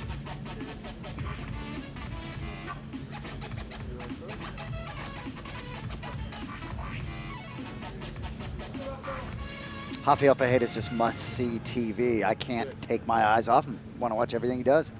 Reminds me of Ryan Aiken last season, stomping on the mat. And Branscum should be a great partner for dance partner for him. Again, both guys that like to just push the pace. Hava keeping it loose out there. Can you believe he's 17? Such composure, right? Oh, nice play by Brady to put him down. But Hoffa just attacked him for it. Like, yeah, you won that exchange. Fend off this attack. Like, Hoffa is non-stop, dude. I'm still in awe over that heel hook that he hit.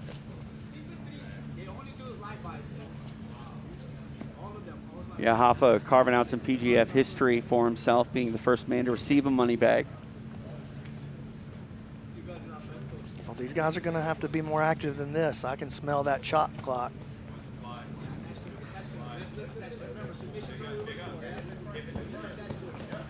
Hoffa tried to attack him.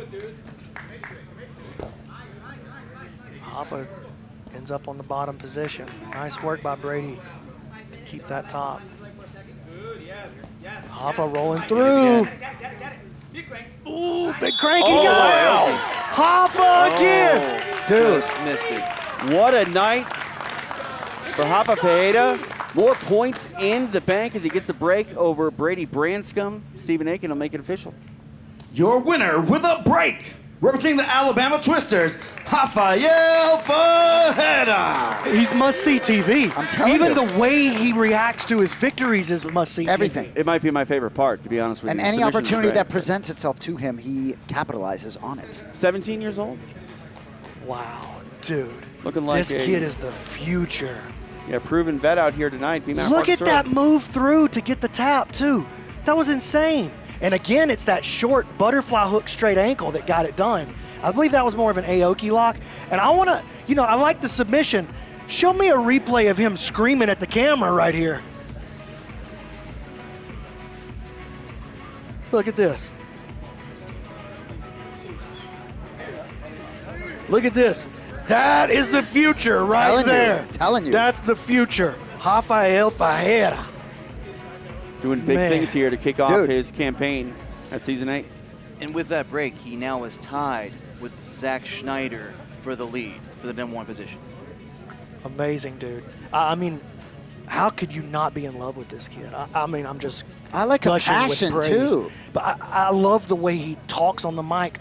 I love his composure. I love his attitude. I love his approach to how he actually plays the game. He attacks, and I love his passion that he comes with. And that's one of the things that he said in the lead up to the season at the media day and at the weigh-in. He's like, if you pick me, what you're picking is passion. You're putting passion on your team. And dude, does he deliver? Oh, yeah.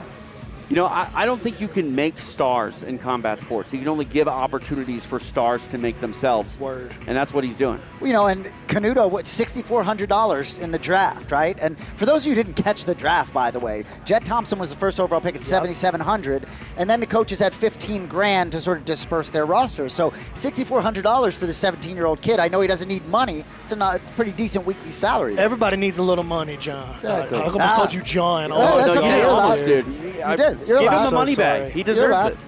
No, I don't. I just want to throw one at some point, but that's all right.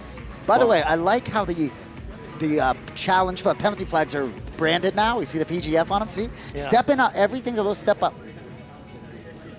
Stephen Aiken, the Dream looks ready. What do you think? All right, let's go to the Dream.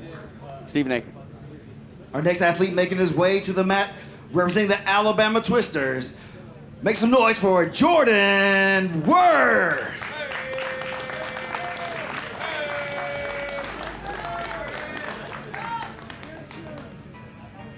Here comes Jordan Worth for the second time tonight, representing the Alabama Twisters. Taking his time to enjoy that walk. And to get his mind right. Yeah. He gave up 6 last time we saw him. He's got to get in the zone right here. Won't be easy against Mike John. Back to Stephen. And his opponent, representing Team Dolomer. Let's hear it for Mike John. Mike John, no stranger to the PGF mat. Already saw him one time tonight. BMAC, we talked about his previous appearances here at PGF, but 55 is really right where he needs to be. Yeah, this is his weight class. These guys are very familiar with each other as well. They've trained together a million times, man. Drew, ready?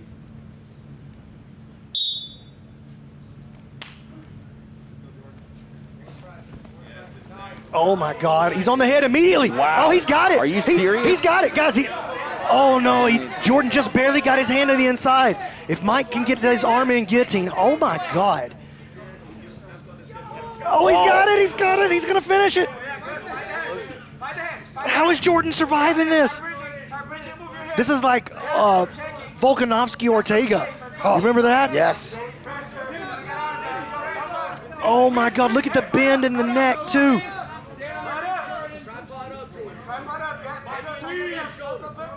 Mike should switch to the triangle here. Oh my God! And look at this. Do you see that? Jordan got mounted, started to throw his leg over, and Mike bailed. because he knew what was coming. Jordan's game is just so weird, and now they're in 50-50. This is anybody's game. Sitting back. Oh! Jordan Worth out of nowhere survives and gets the break. And here comes the money bag. Flying onto the mat for Jordan Worth. Oh, my God. Twisters in the chat for Jordan Worth. And in all of that drama, Egghead brings out a great point. Look at the clock. We need a replay to make sure. Oh, you're right. We're going to have to go to the replay to see if that's 4. All of that was a minute? That was a minute.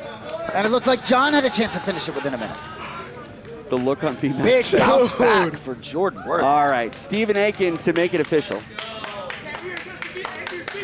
Your winner, with a break representing the Alabama Twisters, Jordan Worth. And listen to the nasty 9 getting loud on the sideline. And we got to review that footage. While he talks to Jordan, we got to review the footage. Keelan is on it. All right, we're going to try to get that squared away, and Stephen Aiken is going to chat with Jordan Worth. Here with Jordan Worth. Jordan, man, amazing match. He jumped on your neck within the first few seconds there, and it really looked like he was going to get you out of there and put 7 points on the board for his team. You turned the tables really quickly, got a break. We're going to see soon if it was actually within that same minute or not. The judges are looking into that. How do you feel after that match? I feel great. There was no way I was going to lose twice in a row. Hell no. You got to kill me. I was either going to go to sleep, and I wasn't going to go to sleep. Kind of hurt my neck, but you got to do more than hurt me to get me out of here. I heard that. As soon as you stepped over, it looked very comfortable with your leg in there in the middle, like that's where you wanted to be. Was that a setup you were looking for? I do a lot of weird things, man. Yeah, I attack from the bottom down a lot. And I was just happy to be out of the choke. That's where I wanted to be, was out of the choke. Once I got out of the choke, I seen an opportunity to get into 50-50, and I was very frustrated in the stalling call last match. And so I realized if I get into 50-50, we're going to be able to stabilize this position, and I shouldn't even be talking. I'm done. Okay, I mean, that all sounded very good to me. Why am I telling people what am I doing? Why am I telling people? He's just excited to be here. Jordan, we're excited that you're here. Part of the Alabama Twisters, man. We look forward to a lot more exciting matches from you this season. Hey, keep him right there. Hold on one second. Keep him right there for just a second, Stephen, because... Oh, yeah, and he's got $500 in his bag for putting on a performance. And, Stephen, we have an official challenge flag right here from one of our coaches. We have a coach's challenge from Renato Canuto. That's right. So let the people know what's going on here. What is it? It's a challenge. They're challenging to see if the submission was under a minute.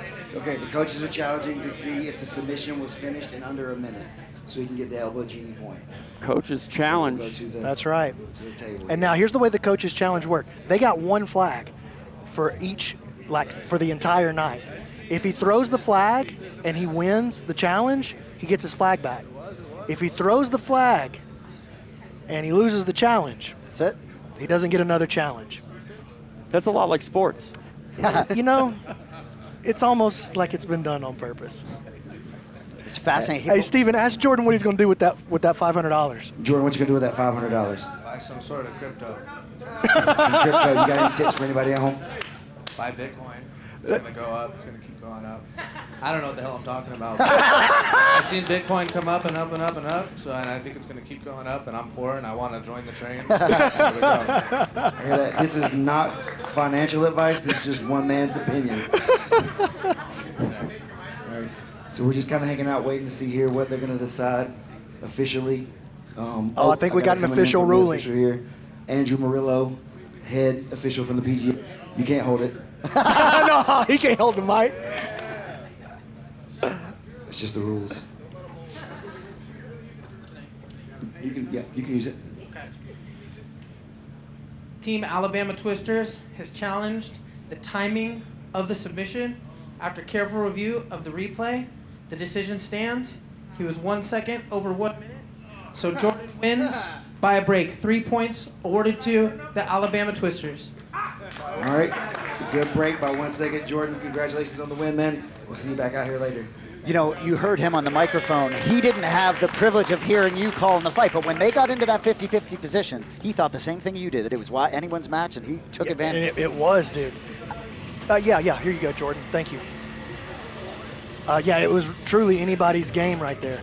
Can you believe he survived that opening attack? We were, as it was happening, I was going, Volkanovski. It just looked like Volk Ortega to me. And he said his neck is hurting, so we'll see how he bounces back in third. That's got some adrenaline, got to feel good. And I talked to him earlier tonight. He was actually going to get out of here until his first match, handle some of his nerves a little bit. So maybe a little nerves in the first match, but executed nicely Hey, there. man, you get the crowd to pop like that, those nerves shake right out, dude. I'm telling you. Yeah, big submission for the 10th Planet product. Not worth 4 points, but still worth $500. TJ. Thank you. Hey, TJ, can I share something with you before we go? There is a bounty in the chat to get you to do jiu-jitsu. And it's up to like $400. Get out of here. They're going to give you like $400 if you'll just sign up somewhere. So you Sign can up? pay and train. I think you got to train. That's like real work. Or I have to clarify from the chat. Is it $400 if we get him to train, or is it $400 if I get him to train with me? Because that's two different things. I don't know what I fear worse. Signing up and making a commitment, or just having to take the mat with you once. No, thank you. I'm a nice guy. Yeah, off the bat. You're in peak physical condition at this point, especially given where you were season 7. It's like a new man. Yeah, dude. You're T Genie. You're T Genie now. I used to call you T. Now you're T Genie. I don't like that either. Well, you don't have to. That's just what it is. I think it's time. Now? Yeah, Okay. let's run it. All right, let's do that. We're going to go to a video. Coach Mika, he's got a testimony here about PGF World. The last event, as a coach, we won. I want to win again because I think we have the understanding of the rules and the event, and I think we can do very well with that. So, but I'm more excited is actually for the athletes. It's the first event that start to inject money on the athletes. Not just make you famous, not make you big, but give you some pay, And I think people want to get paid, If you do jiu-jitsu, do what you love and you get paid, it becomes more interest. And I think PGF was the first tournament that actually put that money out there. And then, of course, now we have many other events that start to realize, we got to step up here. So PGF made this chain of reaction of other events to start to pay athletes. So you guys are athletes, you should take PGF because they're the ones that trust you guys and decide, hey, these athletes are professional people. And now we see a lot of other events that are doing the same, but I think we're the OGs on that part of get athletes pay. We're back here inside the secret location. It is night 1 of PGF World Season 8, and Block 2 is in progress. Let's get back to the action with Stephen A. Our next athlete making his way to the mat, representing the Alabama Twisters. Give it up for Brady Hilton. Second assignment of the night for Brady Hilton, representing the Alabama Twisters. And Brady took a pop on that knee in that first match with J.J. Bowers in that reverse toe hold. And he's out here with a very, very dangerous leg locker out of Kingsway in Christos Papadellos. Back to Steven. And his opponent, making his way to the mat, representing Team Dolomer, Christos Papadellos. Christos is looking to put some points on the board. He's one of the more highly paid athletes in the draft. He's one of the more favored guys. A bunch of people picked him up in the fantasy, and he blanked in his first match. Yeah. See if he can respond here and get some points on the board for himself and Team Dolomer. Right now, the Twisters have the lead for the block with 6 points, but Papadellos could tie it right up with a kill here, or possibly even take the lead and get it within a minute. Are you going to target that leg for maybe a 4? I think I would. I think I would go for a quick 4. I don't think it's 100%.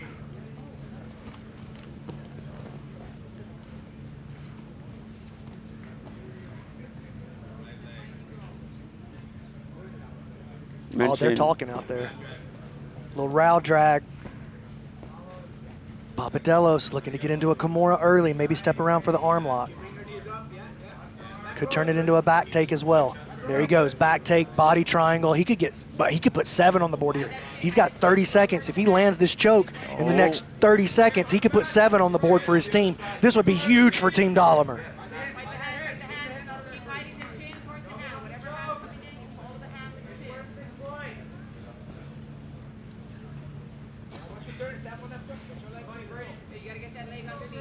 Brady doing a good job surviving right now. You saw Christos check the clock. And he's going to miss the elbow genie, the speed bonus. And now Christos has 5 full minutes basically to work on securing this choke. And now he's got the palm to palm. Ooh, Brady survives again. Hilton showing off that durability here. Ooh, could Christos go for this thunder lock? He's looking for the shoulder here. This is nasty. Look at this full Nelson body triangle.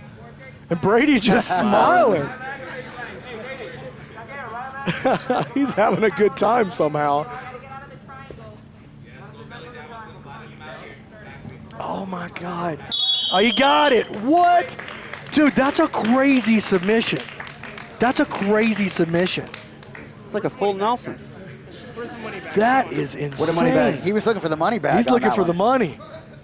I think he deserves it, but apparently no one's buying. Hey, listen, I only got so many of these things. I got to be a little conservative. Too many highlights. It just shows you how good night one is. The bar is raising on highlights. I hear you. All right. No money bags, but to make it official, Stephen A. I need that once upon. I want to go home. Your winner with a break, representing Team Elmore, Christos Papadellos. Papadellos with the submission victory, and he wants to say something. He's talking a little bit. Stephen Aiken going to go out there and chat with the winner, Christos. Look at this Papadellos. finish. Okay. Like before we go to Steven, let's just take a look at this finish. Look at this. Both arms trapped behind the back. Full Nelson, basically, pushing his head forward, and it's a shoulder lock. I don't know which shoulder it was. It's a shoulder lock. It's a neck crank. It's crushing the diaphragm. Christos Papadellos with 9 submissions at once. Let's go to him out there with Steven. Christos, we just went to the replay there. Lots of crazy torque on his whole body there. What do you think finished him? I don't know. Definitely some tension in the shoulders. Brady's super tough, man. I honestly, I didn't think I was gonna get the finish like that, but yeah, no, I'm grateful it came. Guys, I showed up here with no money, spent all my money to get to Las Vegas. The fridge is empty. I need to go home, buy 20 boxes of Once Upon a Coconut to fill the fridge. So please, if you feel the need, let's see those money bags come out. But no, for real, Brady's super tough. That win means a lot to me, and yeah, he's gonna have a great season regardless of how his first day's going. So that's a big win for me. Good job, Christos, out there. Get some points on the board for your team. And he says, don't clap, throw money. See you later. He's great on the microphone. The money bag's changing the dynamic of the season already, right? Absolutely. No question. And Papadellos doing some favors, I think, for himself on the mic. We talked to him on our podcast, The Rounds. It was the coolest video I think we've ever done. Gordon Ryan was just hanging out in the back. Yeah, just hanging out in the back, like cleaning the mats or something. Yeah. Very interesting. Christos Papadellos doing big things, officially on the board here at Season 8 of But, you know, PGF World. you founders with these money bags, you got to be locked in. I mean, Zoltan, you know, he's in the crowd schmoozing, right? We got to be ready to go. So Papadellos have another chance to get that money bag. But would you each have 10 for the whole season? Gracie says she's not throwing a bag till a bone breaks. That's pretty vicious. That is. She's a Gracie, though. I mean, she's full Gracie. Yeah. I don't think she was serious. I think she was serious. Well, I guess we'll find out. Yeah, I guess we will. All right. Look at that. The official fantasy league is up now. You can check it out at pgf.world. Free to play. And you can either tail Egghead and his advice or go out on your own. Yeah, squad's already locked for tonight. But, I mean, I'll be interested if you're in the chat. Let us know how that fantasy team's coming along. Put your score in the chat so we can laugh at you or celebrate with you. There you go. All right. Our action continues here in Las Vegas. Back out to the mat with Stephen Aiken. Our next athlete making his way to the mat, representing the Tropic Thunders. Make some noise for John Chandler. Here comes John Chandler. Ready to try to score some points for himself and his team, the Tropic Thunders. Stephen Aiken to bring out his opponent. And his opponent, representing the New Hope Kings. Let's hear it for Jet Thompson. Here he comes, the Season 6 runner-up, Jet Thompson, representing the New Hope Kings, #1 overall pick. Went for big money on draft day.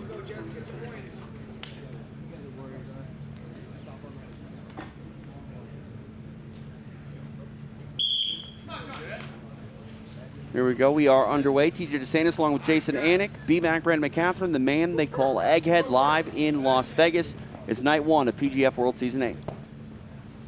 Nice, that's the one. Head down, take your time. Just don't lose control. Close guard here for Jet Thompson. Now he opens it. Good angles, I like that. Oh, Jet cutting a good angle right here. He's going to make a move to the back, and Chandler's going to be in trouble early. And you see Chandler just holding on to that head. He's doing anything he can. Look at the way Jet trying to invert. Now he's out the back with about 30 seconds left to try to find this choke. Full body triangle, looking to put some points and some redemption on the board for the New Hope Kings. Yeah, and I know they say pressure's a privilege, but for Jet Thompson, you know, being that on an island as that #1 overall pick.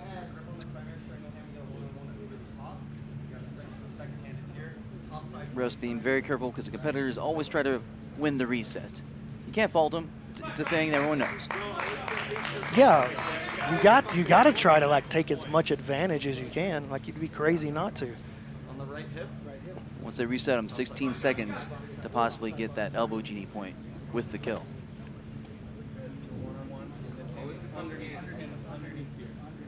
You talk about pressure being a privilege. I think Jet Thompson's just simply immune to it. Yeah, I agree. Well, we'll see if John Chandler's immune to pressure right here because Jet is putting it on him with that body triangle. You see Chandler thrashing around, trying to do anything he can to escape this position. Chandler going to survive the first minute.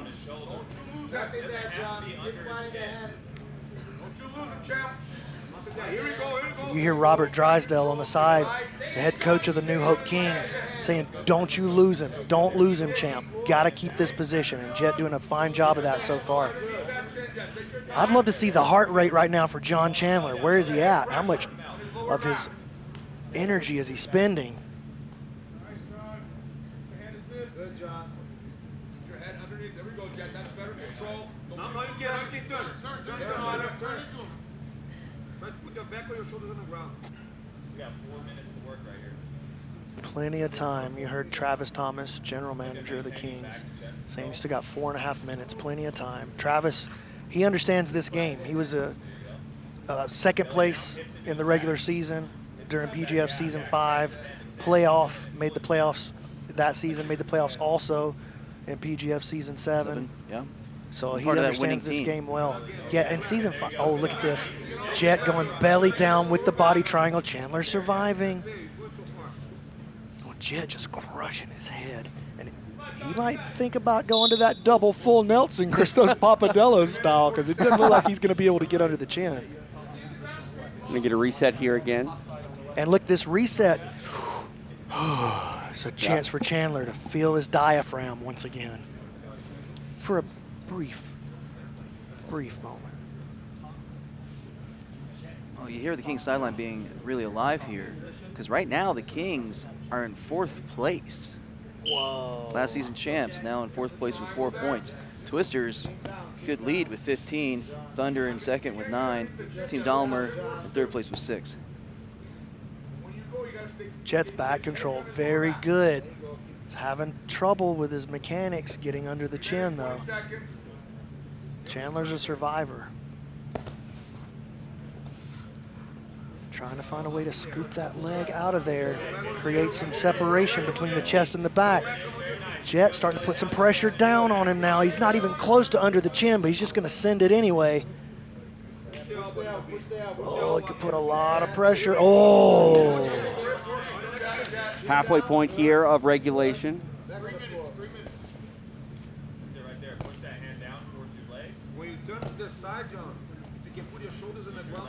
Chandler's nice job, though, by Chandler. You see the way he masterfully, like, forced that body triangle, forced Jet to let go of the body triangle, but Jet, excellent work, reseals the body triangle, creates his chest-to-back connection once again. I mean, it sounds like a backhanded compliment, but the durability on display here of Chandler, he's been on the defensive pretty much since this match started. Yeah, pretty much from the go, Teej. We kind of alluded to earlier, he just went 3-0 in MMA, amateur. He got an RNC in that one, but just training for MMA just gets you in such great shape. It's a really good point, given the fact that he's going to probably have to, you know, be underneath Jet for 5 of these 6 minutes. Look at him just ripping anything he can find, just anything he can find to try to get John to react and lift his chin. Chandler has survived so far. 2 minutes left. He's not really been in deep submission danger. He's obviously way behind the 8 ball right here, but he's finding a way. You're doing great. You're doing great. That's it. That's it. You got a minute and a half only, John. BMAC, if you're Jet Thompson, I mean, do you get super aggressive? Do you try to pop off for maybe a sneaky armbar, or do you maintain this? I would probably wait until maybe the 60-second mark, maybe 75. I'm going to start looking. Oh, and they're putting Chandler on the shot clock. And if you're like, why are they putting this guy who's been getting murdered on the shot clock? Because we want offense. We do anything to favor all, just like any real sport. Look, what is pass interference in football? You got to give the guy a chance. We want to see plays that take us closer to submission and closer to scoring. And the penalty flag has flown, but it's play on. So if they're in a good position like this, like the mount or the back, they're going to issue the penalty, but allow him to keep hunting. They're not going to blow the whistle and stop the play and move him farther away from the submission. It's like in hockey, a delayed penalty, if you will. That's right. Play through it. Exactly, Teach. But I think it's a perfect use of the shot clock in that spot, right? Because ultimately, you know, he could be defending to get through with a draw, right? And the PGF, it's all about aggression. I mean, is Chandler going to survive this? And it got hard. Jet Thompson walking out of the first 2 matches with zeros on the board. Right. It happens in the PGF every season. This kind of thing happens. Oh, Chandler in big trouble now. He's bellied out. Short time. Jet working it with 15 seconds to go. Can he push it? He's in a great spot right here. Can Chandler survive? 10 seconds left here in the match. Oh, he's close. Time! Oh my God! John Chandler finds a way. Jumps up, and you can see the excitement on him. You see him jump up after being somewhat dominated, but that's a draw as a win there. Absolutely, every point counts. And I would love to hear from Jet Thompson right now. I want to get inside his mind right here, see what he's thinking. Before we get to that, Stephen Aiken will make it official. After 6 minutes, this match finishes with a draw. No points awarded. Jet Thompson, the #1 draft pick, 0 for 2 as far as bankable points are concerned in his 2 matches tonight. He will speak with our Stephen Aiken.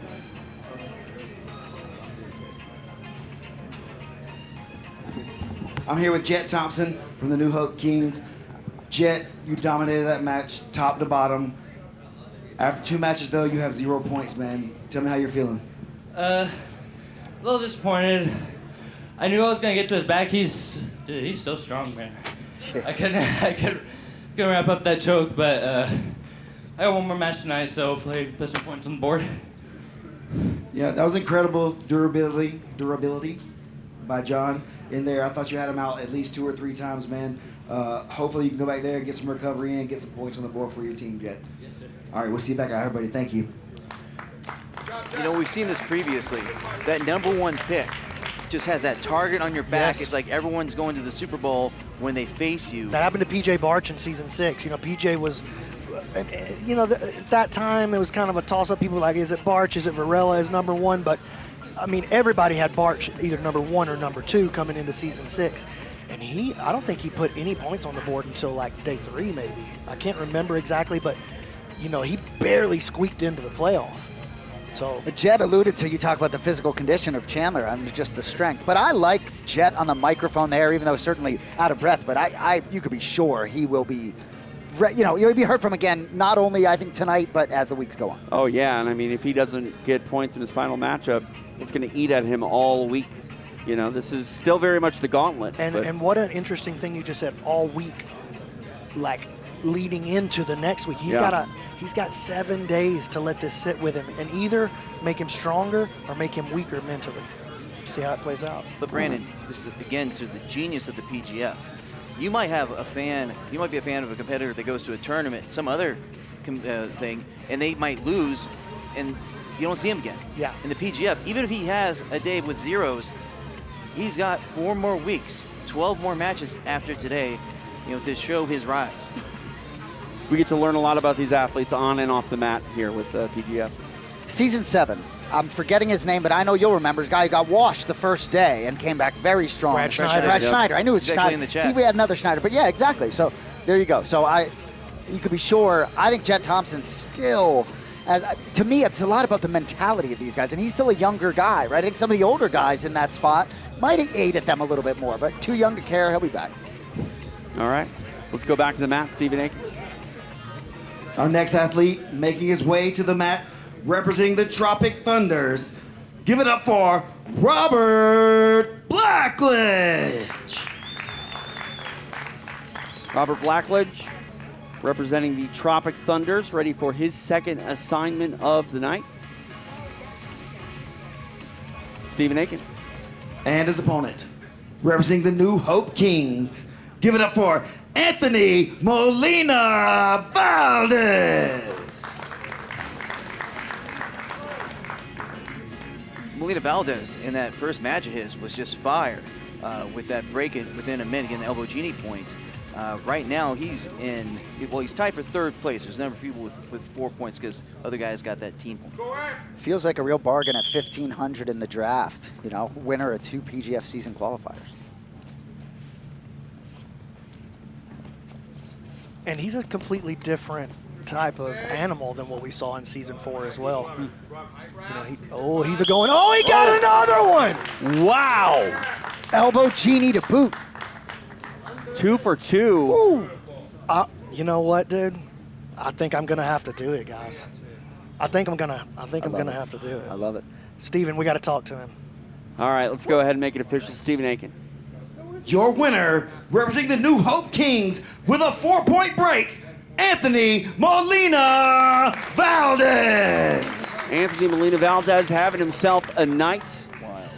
And getting some more money. Well Caught it, executed too. on the toss. You get a bonus for catching it? Happy with the catch, actually. All right, Stephen Aiken. You're an all-around athlete out here catching these money bags and catching these W's for your team, man. You're putting yourself right there at the top of the leaderboard where we thought you would be. How do you feel after that match? I feel really, really good. The last time I was on the PGF, I didn't do too great, but I'm making up for it now this time. What can we expect from you in your third match tonight? I'm looking to put more points on the board for a kill at most. But honestly, I'm just here to do good jiu-jitsu. How's it feel being part of the New Hope Kings, the first franchise in jiu-jitsu history? It's pretty sick. I'm pumped about the what the fuck do you call it? Not peptides. I'm bad with Stem cells. Stem cells. Yes. I'm pumped to inject some of that in me too. All right. We'll inject some wins hopefully too later on. Anthony, congratulations on the $500 bonus and the 4 points for your team. And picking up the New Hope Kings. Did he just say inject some of that into me too? He did. Okay. But I mean, that is how it works in his defense. All right, fair. Hey, and with that elbow Look how genie quick. point going with the break, he goes to first place. Sorry. Yeah, so eight put him in first place. That's right. 2 4-pointers. Man, how much time collectively has he had on the mats? Like, All right, less than 2 minutes. We know that. There you go. that's crazy. That one was 10 seconds. Yeah. I didn't see the official time. We might be we'll get all under a that minute. later. Oh, he's definitely under a minute. Yeah, for sure. All right. Our action continues here as night 1 of PGF World Season 8 rolls on. Back to the mat with Stephen Aiken.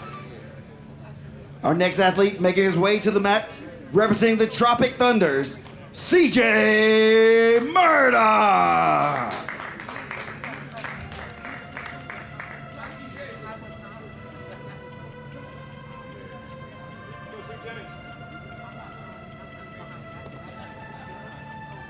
CJ Murdoch back on the mat. Stephen Aiken. And his opponent, representing the New Hope Kings, Anthony Gojani. A lot has been made about the New Hope Kings first franchise in jiu-jitsu. You think they're feeling that pressure, B-Mac, of being that high-profile team, the first in PGF history, the representatives of New Hope? I don't think so. Egg, not the first time these guys have matched up? Or is it? I actually believe it is. Okay. They were both at the PGF Las Vegas qualifier. Okay, I knew they were both but, there. But they didn't face each other in the bracket.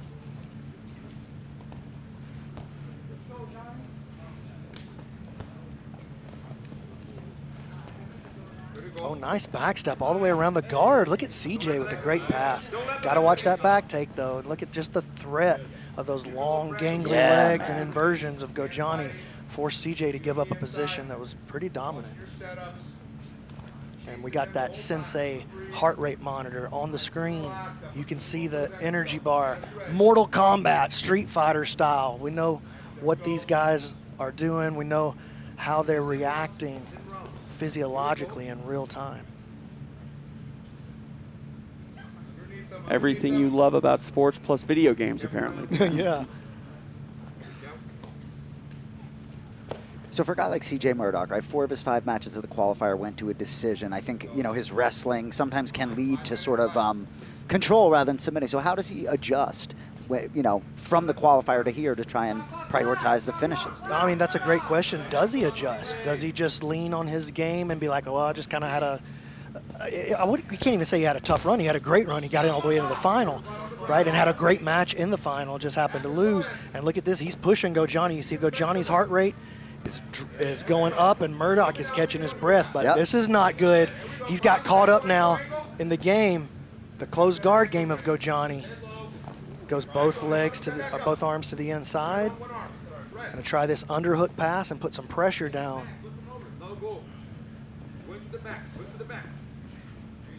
And you can see just in the reaction on the health bar there, like how these sprints, like these quick burst sprints affect these guys.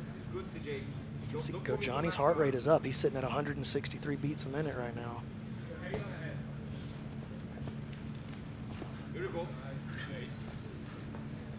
Murdoch pulling into a leg attack and Gojani into the top position. He's like, nah, that ain't for me.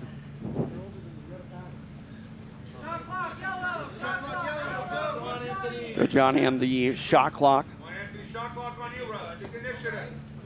Gotta do more, Anthony. Come up. Gotta hit feet. See the elbow. Lose your balance. Nice. Enough of a position change to reset the shot clock.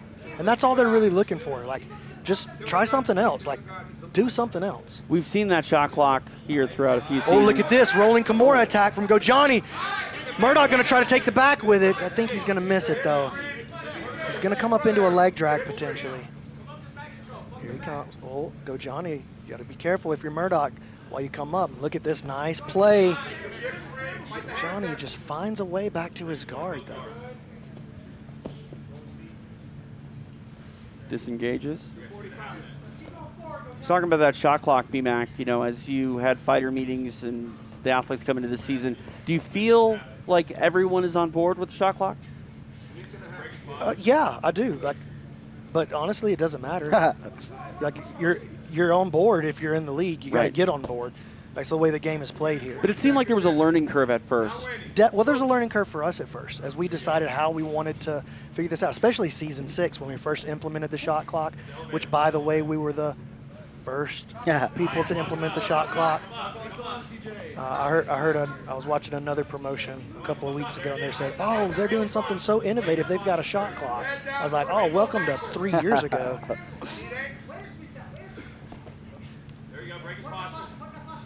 Murdoch on the shot clock here.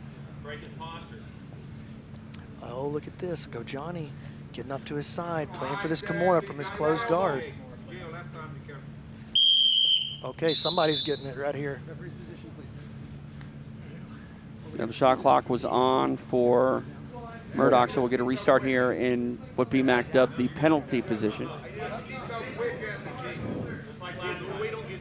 Gojani might be a little mad because he likes the closed guard attack. He asked, am I down? Yeah. Tight on the head. Tight on the upper body and follow the lower body. Here we go. Nice play, CJ with quick on the trigger right there. Beat him to the whistle. BMAC, can the athlete defer to not take the penalty position?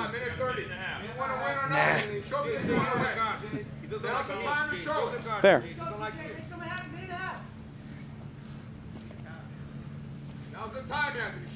Well, we put him in that position to spur something crazy happening. Like, we want something crazy to happen. We don't care if you've got like a slick, nice positional game necessarily. We appreciate it, but we've seen enough of that. That's why the flag got thrown. Put him into a bad position. Let's see what happens. Inside the final minute. Butterfly here for Gojani. Gojani just hasn't been able to get his game going. And now Gojani finds himself on the shot clock. Cartwheel over from Murdoch, double unders pass. Man, every time he almost passes, though, Gojani just inverts so well. And here's a back take by CJ. Gojani gets his back to the mat, saves himself once more. Knee on belly. I mean, CJ really dominating him positionally right now. Here's a leg entanglement. He's looking for the Woj lock. Well, that leg is long, though. Dude, he's flexible. CJ's going to send it right here for the last 5 seconds.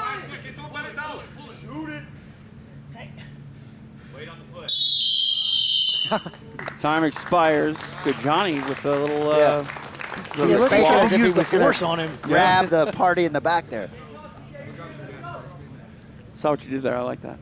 Grab the party. All right, Stephen Aiken, take it away. After 6 minutes, this match finishes with a draw. They go the distance. No points awarded. Here we are, Matt's side. Listen to Robert Drysdale, coach, is just so riveting. Yeah? Oh. What do you like about it? I just like listening to how into it he is, right? And turning around and looking at the clock. And just, he basically said last time, you've got to commit anything you're doing now, you got to 100% commit to it with a minute to go. And I think it's interesting to see even the coaches in this league. Well, we've seen some legendary coaches step up over the last few seasons, BMAC, and I think this season the coaches, they have to make more of a commitment, I think, with this long haul, long grind, long campaign for themselves and their team. Yeah, I mean, we had Hodger Gracie for the last 2 seasons. He's a legend, but we can't get Hodger Gracie from London for like 8 weeks to stay in Vegas. Like, I would love to, but I would. You just can't get him to say yes to that. There's no way, But Andy Varela and Hanato Canuto come in with major experience as athletes in the PGF rule set. Perfect choices. They're right here in Las Vegas. Mika, one of the most decorated jiu-jitsu players in the history of not just of Las Vegas, but of the United States. Of course, he's Brazilian, but man, he's the perfect choice. He's coming from the winning team. He's been super involved in the PGF, even in the off season. We're communicating with him, finding out how can we adjust this to try to make it better. He's been great just as counsel for the PGF, so he understands the game deeply. And then to bring in a legend like Robert Drysdale, to have him local right here to Vegas and to be able to utilize his expertise, it's awesome, dude. Absolutely. All right, our night continues here. It is match day 1 of season 8 of PGF World live in Las Vegas. We go back out to the mat with Stephen Aiken. Making his way to the mat, representing the Tropic Thunders, let's hear for Zach Schneider. Here comes Zach Schneider representing the Tropic Thunders. The only person with a kill so far in season 8. Stephen Aiken. And his opponent, representing the New Hope Kings, Juan Martinez.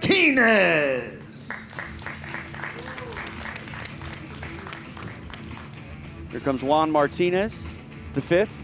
This is a banger match here.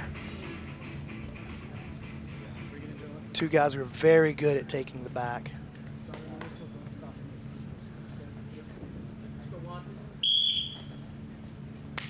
We are underway. TJ DeSantis along with Jason Anik, BMAC, the commish, Brandon McCatherine, alongside the man they call Egghead in Las Vegas in our secret location. It is the site of PGF World Season 8. Ooh, hard collar ties. Is that getting heavy on that head? Nice, Juan. Looking good. You're looking good. Looking strong.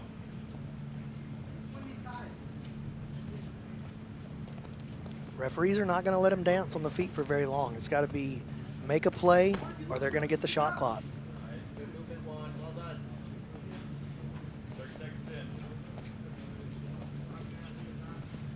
Right now in this block, the Twisters have the lead with 6 points. But a kill by either one of these competitors could tie them up. Whoa, look at Juan getting crazy. Look at capoeira, dude.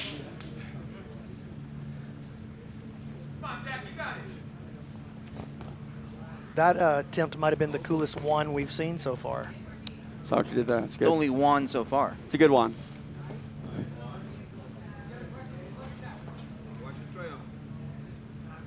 Outside De La Hiva hook from Martinez. Very good open guard player.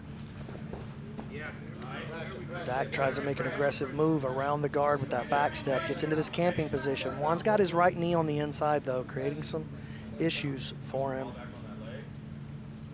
Zach locking his hands together. A little too early to lock the hands together, though. He's going to have to clear that knee, that inside knee, bottom knee of Juan Martinez, the 5th.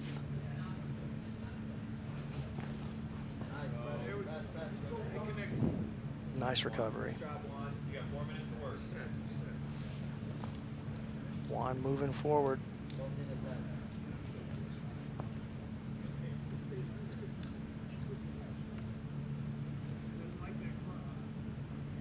Shot clock yellow. Shot clock Martinez. One here on the shot clock.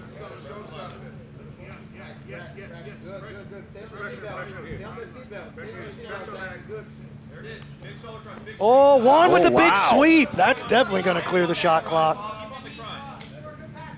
Great sweep by Martinez. Utilizing that shoulder crunch to get the turn. I mean, when you get that sort of reaction to the shot clock, it makes you look like a genius, BMAC, for implementing it into play here. Well, it pushes a sense of urgency into the athlete. Like, you cannot play around. You're not just going to get a penalty. It's a penalty you may not recover from. Right. It's a penalty that could lead to the very end of the match and could lead to you getting killed. And you saw like, Zach Schneider, not truly killed. take advantage of that in his last match. That's how he got that kill. Absolutely. Halfway point. 3 down, 3 to go.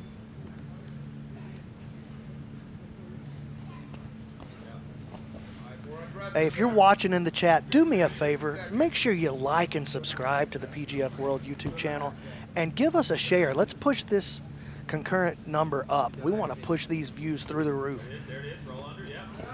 Oh, nice play by Martinez.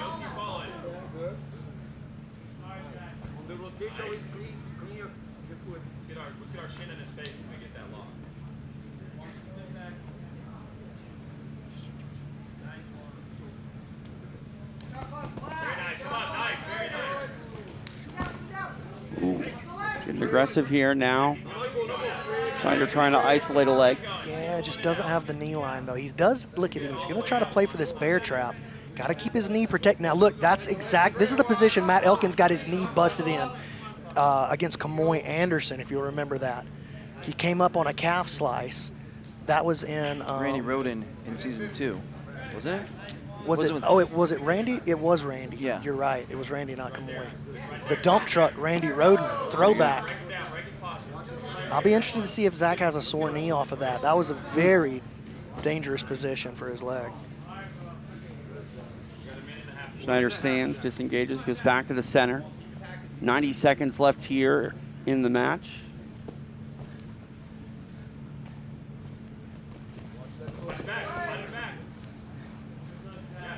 Watch your right foot, Zach. He always goes to the right foot. Back step. Good back step. Shot clock black. Shot clock Schneider. Schneider, oi! Getting active. But he got himself caught in a little trouble there. Falls back on the leg. Let's see what he can do with it. Juan reacting well. Schneider scoops underneath the leg. Trying to move into an X guard here. Shades of Marcelo Garcia.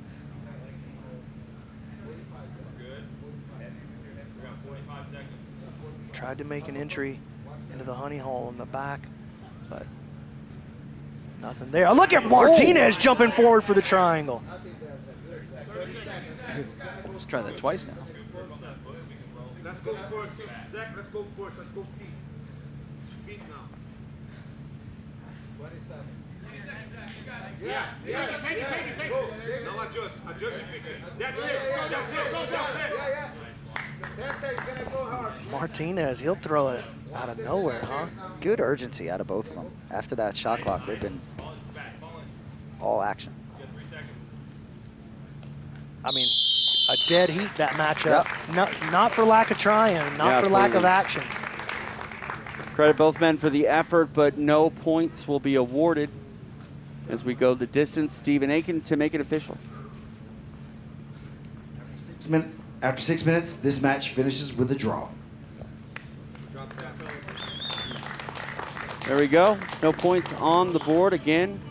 A lot of effort, a lot of heart shown by both gentlemen, and yeah, I mean, tonight's been, we see these good matches, guys, but we've had such big moments already in night one that you almost feel a little let down even after a great performance by two guys that push each other all the way. Oh, check it out on the screen. Part of the Nasty Nine. Russ on the left there. You got Cole Dobbins on the right. And then right there in the center, it's Fleroy Brown, a.k.a. the Duke of Dixie, the Sultan of the South, the Alabama aphrodisiac. These guys leading the Alabama Twisters.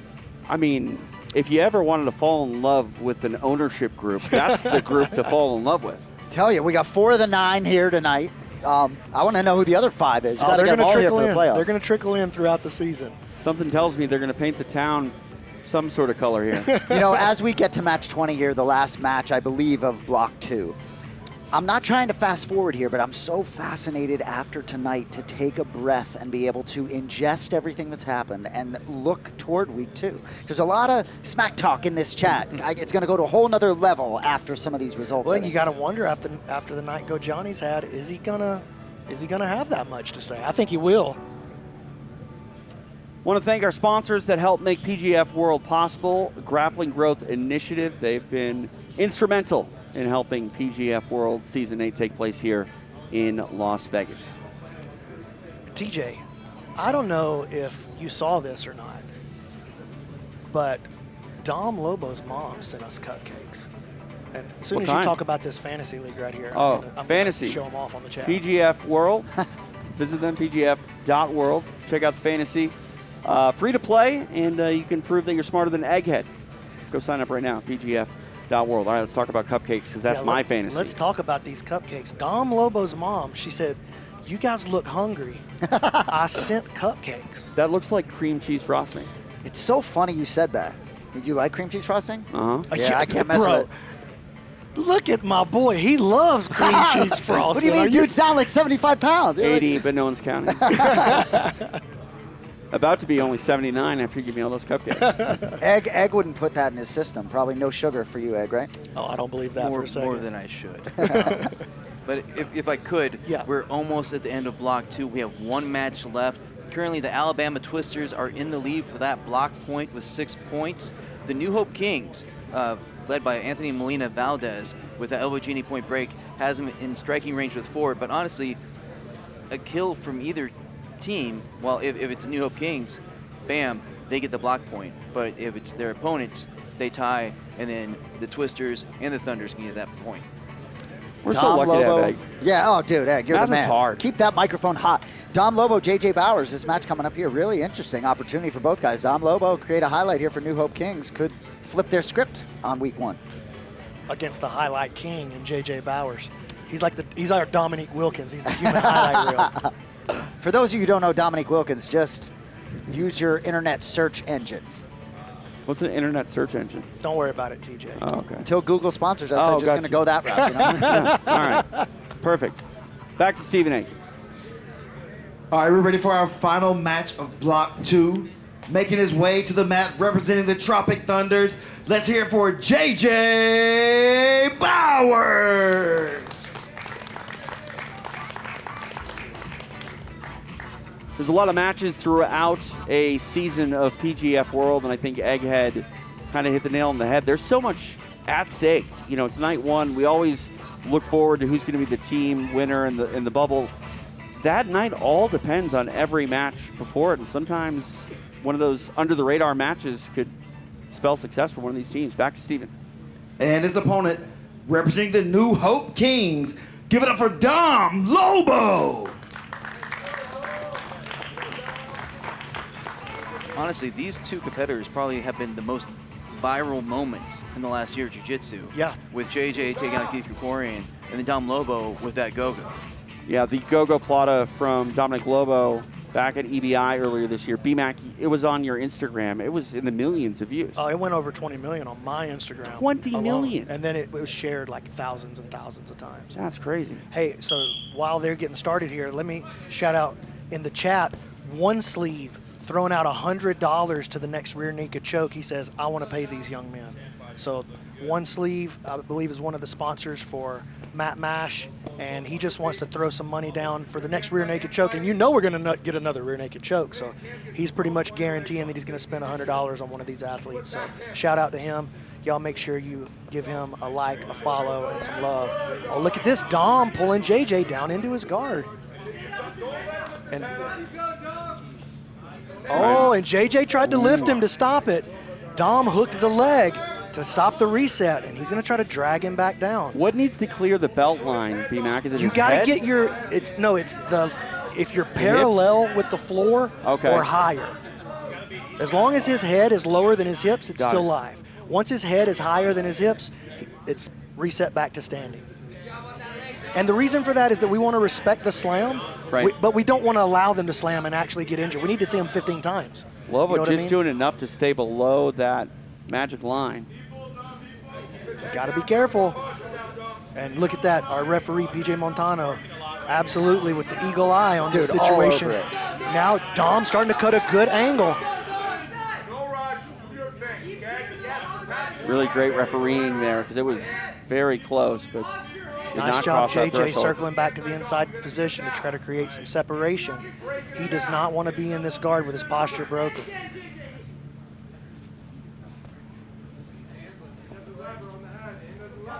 JJ just desperately trying to break out of here, but Dom is just glued to him. Threatens him with a triangle, postured for a minute. Now JJ in a much better spot here, but posture broken again. As Dom tries to drag him into his world. Lobo did a good job at trying to shoot that triangle and then getting the guard back. Goes forward again. Oh, watch out that Estima lock. JJ threatened it real quick.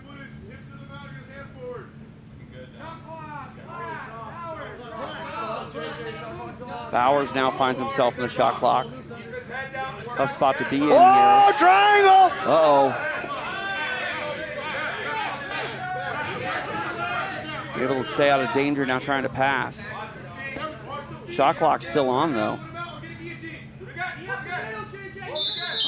There it goes. He was able to stay out of the submission attempt, but unable to avoid the penalty. And Drysdale getting loud over there. He says, show me you want it. I want to see you get more aggressive. As he talks to his athlete, Dom Lobo. Yeah, I don't think the coaching role for Robert Drysdale is an honorary position. He's here to fire up these guys. Nice seatbelt, able to keep JJ from scrambling out. First hook, second hook. Almost there. There, oh. Can he get to the body train? He does. Oh my goodness. Dom Lobo in prime position for a big upset. A lot of time to work here as we're at the halfway point.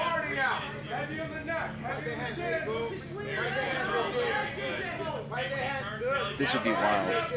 JJ Bowers went for the second most in the draft. And Dom Lobo, Mr. Irrelevant, but on his back. Walks will haunt. That was good. Walks will haunt. Come on, guys. Sorry. Thank you. I didn't know what it meant. It's a baseball reference. Never mind.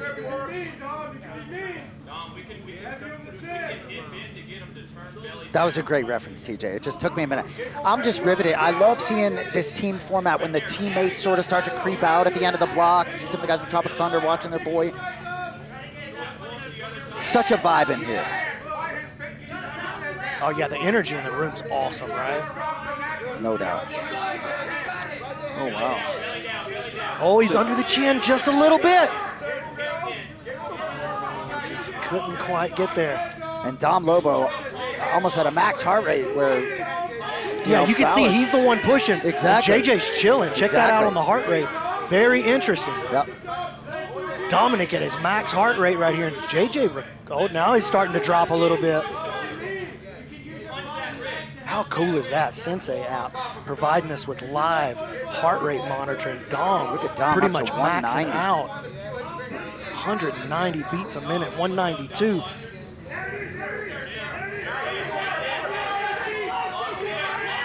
Oh, he's gonna make a push for it.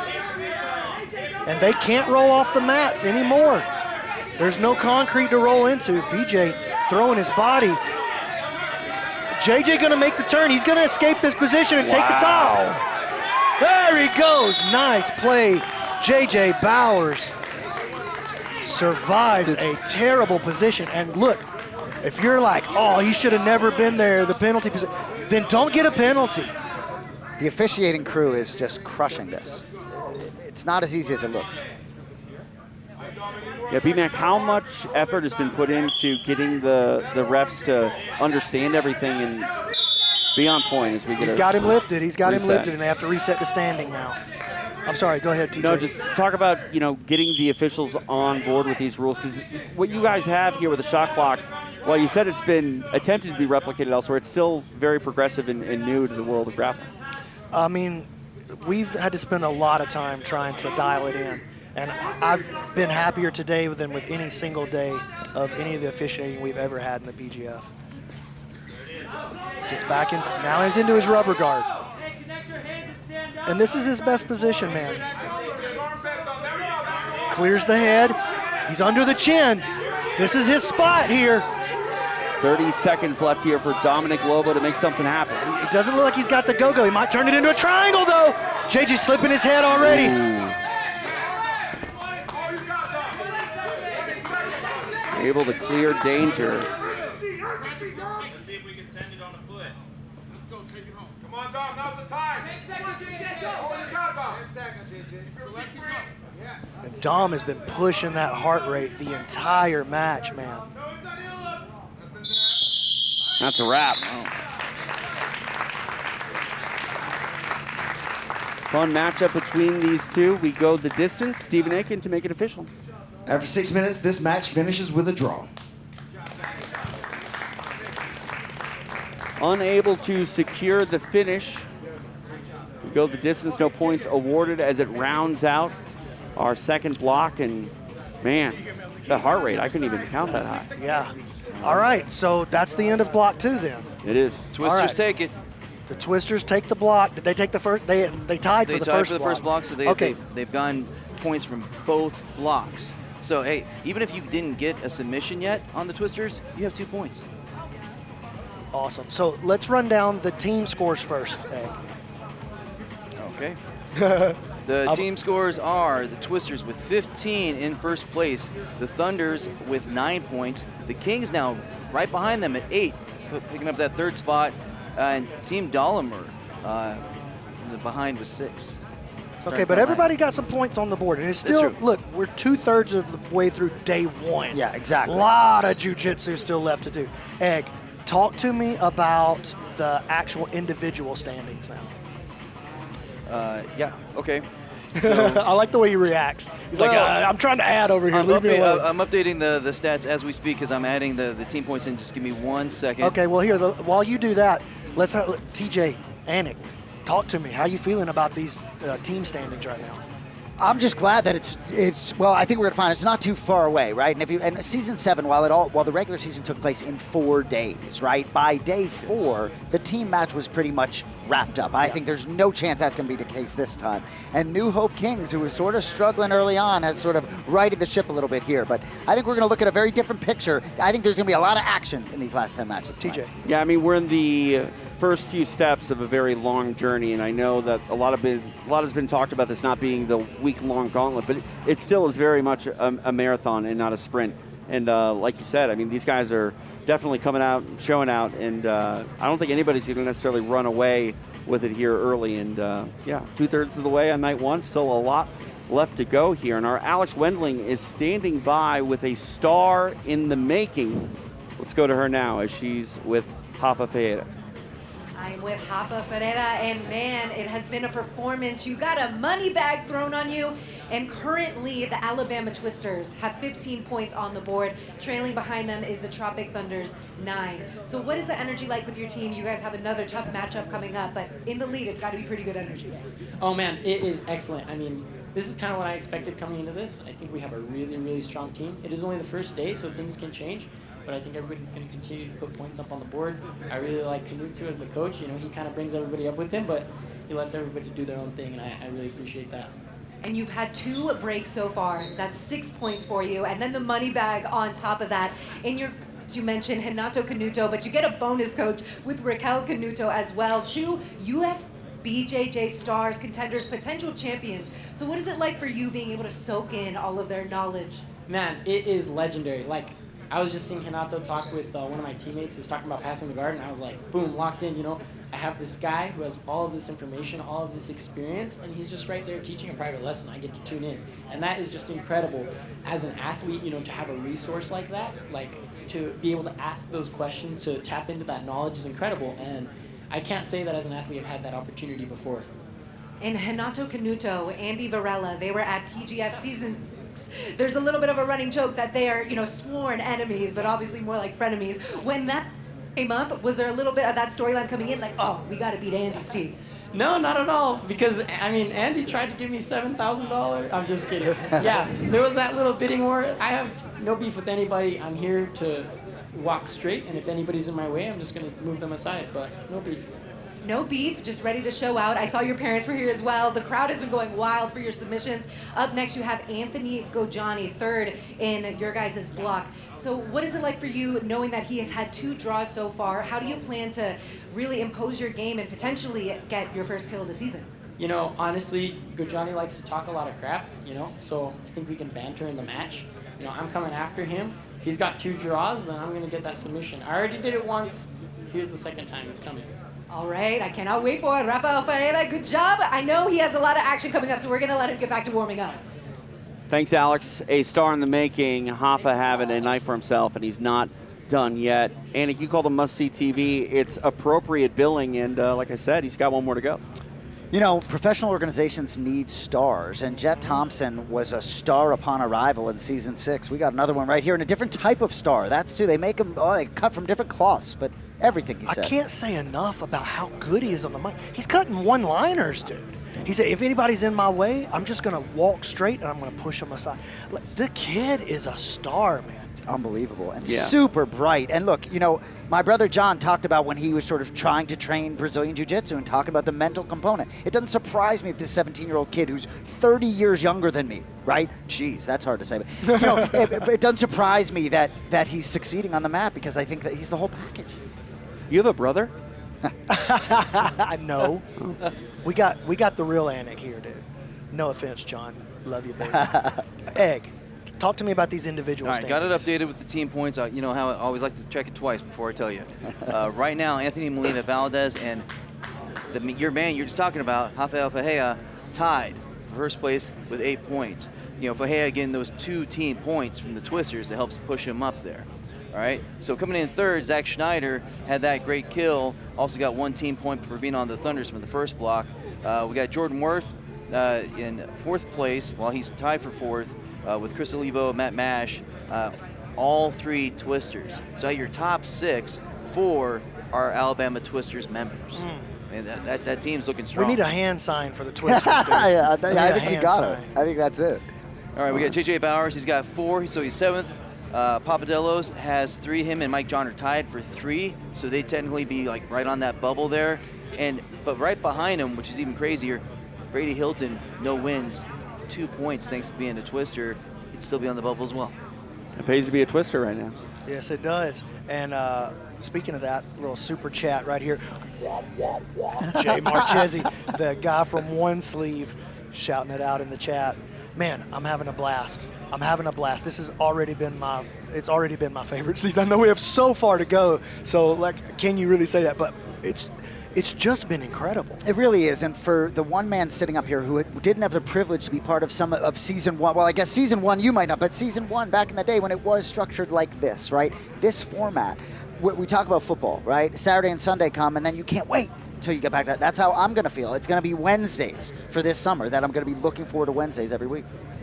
I have plans on Wednesdays for the first time in my life. Yeah. It's pretty exciting for me as well. All right, we still have one thing to do. That is get to block number 3. But before we do that, we'll take a quick commercial break. Live from Las Vegas, you're watching PGF World Season 8.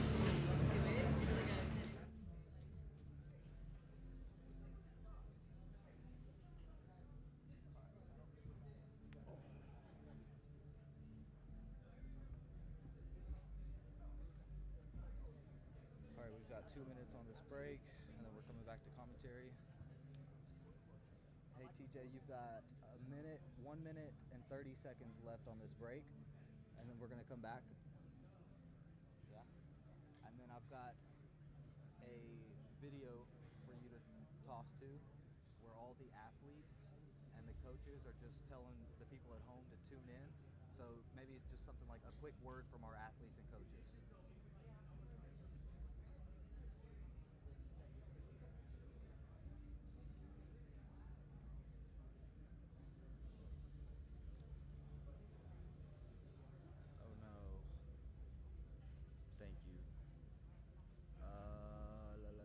I might not have time to fix it while it's running right now, but I'll fix it for the next time we toss it up.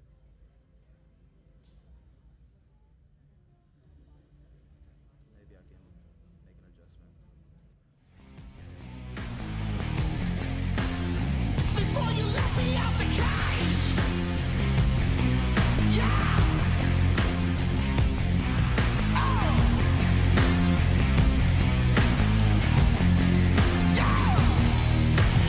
Once upon a coconut, keeping us hydrated all week. I love PGF so much. I love what you guys are doing. The fact that everyone in the world is not watching this right now is a shame.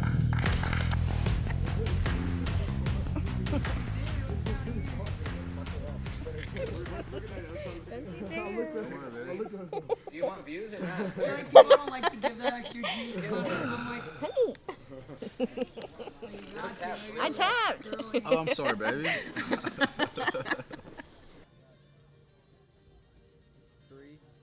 2, 1. You're locked into PGF World Season 8 live in Las Vegas. TJ DeSantis along with the man they call Egghead, Jason Anik. We appreciate you joining us for the first of many Wednesdays to come here as we look to crown a new lightweight champion, also a team champion here for Season 8. Without all of our athletes, none of this would be possible. So let's check in with some of our athletes and their coaches as they have a word for you. If you like good fights, if you love jiu-jitsu, it's a must. Dive in on this event. I promise you, it's going to be entertaining, it's going to be excited. It's unbelievable. You're going to see different ways of doing jiu-jitsu that you probably never experienced. So I highly recommend then dive in and try to at least, pick some fighters that you like and follow them and see. I promise you're not gonna regret it. It's gonna be good. If you like fighting, this is the event to watch. Perfect. I think from taking a look at this roster, there's a lot of young, hungry guys. Maybe not a lot of people that you might be familiar with right off the bat, but I think after this season you'll be very impressed with the results because there's a lot of young, hungry kids in there, and I think that'll make it more fun because everyone wants that shine, everyone wants that money, everyone wants that the content and the views and everything that comes with it. So I think everybody will be really hungry, and it should be an amazing season. Sweet. For you guys watching at home, do not miss PGF Season 8. Coming in strong, better and better every time. And it's gonna be fireworks. Stay tuned. Hey, thank you for the support. I'm pumped for all this. Tune in every Wednesday. I'll be out there giving it my all for you guys. Win or lose, I'm gonna try to make those matches exciting, and the rest of the tournament is gonna be super exciting as well. To the people that know me, I have a lot of friends and family From the bottom of my heart, thank you guys for the support. Thank you for sticking around. And at times where I didn't believe in myself, a lot of you guys did. Fortunately, I believe in myself wholeheartedly now. So with or without you guys, I can make it, but the support's huge. To the people that know me that I don't like, kiss my ass. I'm in the PGF and you're not. You guys do fucking IBJJFs for 10 years and you go nowhere. You win by 2 points. Ever heard of a fucking submission? You can catch me every Wednesday on the PGF, dominating fools.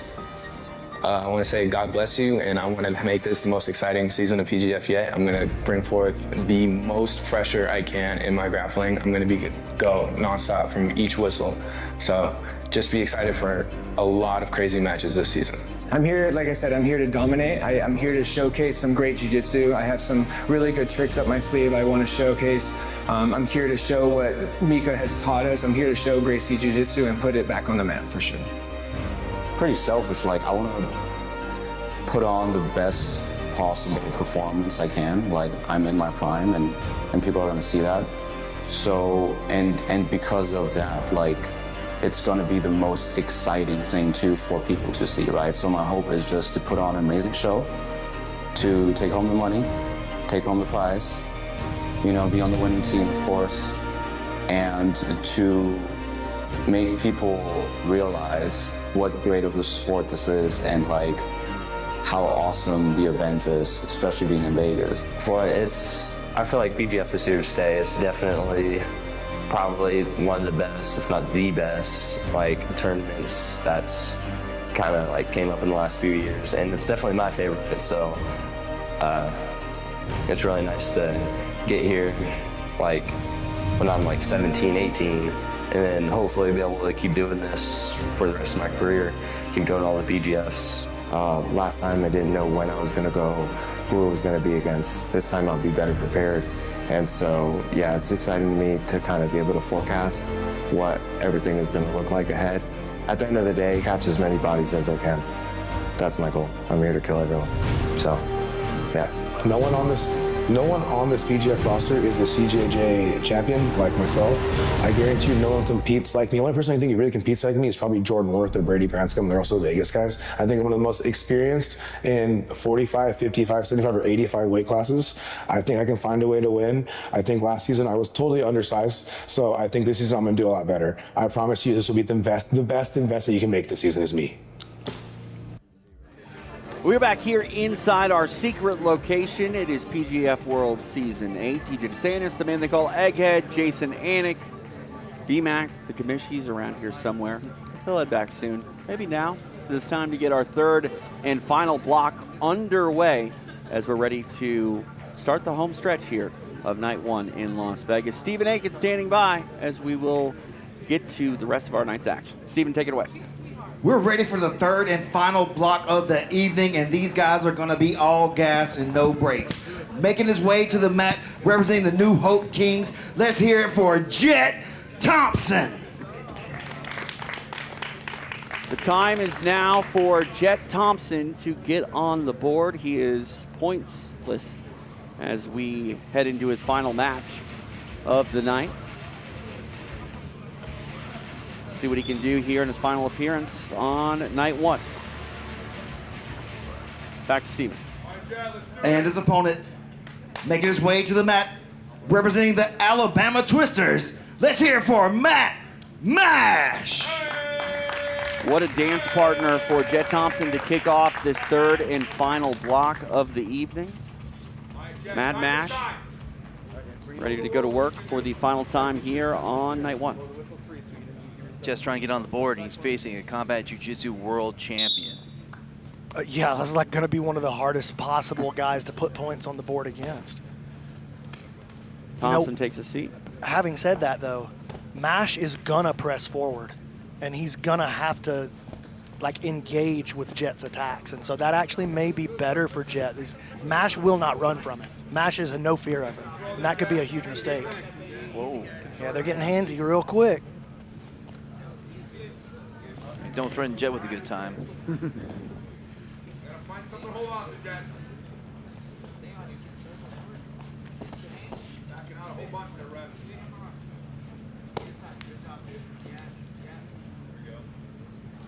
wrap on the foot there, Dad.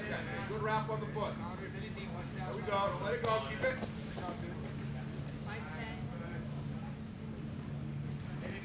And Matt's moving a lot, but he hasn't really jumped in there. He's going to actually have to be careful, make sure that he doesn't get penalized here. Oh, you better be careful here, posting that hand on the mat. Jet trying to sweep from the closed guard, nothing yet.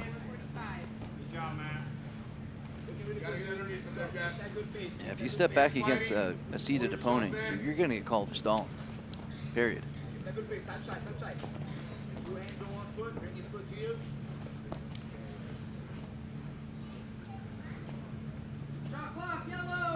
There it 90 is. seconds of elapsed time I'm as the actually shot clock surprised comes on. it took him that long to get to it. Oh, this is a tough spot here for Mash. Jet working this Calterra ankle lock. This is going to be tight. If he can just correct that angle just a little bit, he's not able to do it yet. Mash Short going to end time. up. Mash going to get the penalty. Oh man. Here come the flags. And if you're wondering, why does he get that penalty? He's moving around a lot. Yeah, but he's not moving into attacking position very much. You know, like he's moving around a lot, but he's disengaging, like stepping back, stepping sideways. Oh, Matt Mash escapes a very dangerous position. The penalty doesn't hurt him in this case. Missed opportunity there for Jet Thompson. And Jet, again, check out that right arm, the way it's hooked around the ankle. We call that the Calterra lock. Not able to get it going, though. And now Mash really changing his tactic up. He's passing the guard a little more forward, I would say, at this time.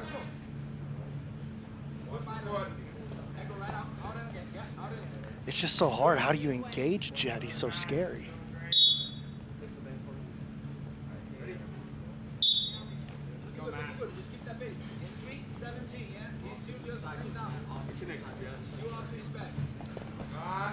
Gotta get underneath him there, Jeff. Nice. Fight the hands. Yeah, all the way to the head. Remember, pull yourself in. Oh, he tried to drag out of there, and he left his leg behind. Jet hanging on to it.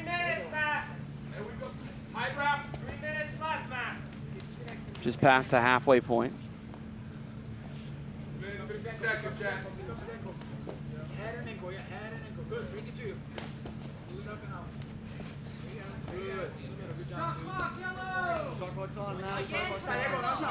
Shot clock back on Matt Mash.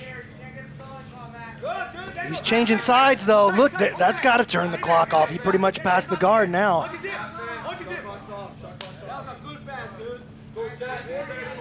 It's almost like the refs hurt somebody.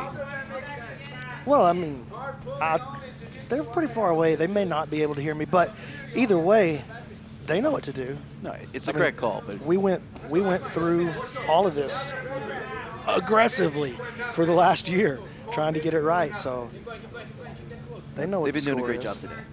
I like the way that Mash is now switching sides with that underhook, trying to go side to side, look for an opening in this guard. He's got a little lock on the toe here. Oh, he tried to steam a lot. You see that quick shift with his body? Backs out every time. What are we supposed to do? Every time he gets stiff, backs out. 45 seconds.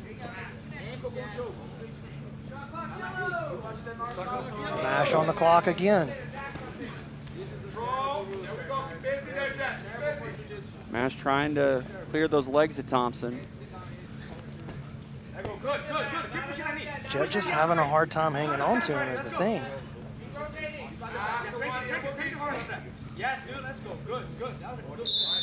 All right, Mash going down again. He didn't like that. You saw that look on his face. He didn't understand it. And so be it. You're going to understand it by the end of the season. Well, I mean, to Mash's credit, he's not used to being this defensive either. I mean, his style is not one where he's kind of following. He's more of a leader. But Jet Thompson in his game making him sort of play his game. Jet moving to the back now, and he makes it to the back. Oh, is he under? Oh my God, I thought he had it. Oh, Mash surviving though, man. He's creating, see, there's no connection chest to back right here for Jet. And that's what he's really got to have. He needs the sternum stuck to the spine, the ear stuck to the ear. As long as that's in place, there's no rotation available for the defensive player. But once that separation occurs, Mash can now rotate and create some separation, create some rotation. You see Jet, you see that, Annie, how Jet fights to get his chest back into the right spot. Stuck to the spine. That's what he wants. Mash survives again. Wow. Egg, what do you got? Well, no, if Jet could have kept control, he could have possibly forced a third penalty. And a third penalty would mean he would get 2 points if it came to a draw. But it looks like it's not going to happen now. Yeah, I mean, now it physically, like, it cannot happen. There's Yeah. less than 20 seconds left. He could just run for the next hour. Well, 15 seconds, I suppose. You know there's more than 15 seconds in an hour, right? Yeah. Alabama. Going to be a lot for Jet Thompson to think about I think, this week. That's true. I don't know how many hours are in a week, but Jet Thompson probably going to think about night one, each and every one of those hours, as he will go scoreless here. Let's go to Stephen Aiken. After 6 minutes, this match finishes with a draw. I'd love to hear from Matt Mash right here. We hadn't got a chance to talk to him tonight. Stephen Aiken going to try to get a word with Matt Mash as his night one is complete here of PGF World Season 8.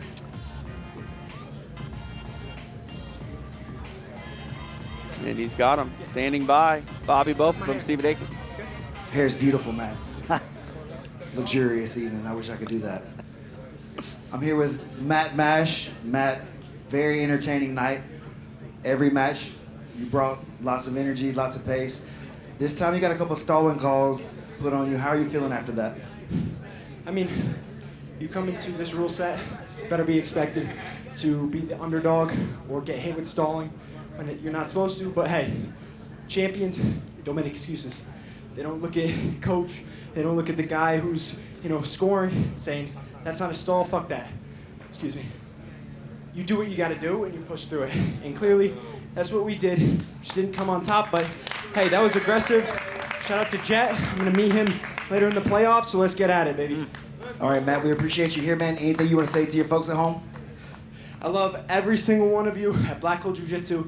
My family, friends, all you guys got me to where I am right now, and I appreciate the support, and this is for you guys.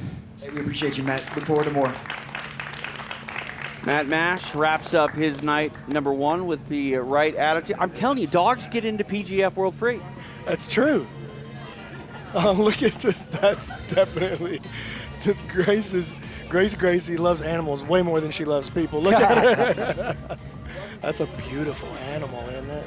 Can I bring my dog next week? You gotta have somebody hold him out there. No dogs in the booth. Now I will have to say no dogs in the booth. So I know y'all want to talk about dogs, but you talk about the opportunity for these guys on microphones, right? And gosh, man, these other jiu-jitsu tournaments, there are not opportunities for these guys to get up on the microphone and be heard from. And you solicited that interview, and I'm really glad that you did, because it's a great perspective to see a guy who's had a great night tonight.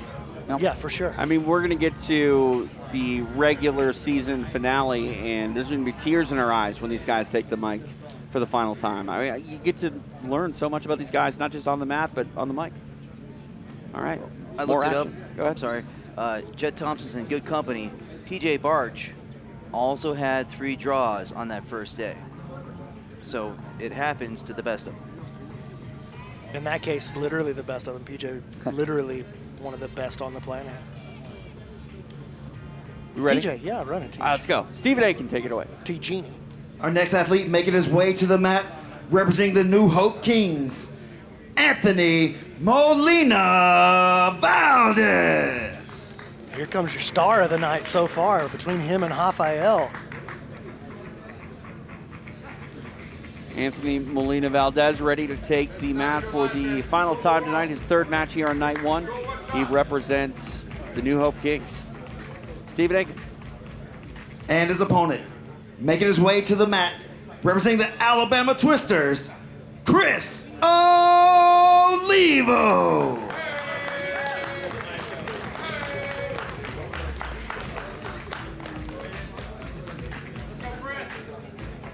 One of the few people you'll see wear a fur coat in Las Vegas, Chris Olivo. In the summer, no less. Oh, absolutely.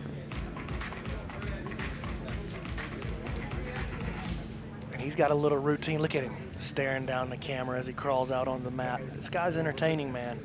But he's got a buzzsaw in front of him in Molina Valdez. Molina Valdez tied for first with Chris Olivo tied for fourth. So as of the early standings, Early very, standings. very early, but both right at the top of the playoff bracket right now. Too early to talk playoffs, huh? It's never too early to talk. Never too early. Olivo coming off a 6-minute draw versus Armin Brunie, who took a little, maybe a little out of him, whereas quick work for Molina Valdez all night. I like that. You see the way Molina looked at him just now? I like that. He's like, you're going to be one of those, are you?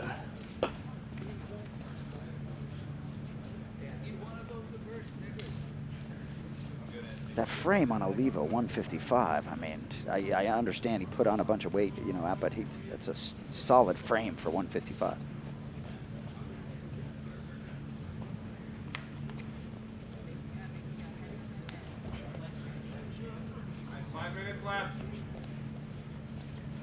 Officials letting them work a little bit on the feet right here.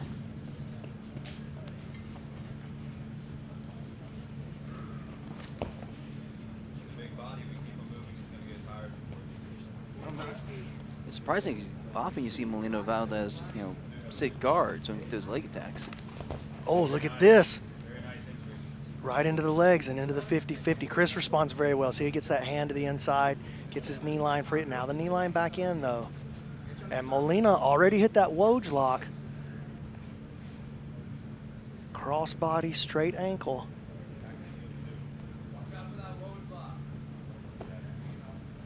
Anthony's definitely got it on his mind. You can just see from the gripping strategy that he's using.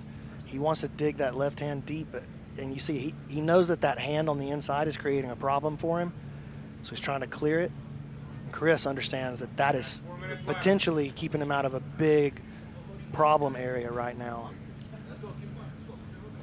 Molina opens the legs. Oh, here's the inside heel. Oh, man.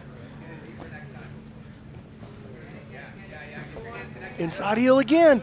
It's not there yet. Oh, my God, Chris. Two good attacks by Molina right there.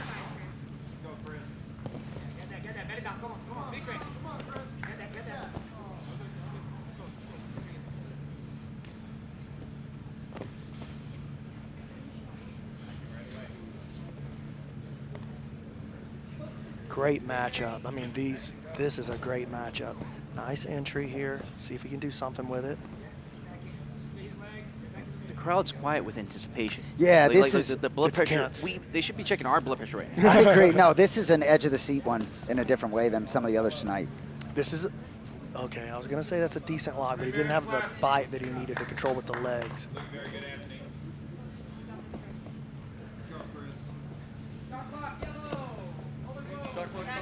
It's past the halfway point here of the match. 3 down, 3 to go. Olivo on the shot clock.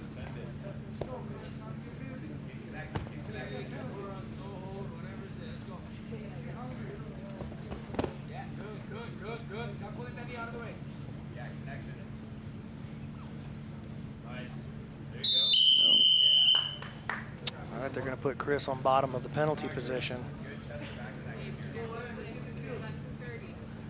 Oh, Jiu-Jitsu Panda's in the chat saying he doesn't like seeing me without the hat and glasses. So next time the camera comes over, it's got to be B-Mac instead of Brandon Teach.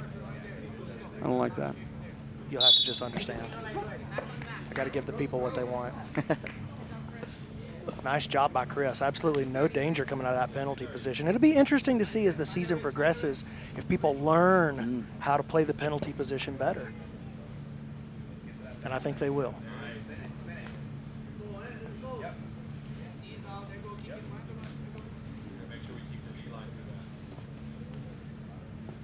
Closing in the 2-minute mark.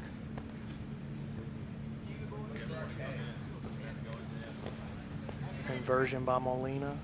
Olivo out of there.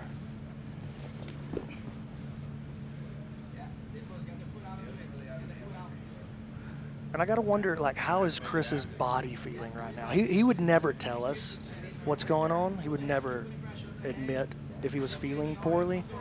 But he cut a lot of weight. He was 20 pounds heavier today when he showed up than he showed up for weigh-ins yesterday. He's already back in like the 175 range. Yeah. Well, and even Eggs talked a lot about Jet's weight cut, you know, and how Jet maybe in week 2 be a better version of himself, perhaps. Well, that's the thing. If you face these guys that cut so much weight, yeah, you want to face them that first night when they're not fully themselves. And you face Chris Olivo next week, watch out. He's going to be flying around.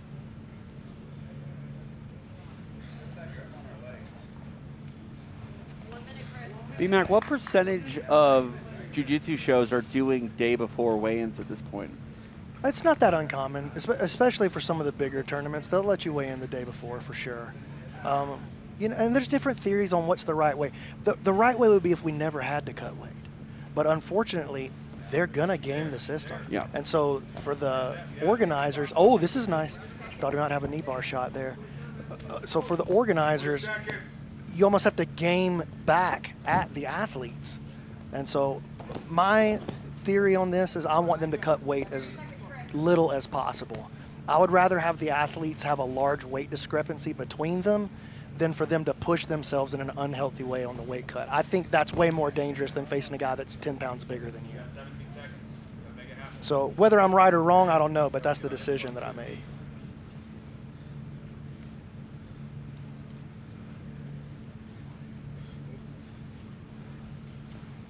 Looks like we're going to go the distance here.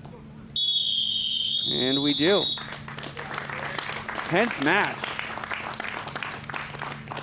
No winner. We will make it official with Stephen Aiken. After 6 minutes, this match finishes with a draw. Let's get Chris on the mic here, Stephen. I'd like to hear from him about how he's feeling, especially how he's feeling after the weight cut. Stephen Aiken going to try to track down Chris Olivo. In the chat, they're asking if I'm going to be at CJI 2.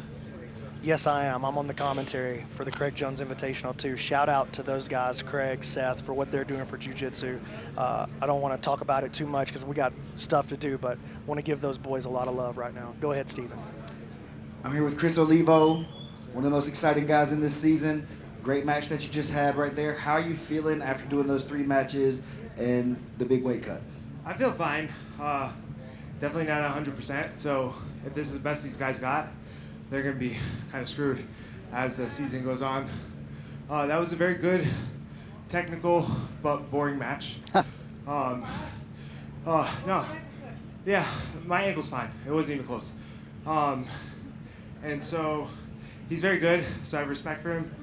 I try to let him get in on my feet so I could attack something, but his jiu-jitsu is very stingy. So even when I was letting him attack my feet, because I trusted my defense, he wouldn't even budge an inch there. And he wasn't going to move out of where he was moving, so I try to create something. But sometimes it just doesn't go that way, right? But he's very good. Hats off to him. I enjoyed the match. How many points are you going to put up next week, Chris? I'm going to put up at least 9 a day is my goal. So, at least 9? At least 9 a day. So that's assuming I get all breaks. I'm going to be looking for some chokes. And I plan on coming back a lot better. You know, today was like 20%. It'll ramp up. You know. All right, Chris, we appreciate you, man. Anything you want to say to the folks at home? No. Shout out to Schroenbauer, one of my sponsors. Shout out to Alabama Twisters for doing this. You know, super awesome of them to come in and buy a team. So, and I like that model too. Shout out to my training partners at my gym, Potential Jiu-Jitsu, and my coach's gym, Robert Drysdale at Zenith. Shout out to Renato and Raquel. I train with them a lot, and you know, collectively, all these people make me a lot better. I'm a big fan of giving credit where credit's due, and we're only here because we stand on all the shoulders of the people that are pushing us. So I appreciate you guys, and I'm really excited for week 2. I'm gonna submit Anthony Gojani, and yeah, I'm gonna send him home early. So enjoy your stay while it lasts, buddy. I saw you today, and God, I'm even not remotely impressed. So, yeah, that's all I got to say. We appreciate you, Chris. Look forward to more next week, man. Well, that one's to be continued.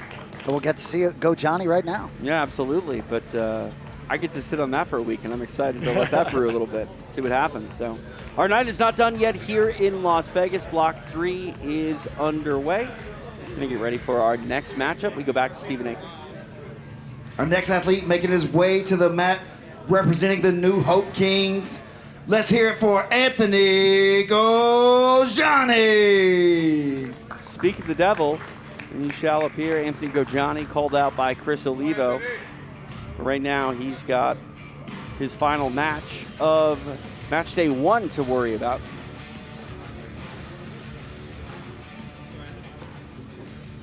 Back to Stephen Aiken. And his opponent, representing the Alabama Twisters, Rafael Fera. One of the clear stars of PGF Season 8, the young man and Las Vegas qualifier winner taking his walk to the mats.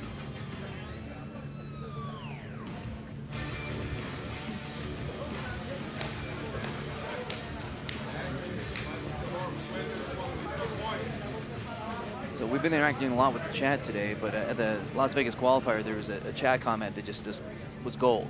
They said, Rafael Ferreira goes a Brazilian miles an hour. And he's nonstop, so it's great.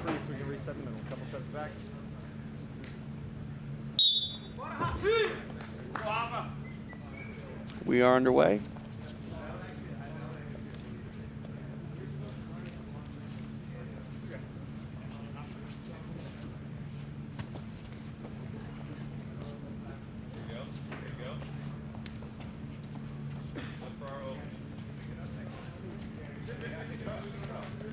Kind of a slow start for the Twisters in block 3. Oh, wow, what flexibility. He didn't even budge that. Not just flexibility, but like he offered no tension back to him, so there was no lever to throw him with. That was, I know that nothing happened right there, but that was incredible what you just saw, how Ferreira reacted to that.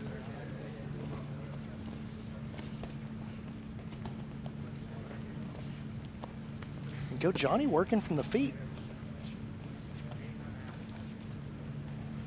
I think everybody a little bit surprised to see that. Tries a foot sweep.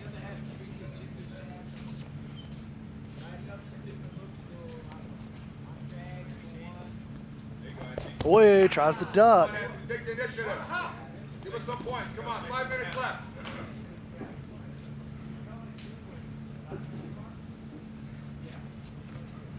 There it is.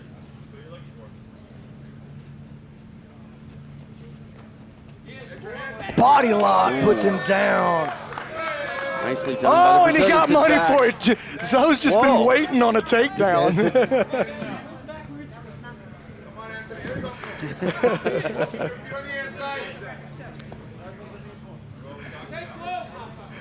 Zoe said that was an Ippon. That's good for me. No doubt. I didn't know money bags could just fly like that mid-match. Oh, yeah. Just keep going. Anytime. They might fly in during the interview if you get spicy. I like it. Who knows? Anytime. Get paid. That's 2 money bags for Rafa tonight.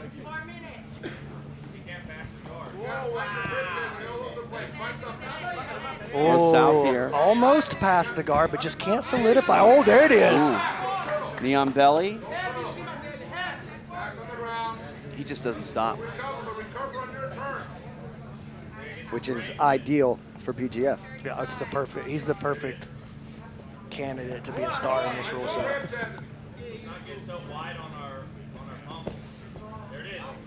Johnny back to his feet. Yep.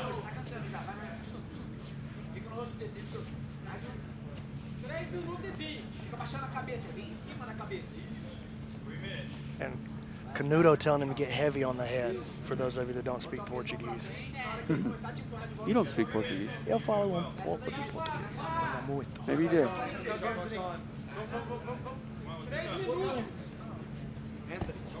Gojani here on the shot clock as we just passed the halfway point. I don't actually speak Portuguese. I just know what cabeça means.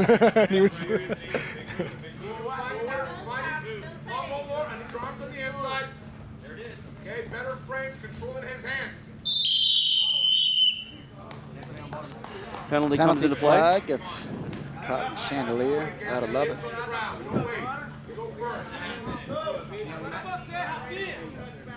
That flag might not come down. Very nice. Very nice. Back on that. Frank, elbows with the elbows there. Okay, we're going to face them now. I've got them frames. We're going to turn the hands ahead. Okay?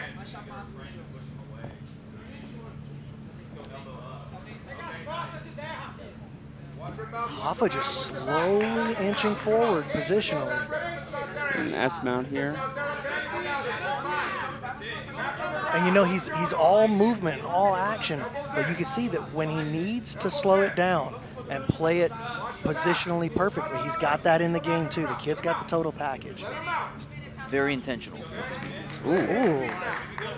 He's trying to shut Anthony's mouth from that group chat. The chat remembers. The chat always remembers, dog. Shot clock's on, Anthony. Oh, watch out. Oh, look out. Anaconda. He's got it. We know he's got a good head and arm choke. He could have this, guys. Hey, nice survival by Gojani. Coming back to the top. Gojani now moving towards the back. Oh, look out. Wow. Gojani trying to make a play with a minute and a half left. Drama in the air. Gojani trying to put on the rear naked choke. He's got the triangle now. It's not very tight. There's a lot of space in there. Hoffa has one arm on the inside. He loses it. Wow.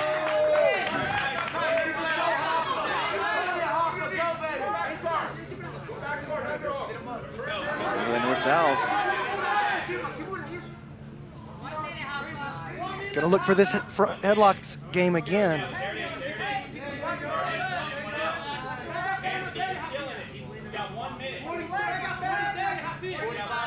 45 seconds left.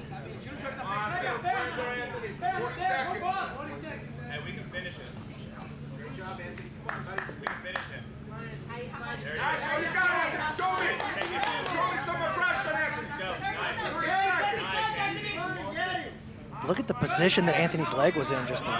What flexibility, not just long, but flexible and dexterous. And he's trying to take the back again, and he does. Hoffa back to the top position. Going both hands on the throat.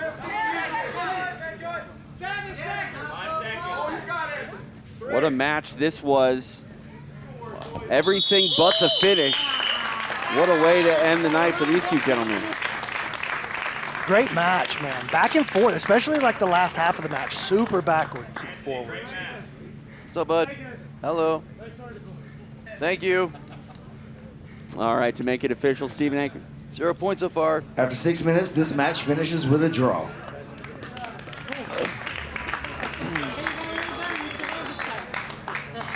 Gojani going after you a little bit, eh? Yeah, it happens. He can handle it. I like it. You didn't let him get away with it either. No, you know. What did you say in the article about Gojani? What? What did you say in your article about Gojani? I might have said most people would sub him.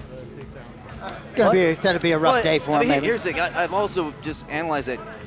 He has a crazy style, super flexible. He has that closed guard. Like I said, he finds a way to body lock somebody, then take their back.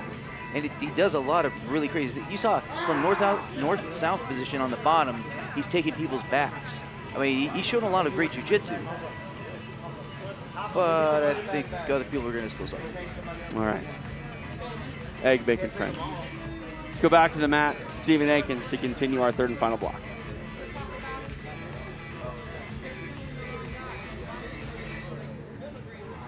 All right, Stephen, you're on, big dog. Your turn, Stephen. Our next athlete making his way to the mat, representing the New Hope Kings. Let's hear it for Juan Martinez.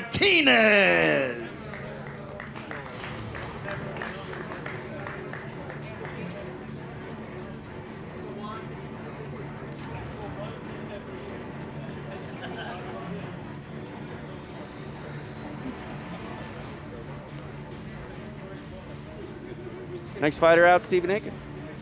And his opponent, making his way to the mat, representing the Alabama Twisters, Jordan Worth. Where Jordan made the crowd pop last time we saw him. Yeah. So, made the crowd pop with the defensive survivability, and then made the crowd pop with a crazy submission. That was the most energy that we've had in the room. I agree. And, you know, Juan Martinez V had a tough night. Big opportunity for him to sort of make his night right after a loss and a draw. But he's got to get through this super unorthodox style of Jordan. And obviously, Jordan has no quit in him, right?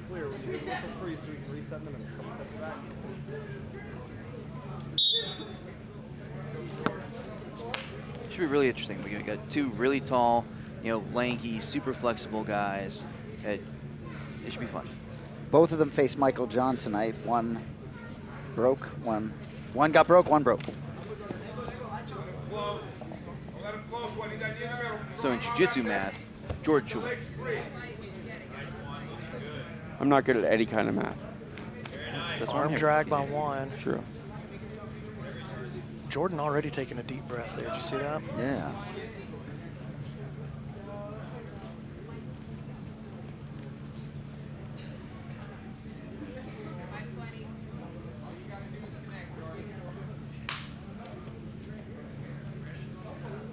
It's wild thinking that Hoffa just made as much in money bags as some of these guys got drafted for. But that is crazy. That is crazy. That's kind of what's great about this money bag concept is, you can come in as a relative, maybe under the radar guy and then all of a sudden walk out with way more money than you expected. Yeah, got money bag on a draw too. Didn't even break him.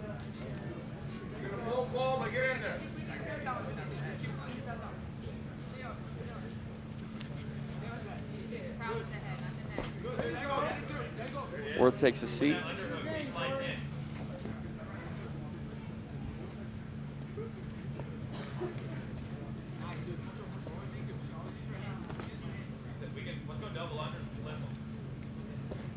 Leave the legs out there, Juan. Leave the legs out there. Elmore. Let's go in.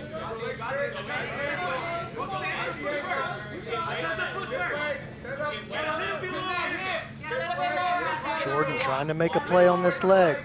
Juan wants to peel the knee open. You see he's got his hand on the foot there, trying to separate the standard Ashi Garami position.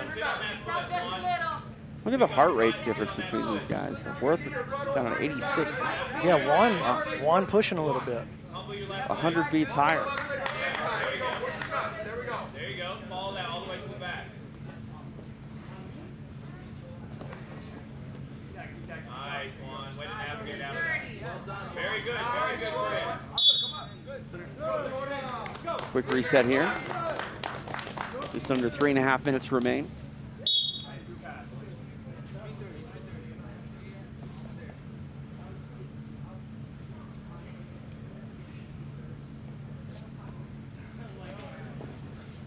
Jordan sits back on the leg again. Juan has his left leg woven through. It's going to be hard for Jordan to get the kind of pressure and entanglement that he wants. Berimbolo attempt. Onto the straight ankle. That's a lot of pressure there, actually.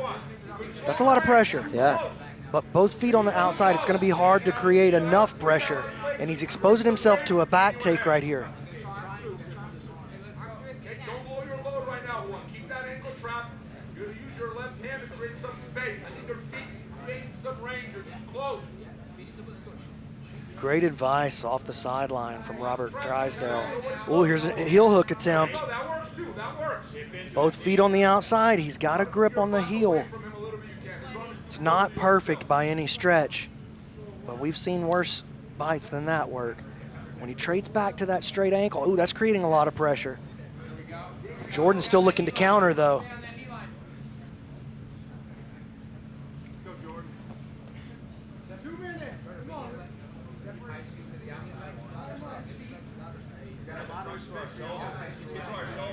Nice. Juan, all you got, show me.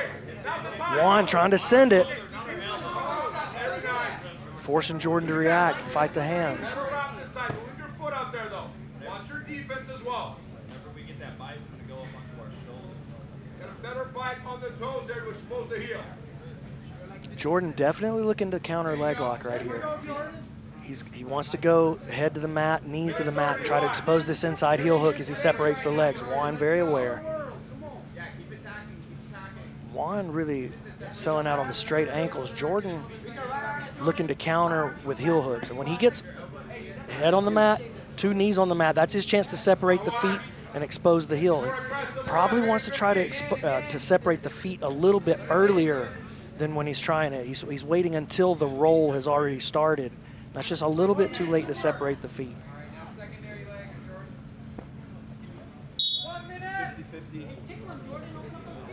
Gonna get a reset here, and they're not even a 50-50 butt scoop. Yeah. Inside the final minute here in regulation.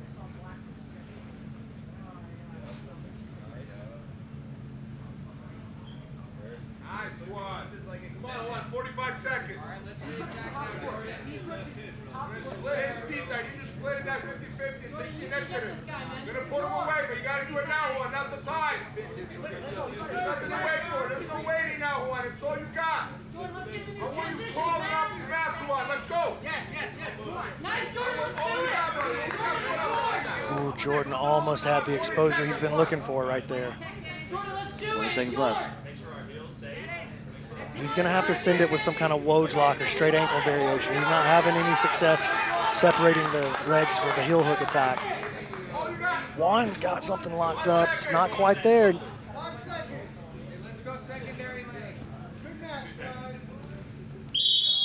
Oh, wow. Nice match, back and forth. But ultimately, 0 on the board for both men. Not for lack of effort. To make it official, Stephen Aiken. After 6 minutes, this match finishes with a draw. So Jordan Worth having the full range of experience. Right. Getting choked out that first round, but then had that big comeback in the second block. Probably a little frustrated with the third. Also frustrated, probably, those Alabama twisters. You know, remember, they came out hot with 3 submissions in their first 3 matches ever, but as of now, in this block, 4 straight draws. Yeah, no points. Our third and final block of the evening continues here live in Las Vegas. We go back out to the mat with Stephen Aiken. Our next athlete making his way to the mat, representing the New Hope Kings. Let's hear it for Dom Lobo.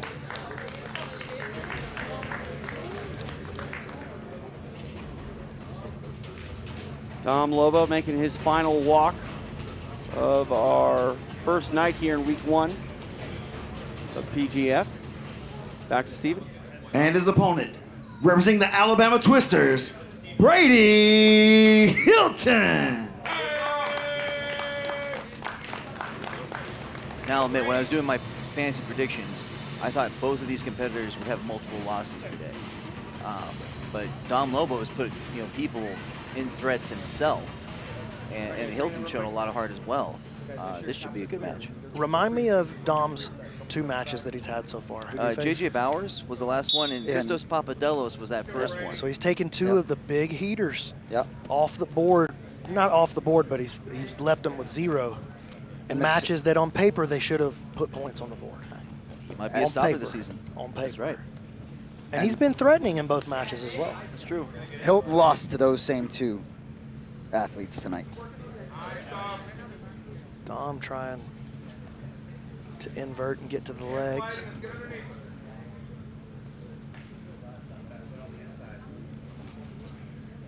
And you know Dom is just itching to drag him down into that closed guard. Yeah, we've seen him utilize that at various points tonight. B-Mac, you were talking about Eddie Bravo's high praise for Dom Lobo's guard game. What is it about Lobo's guard that makes him more unique than some of the other 10th Planet players? Well, he's just got so much focus on pulling you down into that close range. He likes to play his guard tight. He wants to play close guard. He wants to play rubber guard. He wants to offer no space and no movement. And that's what, and beyond that, he's got the system, the 10th Planet system, down to a science. So, you know, he's Eddie's personal project. Oh, look at this. Leg attack here by Hilton. Doesn't have the knee line, though.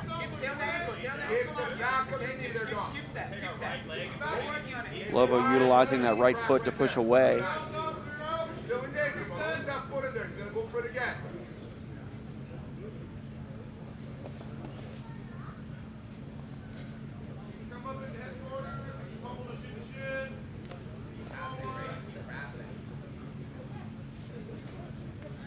These guys are going to have to turn up. They're going to draw the ire of the officials for sure.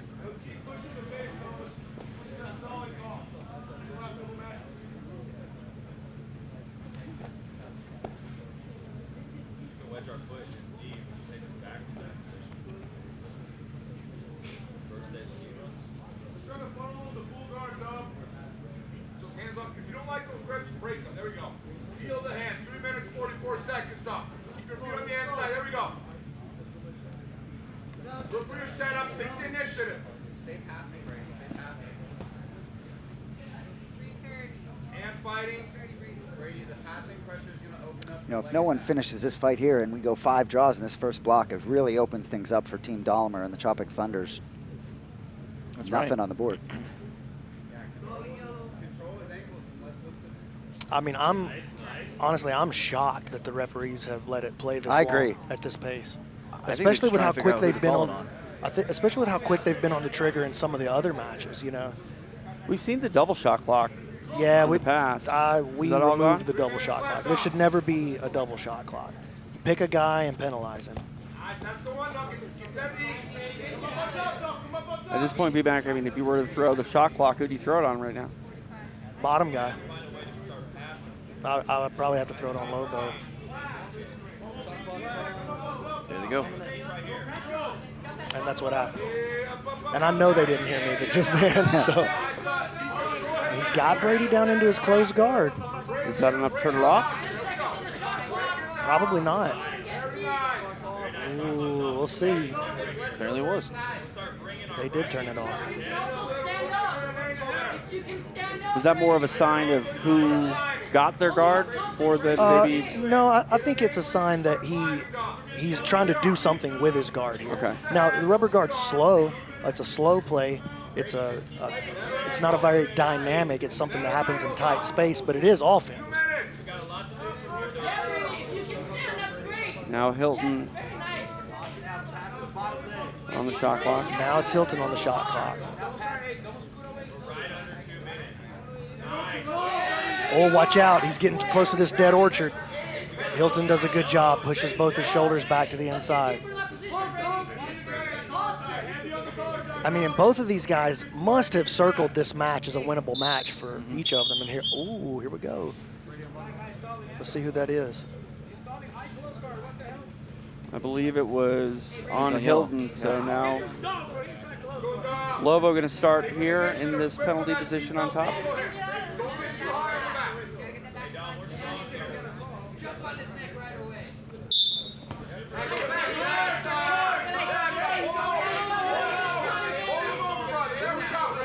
Oh, he's got the arm trapped. Oh, this is a bad spot for Brady Hilton. He only has one arm to defend with, and it's basically a body triangle locked. He's got time to survive. We know he's got good survival skills. Christos put him in a bad spot. Right he's underneath. Oh, he's going to wrap There it. it is, nicely done. Dominic Lobo finishes day one with a kill. Enormous finish. Big win for Dom Lobo to make it official. Stephen A. Kings on the board. Your winner with a kill, representing the New Hope Kings, Dom Lobo. And check that heart rate. He pushed himself all the way to the max right there. His heart rate's been up a lot tonight. I love that heart rate monitor. Yeah, it's cool, right? It's dope. So for Brady Hilton, got to be a tough week to digest. 3 fights finished 3 times. Check that out, man. Body triangle is locked. So look, almost like there is a little gap right here. Fill that in with some green. There is a little gap right there, but the pressure from this leg squeezing down on the arm is preventing him from pulling out. And then, bam, he just takes advantage, gets under the chin. Once he's under the chin, it's a squeeze and a wrap, and Brady knew he had no recourse there. He had to tap. TJ, it's interesting you talk about the shot clock and who was going to be the guy that got put on the bottom there. Well, certainly Hilton got put on the bottom, and the rest was history. Yeah, absolutely. And you know, honestly, TJ, that's probably the first match of the night where I've disagreed with the way that the officials played that. I thought they waited way too long to make the call on either guy. Right. They let him play way too long, and you know, I think that call there to put Brady in that position was controversial. And it turned out to be 6 points. All right, well. I'll tell you right now, with those 6 points, Dom Lobo, from 0 to hero, tied for 4th place. New Hope Kings, you know, in it to win it for this block with 6 points, and they might do it. Amazing. Yeah, big one for Dom Lobo as he closes out his first day here at PGF World Season 8. Our night continues. Back to the mat with Stephen Aiken. We're ready for our final team matchup of this week. Making his way to the mat, representing the Tropic Thunders. Let's hear it for John Chandler. John Chandler making the walk for the final time tonight as we kick off the last team matchup of this third and final block for the week. And guys, I'm sad we're not here tomorrow. I gotta wait a whole week. I hear you. It's good and bad, though. I think a lot to learn, lots to digest, a lot of fantasy. Burn. Yeah, exactly. We got to get you in this fantasy league for week 2. Oh, man. That means I got to read one of Egghead's articles. Back to Stephen Aiken. And his opponent, representing Team Dolomer, Landon Elmore.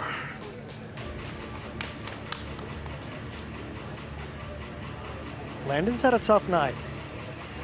It hasn't gone the way that I think he expected it to go. Now, he hasn't looked bad, but has not got the subs that he expected to get. I really think Landon came in here thinking that he was going to nail like 15 subs in 15 matches. You know, Jet Thompson and Matt Mash, a couple tough opponents for him Yeah, it's a tough draw for sure.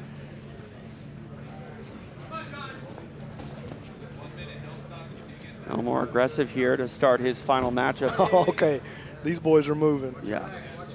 Oh, he's got a mean straight ankle, and both guys are on one. Oh, Aoki Lock, he got it under a minute. Woo! The kid, Landon Elmore, Never putting say 4 never. on the board for Team Dolomer. Solid stuff for him as he ends his night with a break. Stephen Aiken will make it official. Your winner with a 4-point break, representing Team Dolomer, Landon Elmore. Let's definitely talk to Landon. Tough assignment in his first matchup, taking on Jet Thompson, but he shines in his final matchup here at week 1. Looking at the replay, B-Mac, you want to walk us through? Oh, there's not much to walk through. That double elbow grip.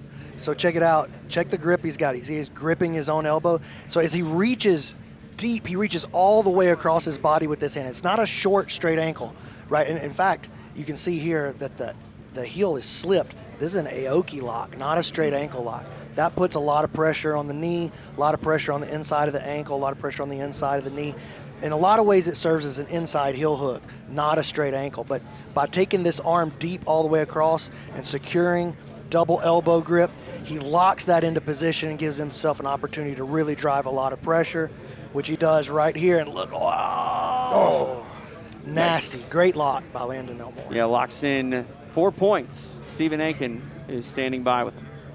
I'm here with Landon Elmore after scoring a 4-point break for your team, getting on the board. You're very confident coming into this season. When I spoke to you last, how are you feeling after the first night?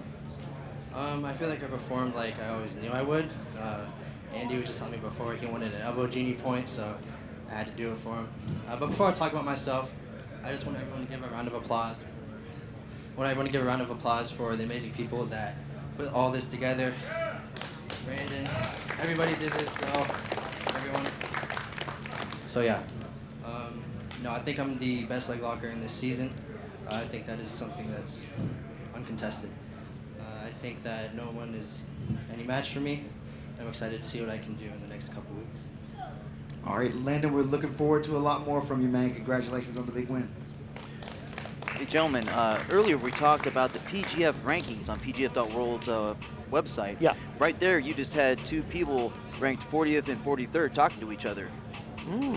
Landon Elmore is 40th. Stephen Aiken, 43rd. Oh. He's a little salty about that, He too. ain't So I gonna tend to like slip it that. in because we're friends. Yeah, I appreciate you bringing that up, Egghead, to be honest with you. There's that nasty I didn't know where finish you were again. going with that now, but I hope. The look Stephen Aiken is giving me from across the way. Oh, Egg, that's you're bad. Gonna, Egg, you're going to That's pay for bad. that, dude. You're going to pay for That's that a whole one, lot for of sure. announcer. I told you the egg was going to get cracked before the night was over. I'm still waiting for it. All right. Let's go back to Stephen Aiken standing by. Our next athlete making his way to the mat, representing the Tropic Thunders. Let's hear it for Robert Blackledge. Robert Blackledge representing Tropic Thunders. Getting his final assignment tonight. Back to Stephen. And his opponent, representing Team Dolomer, Armin Brunie.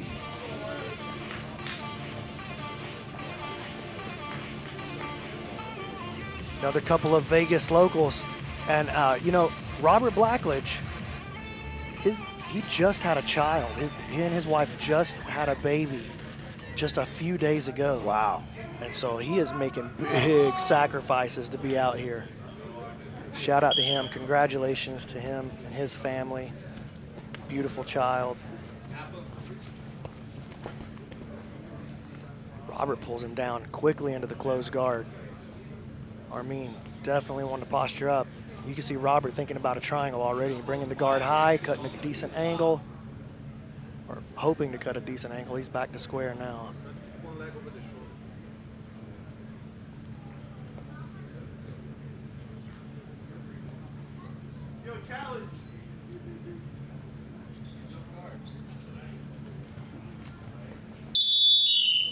Sounds like we're going to get a coach's challenge for potential jumping of the guard. Okay, so there's a coach's challenge out. They're challenging, did Robert jump guard? So for those of you that don't know, in the PGF rule set, we do not allow you to jump guard. You're not allowed to jump guard. You are allowed to jump into a arm lock attempt. You're allowed to jump into a triangle, but anything that makes the hips throw weight towards, like if your hips fly towards the opponent's hips or knees, that's not allowed. If the hips fly towards the shoulders or the head, that is allowed. And so let's, they're going to review on their own, but let's take a look at it here. So I'm going to rewind it here. Here we go. So there we go. That was, I don't know if that was a jump. That was going down. Yeah, that was he wasn't throwing the weight at, I would say. Let's take a look at it again. We've seen that a few times before where someone almost like goes up but they're falling straight down. I don't think that's ever been called on that situation. Ben Eddy got DQ'd, I think, in his season. But it was for jumping. Correct. It Yeah. was jumping. It was jumping at. And Theodore, I think, got DQ'd twice. Once in season 5 and season 7. The important thing for us to watch is the direction of the hips. If the hips fly to the hips or to the knees, if the weight of the hips goes at the hips or at the knees, that's a DQ. If the weight goes to the shoulders or to the head, that's totally acceptable. And if the weight actually goes backwards, that's acceptable as well. That's not jumping guard, that's dragging a guy down. That's a totally different thing. Okay, so let's look at it one more time. Oh, let me clear it. We'll step it forward slow. Hey, chat, let me know what you think here. What do you think?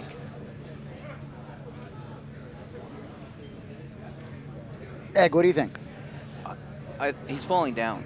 Look, he's falling down. He's not launching himself towards. Yeah, he's kind of like. So I'm not going to make the I'm not the guy who makes the official judgment anymore. I'm not the referee, but I gotta say, I would say that challenge is denied. I don't think that that's a flying guard jump.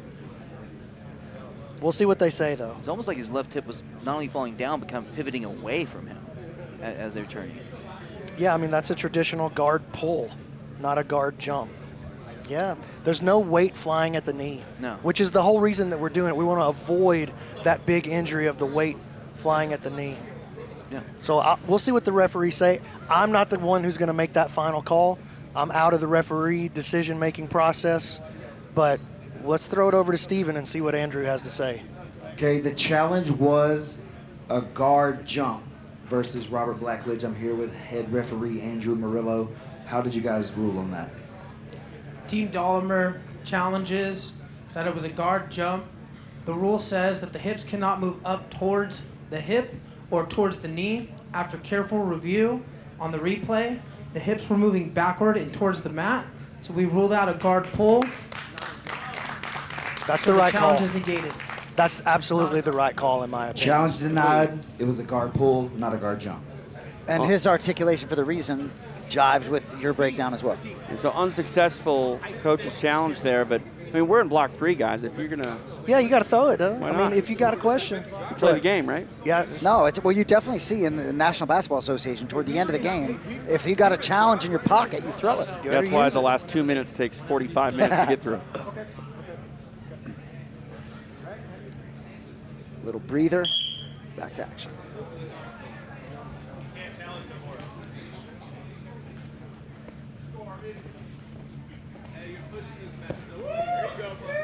Nice little cartwheel pass.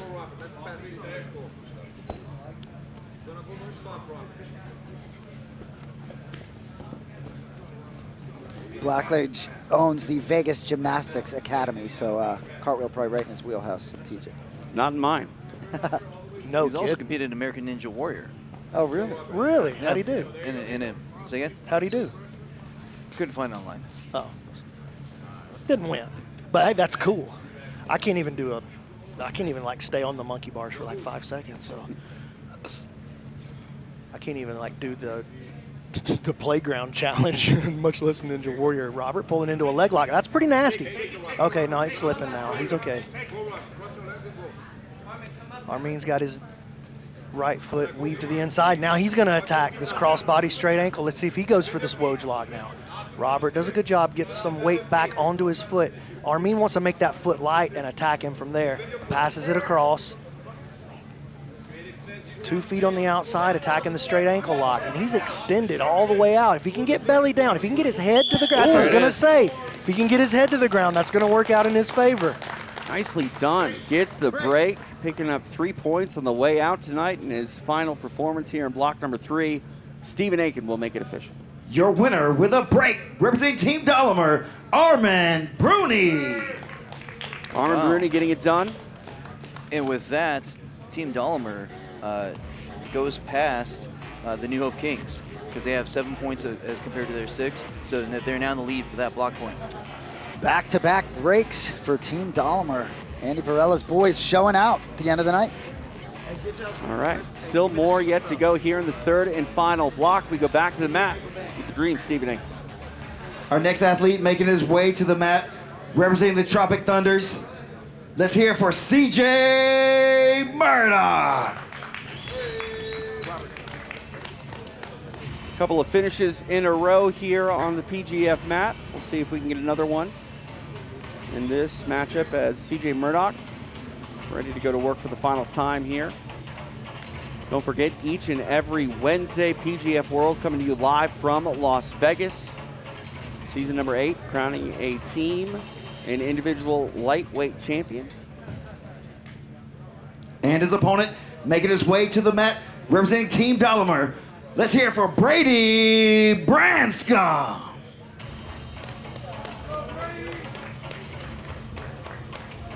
Team Dahlinger rep Brady Branscum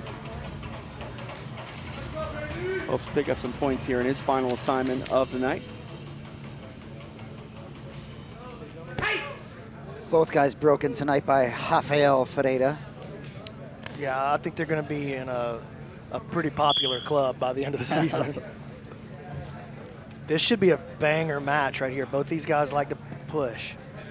Brady keeps a crazy pace, and CJ will follow that pace for sure.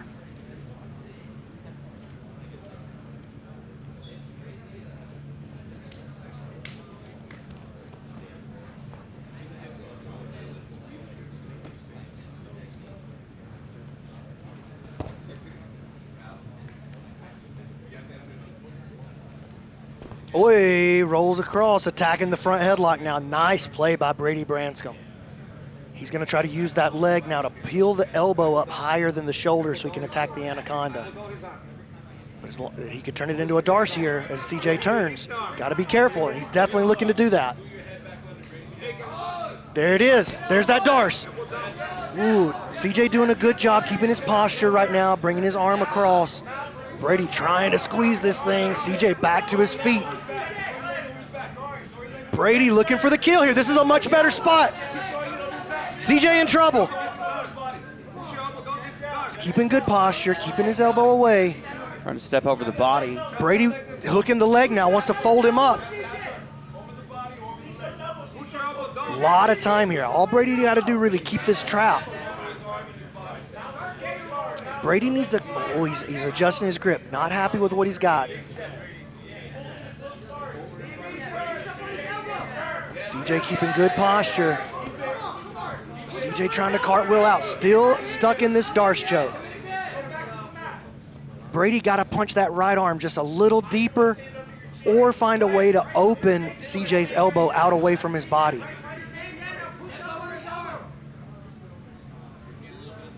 Here's a better opportunity. Oh my, nice survival by CJ, and he's gonna go on the attack now.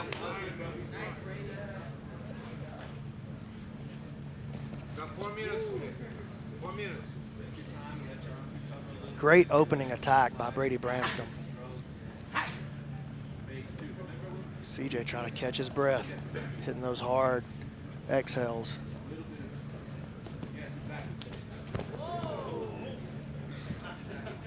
Just the threat of a takedown gets Zoltan leaning forward in his chair.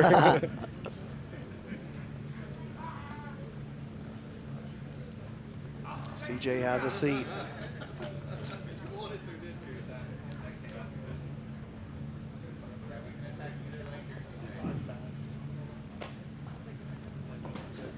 Again, Brady rolling through with that front head attack, uses it to pass the guard. Didn't lock up the head that time, but the Kimura exposure potential is here.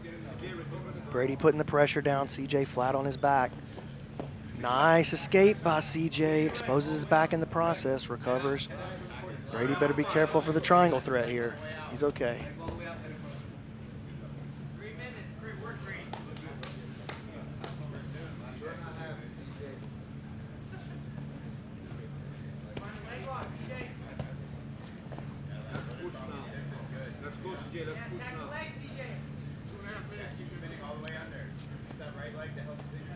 Two and a half minutes here in the match.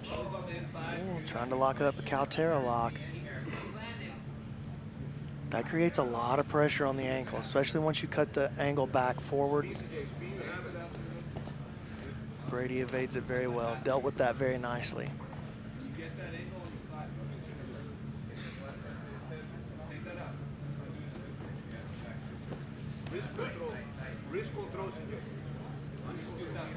CJ Murdoch, veteran black belt, training out of Pedigo.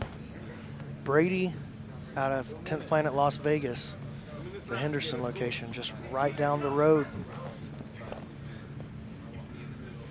Trains directly under Andy Varela. Andy was anxious to get him on his team. He couldn't wait to pick him up in the draft. Oh, look at this. Nice play by CJ, entering the legs now. Brady does a good job using his left foot to create some separation, free his knee line. Brady bleeding from the nose. Takes a forearm right to it. It's already Straight bleeding. ankle lock. Ooh.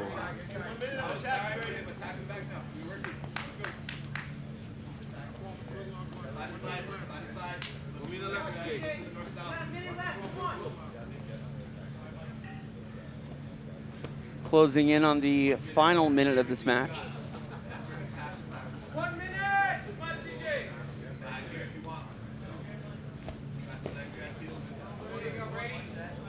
It's Brady trying to slide around to the back. So it's a leg lock attack versus the back take. CJ getting his upper body away. If he can get belly down here, he can create a braking pressure.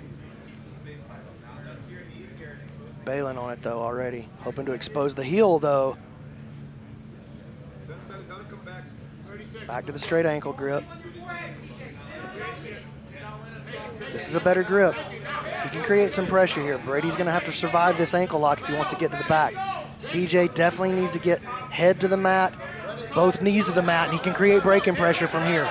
Counter leg lock. Oh, wow! CJ Murdoch! CJ Murdoch! I am fucking too old for this shit. You ain't getting that fucking shit twisted. Next one of motherfuckers calls me old. He's talking to Egg. Where's my money, I think. baby? Where's my money? On fire.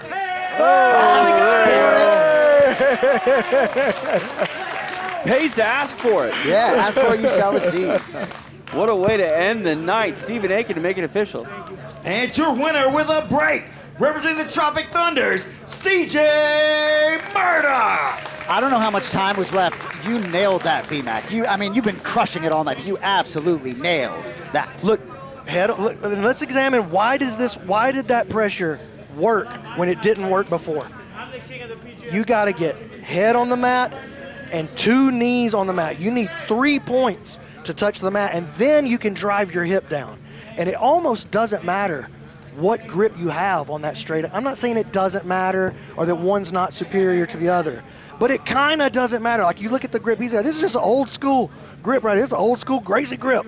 It don't matter. Head on the mat, 2 knees on the mat, and you can create breaking pressure. Everything's cool. Everything's cool. Bam. Head, knee, knee. And guess what? Tap. Turns him, gets the tap. And a money bag for his troubles. Hey, let's hear from the old man, Steven. CJ, he's over here greeting all of his new fans real quick. In a second. He's carrying that $500. We're on CJ time now. He's running for office. This is like almost twice as much. Let's go. Is there actual money in here? Can I keep this money? Oh, okay. Yeah, that's real money, and that's for you to keep. Let's go. $500. Let's go, baby. Last seconds of the match, you went out there, you put it down, man. You go hard all the time. I'm just gonna let you talk. What you want to say? First off, Keith Pettigo, greatest coach in the fucking world. I used to have coaches that tell me to stick in the fucking Masters division. Sorry, I'm not allowed to say that word. Sorry. I mean, you're allowed, just don't. Sorry, Mount Vernon, bro. The Mount Vernon's coming out of me. All right, my wife, my brother, all my training partners. It's crazy how many people support me, how many people are still supporting me. I promise you, I'm just getting better. Every week, I'm gonna get better and better and better. Hoffa was my worst matchup to have first round. So playoffs, bro, you know we're gonna be scrapping it out for real, for real. So of course, brother, of course. Hoffa's one of the coolest kids I ever met. I'm jealous. How old are you, Hoffa? Yeah, it took me over 17 years to get this good, bro. So still grinding. B-Mac, Once Upon a Coconut, bro, I love you. Love you too, buddy. Best. PGF is the future. I am the future. Let's go. Hey, the future's now, CJ. We appreciate you, brother. What a way to end the night. And, man, money bag well deserved.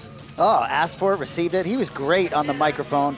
I love hearing him shout out Hoffa like that, you know, because they've had some epic battles, and it's just the respect. Love hearing it. That's awesome, man.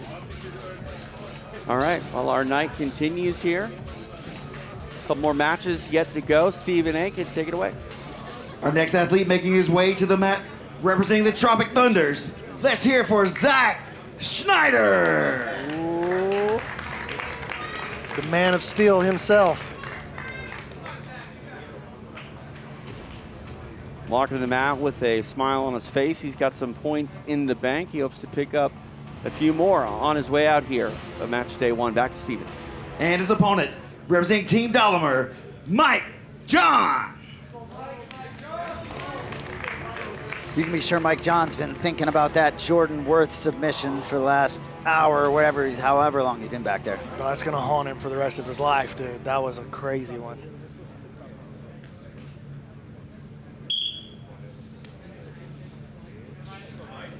The Tropic Thunders fueled by Once Upon a Coconut, and the PGF Mats fueled by Dolomer. Both of these teams, both of these sponsors coming out and putting down for the PGF this season, putting down for jiu-jitsu. Make sure you guys support them. Schneider's in. No, nothing going just yet. That was a nice opening attack, though. Mike made a good reaction. MVP versus the Man of Steel right here. Oh, nice turn by Schneider. Mike, both competitors have lots of experience. And talking to Mike, he said, I think I just have more horsepower. We'll see. This weight class he may, man, he's built like a tank for this weight class, dude. Look at him.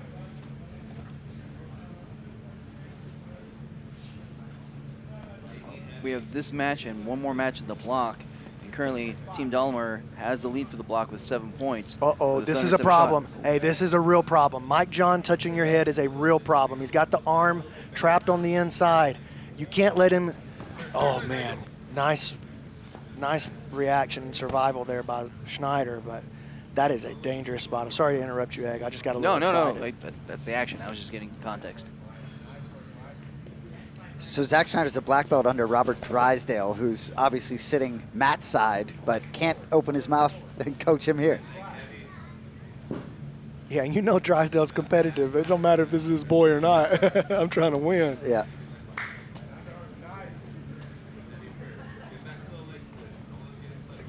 A lot of positional back and forth from these guys, top to bottom, top to bottom. Michael John, is that a break fall? Did we just get our first break fall? I don't know how I feel about that. I know Matt Elkins is not happy to see a break fall.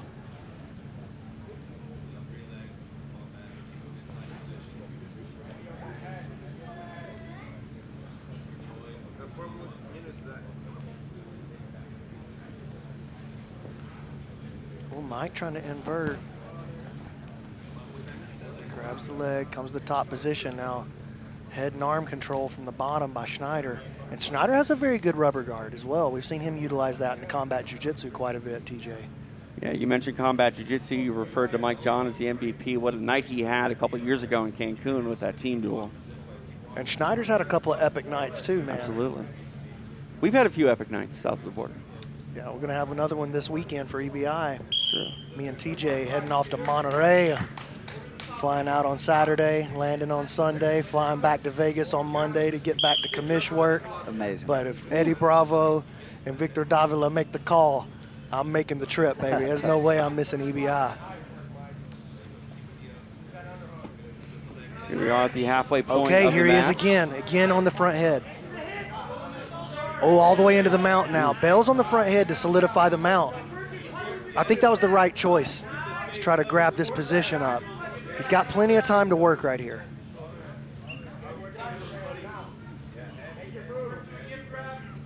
Looking to lift that elbow up above the shoulder. Zach creates a big movement off the bottom. That'll keep the stalling calls away. Mike John looking for a punch choke here. Oh, not bad. Gonna have to sink that left shoulder down a little lower. Zach responds to it pretty well, but it exposes the arm triangle opportunity. That's the real gift of the punch choke, is it opens up more high percentage submissions. Check out the way Mike's using his head to pin the head so that there's not any movement. Every time he takes his head off, Zach's able to turn and look in a particular direction. If you could get that bicep on one side, shoulder on one side, head on the other side, you pin the head vertically, the guy can't turn either direction. Just like this, you see that? And now when he bails on it, you see how Schneider creates movement for himself? Schneider, he's giving it all he's got here. But look at his heart rate, though. Schneider pushing hard, but check his heart rate. Right. He's got to be in incredible condition. They Shot clock violation called. Yeah, but they put a penalty on Schneider, but they're going to let him play.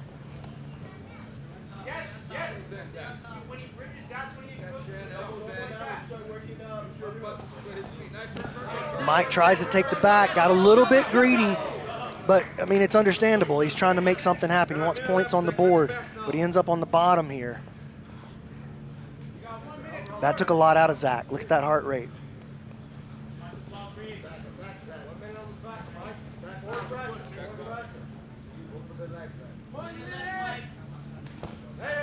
Ooh, Mike shooting a triangle out of nowhere. Zach now falling back on the ankle.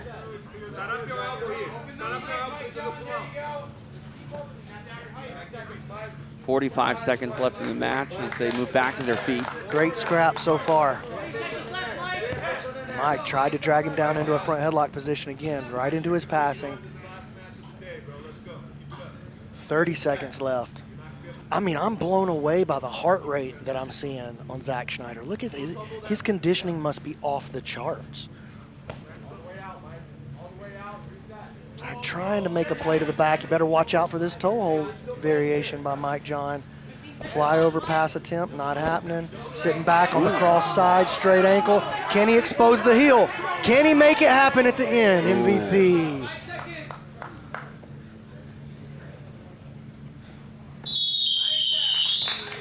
Nice survival and durability on display by Zach Schneider. Mike John had a few different looks at a few different things, but unable to get the stoppage. Stephen Aiken will make it official. After 6 minutes, this match finishes with a draw. Intense output there, and unfortunately a finish does not come to fruition, but good it's all match, scrap. though. Yeah, good match. Two tough guys, two strong black belts, two of the people that I expect to see both of those guys in the playoff personally, if I'm being honest. So maybe a preview of what's to come. A lot more yet to go here as far as the season is concerned, but only one more match left here tonight on match day 1. It is season 8 of PGF World. For the final matchup, we go back to the mat with Stephen Aiken. Ladies and gentlemen, this is our final match of the evening. Making his way to the mat, representing the Tropic Thunders, let's hear it for JJ Bowers.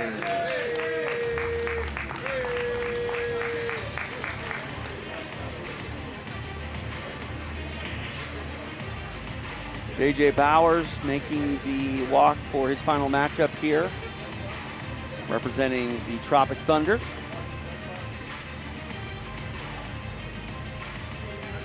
And his opponent, making his way to the mat, representing Team Dolomer, let's hear it for Christos Papadellos. This one's a banger. Two of the most highly rated athletes coming into the season, squaring off on the last match of night 1. What do you think, Egg? It's a very big question of, can JJ get that front headlock position? Because that's his game. Whereas Papadellos, he's going to go more towards the legs. We'll see. If Papadellos sits, it's going to be hard for JJ.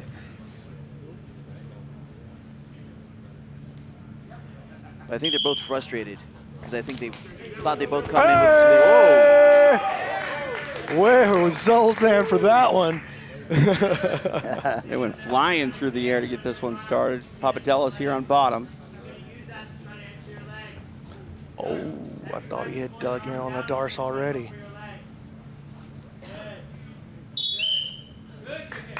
Gonna get a reset here in the center. Well, JJ coming out hungry. Let the big dog eat. Ah.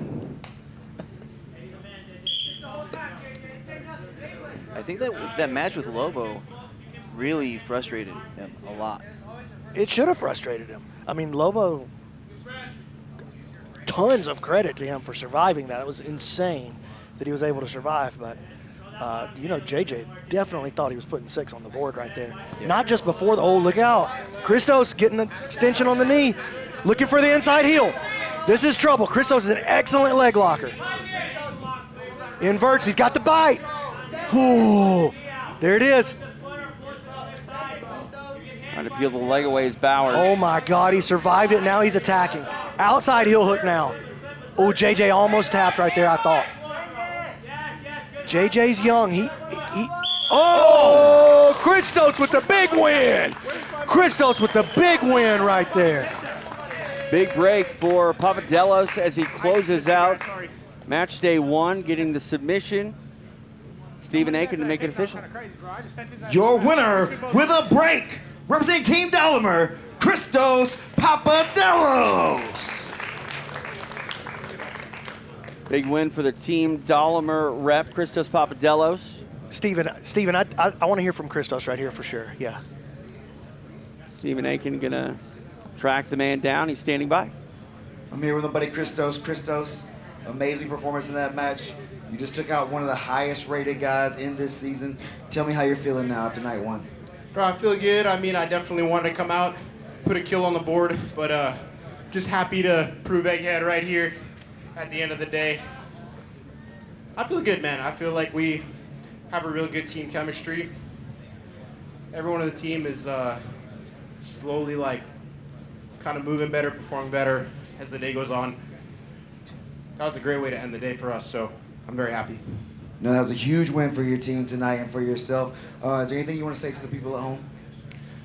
Yeah, I have an insane support system, man. My dad, my sister, my girlfriend Jess, all my teammates at Kingsway, Gary, Gordon, John. I couldn't do any of this stuff without them, man. Seriously. So, thank you guys so much. I love you. Christos, we really appreciate you here, man. Look forward to seeing a lot more this season. All right, we are here Matt's side as we just saw Christos Papadellos pick up a very important win for him, and Team Dahlinger closing out a big match day one here, week one in the books. And they needed that. They needed that. They needed that big block right there at the end. Absolutely. Let's check in with Egg. Where are we standing here as far as everything is concerned, points-wise? You know, BMAC talked about the parity of the season. I'm telling you right now, wow. Because Team Dahlinger is now in first place with 16 points. The Alabama Twisters that came out with that good lead, they're now in second place with 15. Only one point behind them at 14 is the New Hope Kings. And the Thunders, hey, they're only 2 points behind that. They're all within a kill of each other. Love it. Wow. Exactly what we're looking for after week one. And 13 out of the 20 people on the roster have a submission. Wow. Dude, we need to run the math on the sub rate.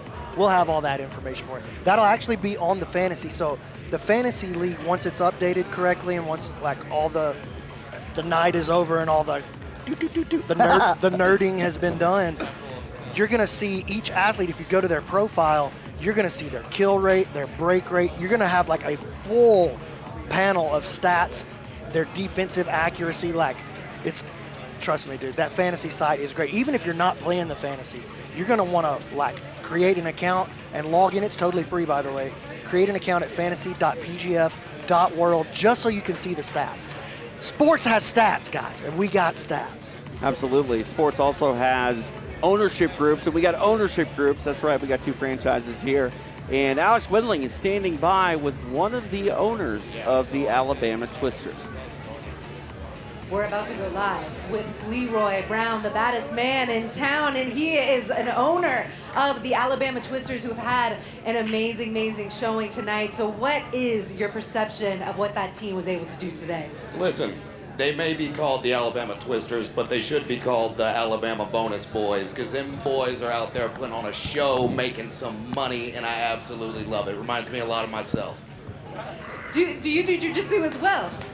I'm nowhere near as good as they are, but I dabble. I'm more of a wrestler, I would say, not a jiu-jitsu guy. Well, we've seen a lot of wrestling. We've seen Zoltan throw out those money bags when we get a little bit of wrestling. Do you have a preference of what you like to see out there? My boy Matt Mash is what I like to see out there. He is out there scrapping and putting it out on the line every single time. Mean as hell, dude. He may not be from Alabama, but he's got a little bit of Alabama in him. You know what I'm saying? I mean, that boy is out nasty with it every single time. Chris Olivo, mean as hell. Every single time. I mean, every single one of our boys. What was that? Jordan versus Mike John?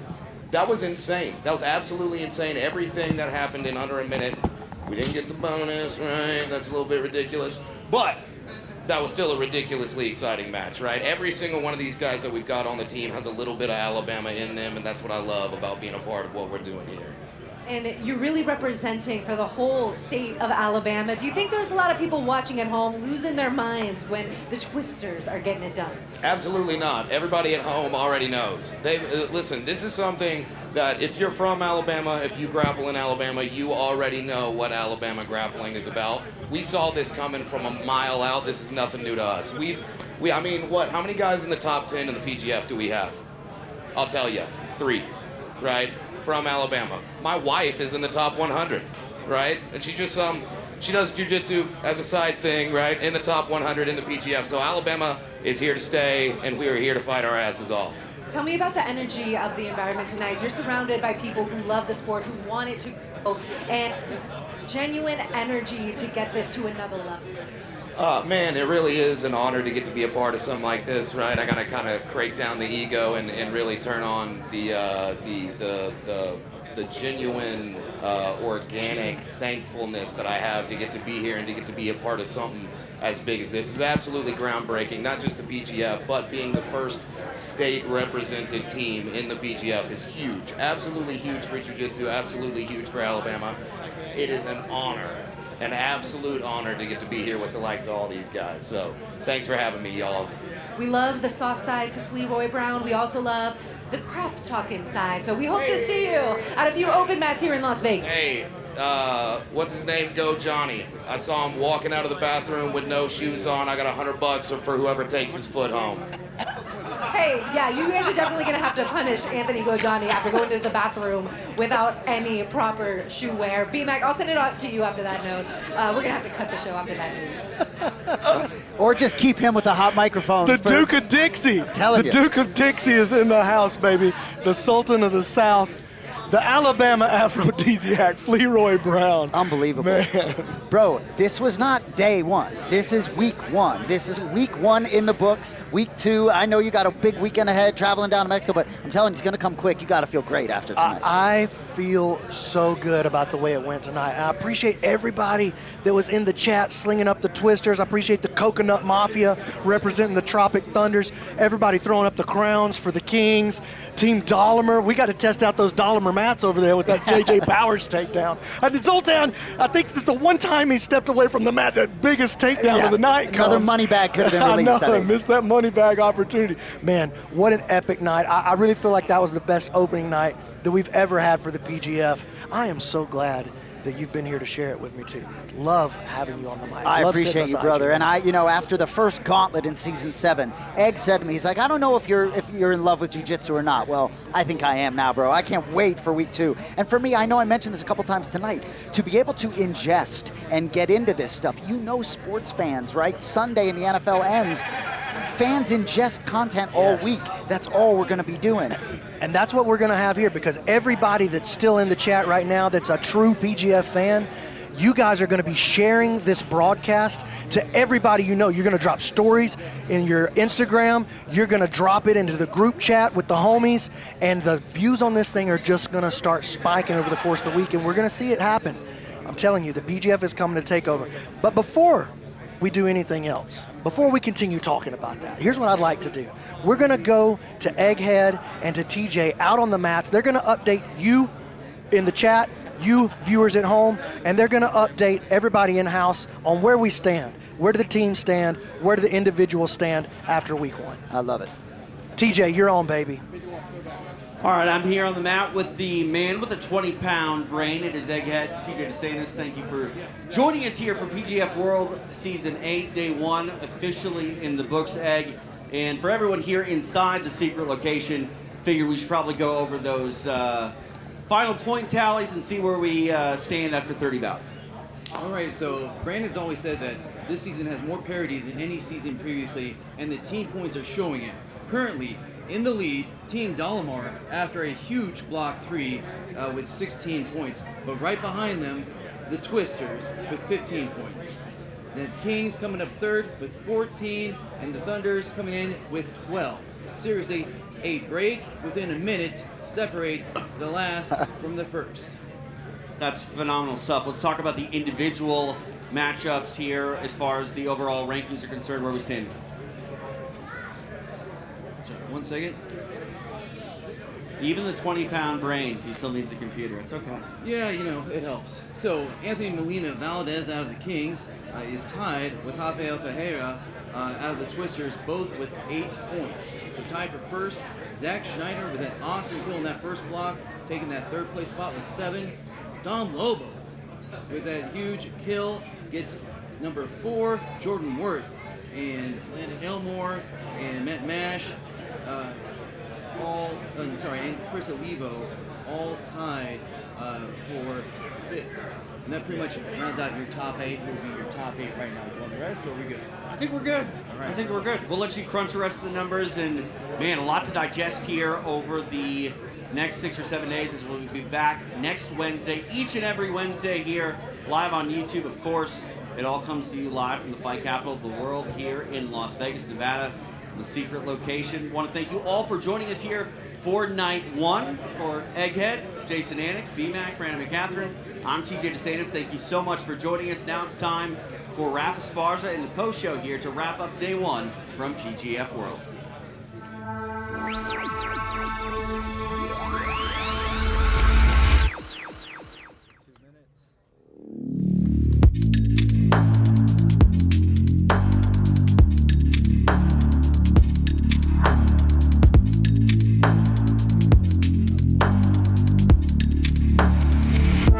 It's been a long night.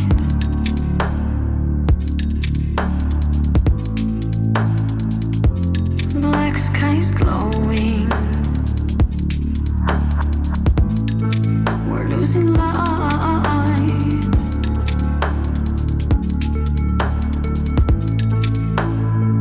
Where am I going?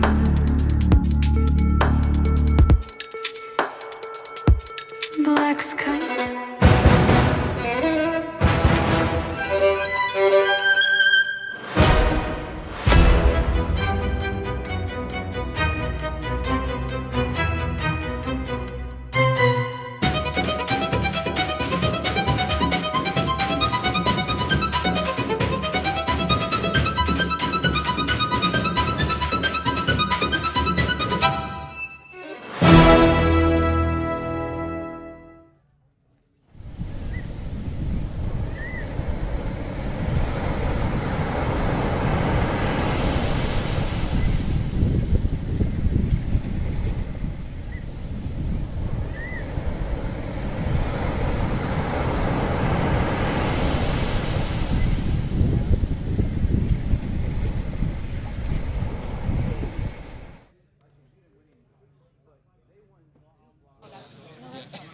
What is up, ladies and gentlemen? Welcome to the official PGF post show. I am Rafa Esparza of the Bullpen. So happy to have you. Now, we want to clear something up. A little bit earlier tonight, we did have a little bit of a moment that your boy was able to go ahead and get. There was a clock challenge thrown by Coach Canuto, who was trying to figure out if a submission happened within a minute's time. And I got to tell you, I was pressing the buttons and people thought, why don't you just look at the ticker? And somebody said, you can't rely on the ticker, but I actually timed it myself. And you see that little mark, the little circle here that says 1-0-2. That means that the elbow genie point did not happen in that match. And I wanted to let you know that I double checked it. Not saying that I'm super important, but I am saying that I'm important enough for that to have mattered. So that is just something that we do here on the show. We have an incredible show for you tonight. You don't want to go anywhere. Ladies and gentlemen, don't go anywhere. You're watching The Bullpen.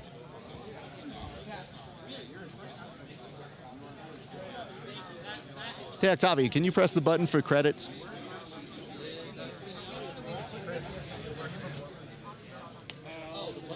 The button for credits. Just going to keep smiling here until the credits go. 4, 3, 2. Little PSA, everybody. Everybody, check it out. Could y'all move away from this microphone? Right now, they're actually clearing people, crowd control, to make sure that they're not going to pick up on this microphone. God bless them. We love them. Did you find it? Okay, we're going to move on. Anyway, I'm going to go ahead and switch the locations here. We have an incredible show for you guys. We thank you so much for tuning in. One of our 3 guests is chomping at the bit to get on. And listen, this kid is fiery when he's on the microphone. I've enjoyed his work, but tonight he was one of the first people to get your attention. So I thought I'd bring him on, representing the Kings, the New Hope Kings. Our good friend, one, Anthony Molina. Oh, this. Congratulations, sir. You got on the board tonight. You looked real spicy. And there was a lot. Spicy is a very good word because sometimes you get really intense, sir, when you're out there. And you're letting the people know you're excited about tonight and all of the festivities. But my question to you is this. What did it feel like to get on the board and make such a statement here tonight, sir? I mean, I'm really just focusing on doing good jiu-jitsu. Like, everything kind of follows from that. I'm excited that I got a break. 2 breaks in the first minute. Yeah. So technically, I think Christos just told me I'm like leading in points. You're up there. It doesn't show on the Smoothcomp, so they got to fix that. So here's the thing. If you may notice how many people are here and doing 4 different jobs. Nah, all that's of us, fine, yeah. we'll get to figuring that out. It'd be different if it was the next day. We would have had that shit figured out. Yeah. But the good news is, you know you're doing well. And so when you started taking off, tell me tonight, you get this first submission, and you're starting to think like, all right, did you put some respect on your name? Did you feel you went for enough money? I mean, Rob told me that they were willing to give me like 4,000. I think a lot of it is like the order in which we went in the draft. Right. You know, like if I was earlier, then maybe Andy would have bet for me more and it would have gone higher. Yeah. But it is what it is. Whatever. I made an extra 500 too, so I'm gonna use that maybe for a rental car. I think. I don't know, something. Maybe I should save it as a better thing to do. I think it's better to save it, right? Yeah, I get very concerned about all of you children and the money that you are spending because it goes very quickly, and you know we don't really have financial advisors here. Yeah, so a lot of the times I see you guys wearing nice clothes the next time, and I think, okay, I know. everybody chill the F out here. I'm not a super frugal guy, but like the one thing is, you know, like bumming around for rides and stuff isn't really the vibe. I will tell you this right now. You don't ever have to accentuate. I'm not a frugal guy when you're wearing a rash guard. We tend to know these things. All right. But that wasn't the only submission you got. Talk us through first how you got that submission, then we'll get to the second. So he pulled, and I actually expected to hit something like that on Chris. Okay. Where if he goes Arimi Ashigarami, I turn my knee inward, and then I have my own ankle lock on the foot on my hip. But he sat, and I kind of pulled my leg out, and I sat onto him, and my knee turned under his knee, and I caught the straight ankle there. I wish I could have finished the last match, but it is what it is. He's really good. Well, who was your last match, just to specify? Chris Olivo. I might be pronouncing his name wrong, but... Yeah, I mean, it definitely was a moment, and while you're talking about that, you both got a little bit of mic time tonight. He got some mic time. And were you shouting back at him at some point? And if so, what was being said? He was. I don't take any of this stuff seriously. Whenever I'm talking smack, it's not. I don't take it serious. But I don't know. He was saying like it was like boring or whatever, and I was like, "Yo, what does that ankle say, bro?" That's what I thought I heard. Yeah. Okay. Cause dude, I caught his heel, and like it cracked, and I hurt, and I saw him make a face, but I lost his knee line. And then I caught a woj, but it wasn't very tight. And I knew he was going to be really conscious of not letting me get back on that leg. And maybe I fumbled an entry I really wanted to hit, which I'm not going to say what it was. That's okay. Because I'm going to hit it again. I'm going to hit it for okay. real this time. Yeah, I'm just really excited to be out here. And I feel like I performed really well. I should have gotten 3 finishes today, but it is what it is. Well, you are arguably top couple, if not the top right now. So that's a very good place to be in. We'll get the numbers in a little bit later. But you mentioned that sometimes you just say things and that you're just fucking around. Yeah. And I realize that because I have a sense of humor, so I try not to take things too seriously.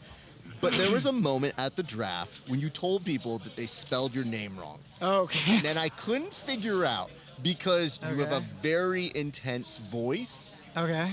That if it's the you first were, time I've ever gotten that. Oh, you do. Nice. Okay, I like that. And the reason why I thought of it was I was like, well, if he's just messing around, no big deal. But if it's not, everybody needs to go correct this right now. So you were joking at that point, yes? I was kind of like half joking because like they messed up my name on a poster previous, and I asked them to fix it, and I think they did. But then when I saw that they messed it up again, I was like, all right, this is a good opportunity for me to say something that's like a soundbite that'll stick, and then they're really gonna fix my name. Because I saw you kind of pedal it back with Alex, and I think where you were talking with her after it happened, and that's when you let it know. You were like, oh, I was just messing around. Yeah. But all jokes come from a place of truth. So I wanted to make sure that you're okay, and if so, do you want me to go beat up the person who misspelled your name? Hey, I man, sure as hell did. If you want the smoke, you can do it, sure. I don't want the smoke. I'm just trying to defend you guys. Yeah, you don't got to fight on my behalf. All It's right, cool. all It's right. cool. I'm just saying, I know you would do better, but you have other things to worry about. Yeah. I'd rather you not waste your time on that. Yeah. Okay, so that's the first finish. What happened for the second finish? You mean like the second match? Yeah, the second match when you got the finish, yes. Oh, I mean, shit, I don't know. Honestly, I'm way happier that I caught the bag. Oh, I said that. Oh, dang. It's okay I'm just that you're talking, bro. cursing. I'm It's just talking. No. It's that you had 3 matches tonight, and I said, what about the second finish? And you're looking at me like, a second finish? And I go, you I know don't what's know. happening, Yeah. sir. I thought we went over that already. No, so we did the sure. first. Yeah, you're right. So we were talking about the second now, and I even said we were going to bookmark it just to make sure we had time to go back to give you your props for, man, 2 incredibly good finishes tonight. So tell us about your second finish. Well, the second one was what I was saying. He sat for a leg entry, and I dipped my knee in where I caught an ankle lock. There we go. But again, I'm way happier that they threw the bag, and I saw it, and I caught it. Okay.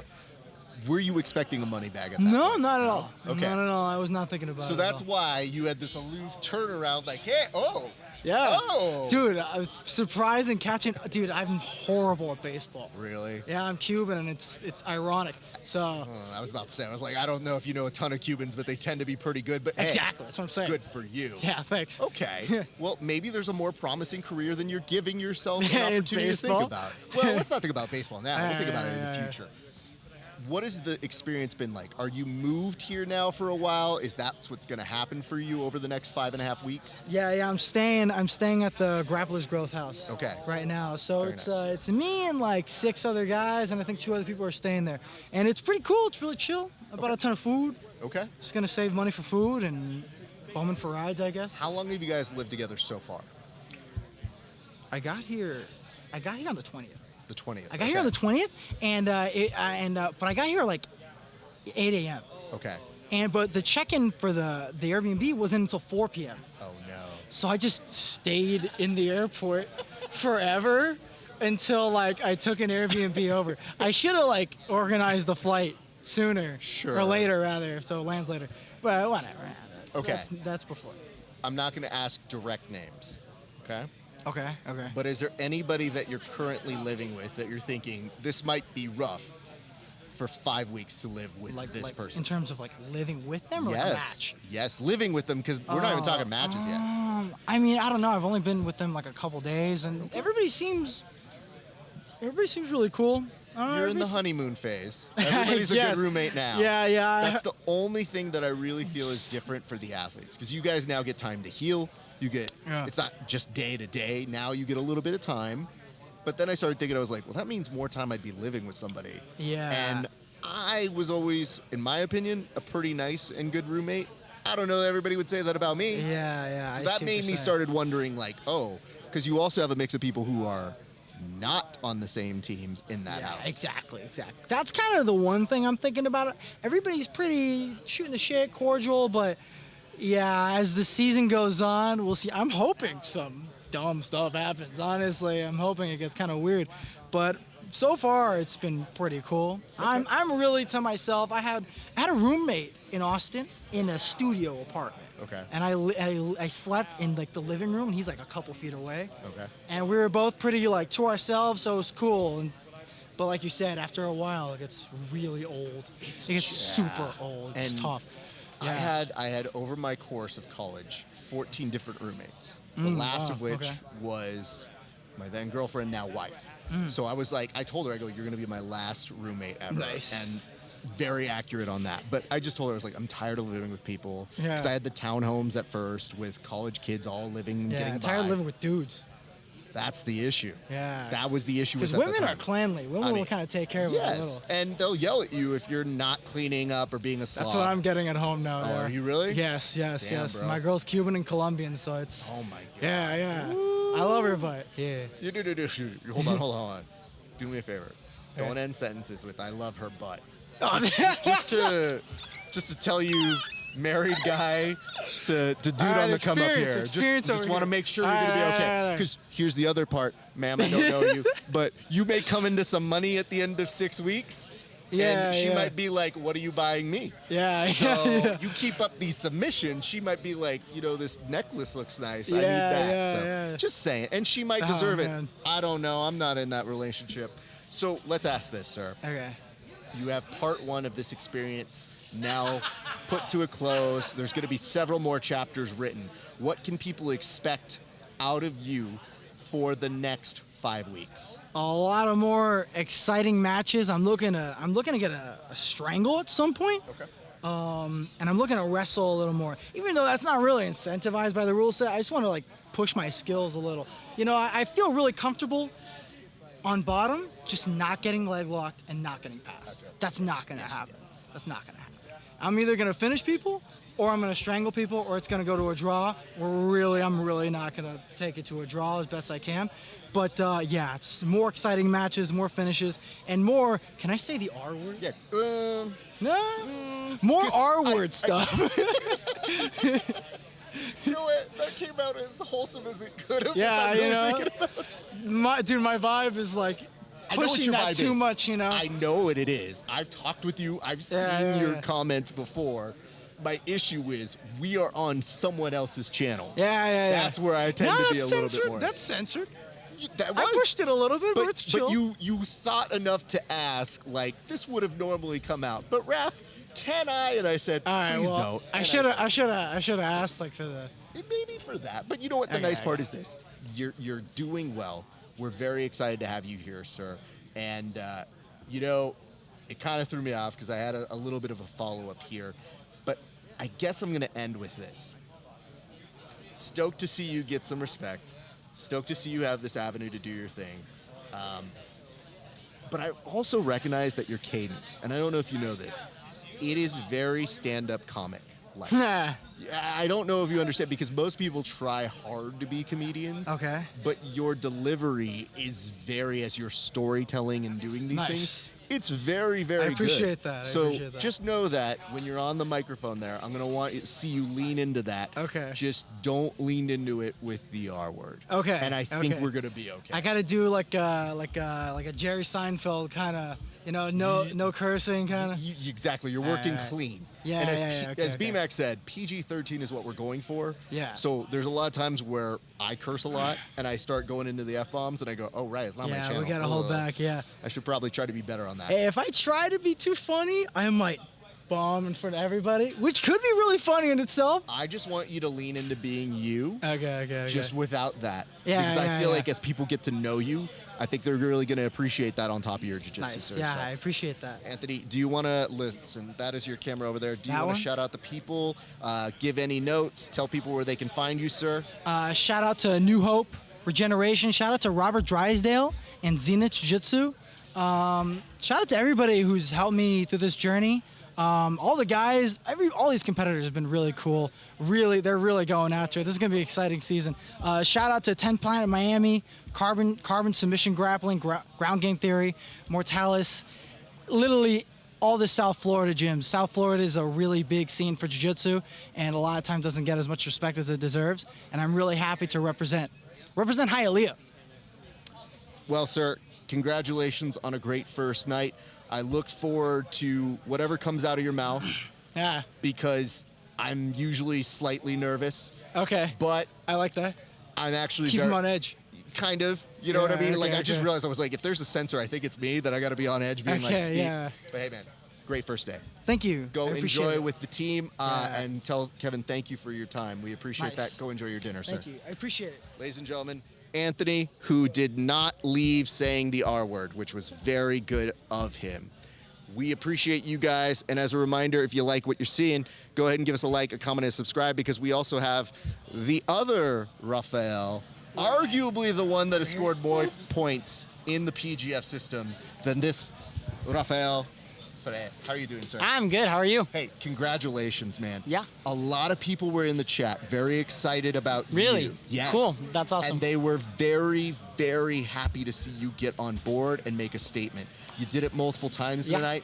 Do you know where you stand currently in the standings tonight? Somebody told me that I'm tied in second with a couple other guys. Okay. Yeah. Anthony's in first, is what I heard, because he's got those quick submissions. Anthony was doing this. where he's like, I think I was told I was this, but I don't know. And I was like, I am not the show that's going to christen you because tomorrow I could be wrong. I would like to go back, check my numbers, confer with Egg. But confer with Egg, that's a good call. It is. But I will tell you, you're in a good standing, and arguably you were the person that kicked it all off. Okay, like you cool. were the person who got the energy going. What did it feel like to be out there? Really? You know, that's interesting you say that. I develop my game, I develop a lot of my personality to be somebody who brings energy, who raises the level of things. That's something I take pride in my relationships and things I take pride in my places of work. So it's really cool to hear that that has an effect on a broader scale. It was just a blast. This is so fun, you know. It was really cool. It was difficult to visualize this venue. I do a lot of visualization. I've been to ADCCs, I've been to IBGFs. I was not knowing exactly what I was going to be in here, but I watched videos and I started thinking about it, you know, how the mat was going to feel, and I got here and everything was the same. So it was super cool to be able to live that out. You know, it's literally a dream coming true. Okay, I need to talk about your two different personalities. Are you aware of your two different personalities, sir? Yeah. Okay. It's you Raphael and Hafa. Okay. Yeah. What's the difference between the two?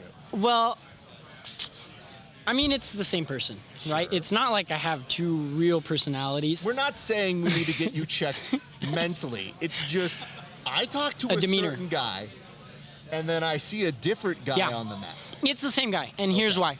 I'm trying to have fun. Okay. I have a set of values and intentions listed, and that's going to call for a different person.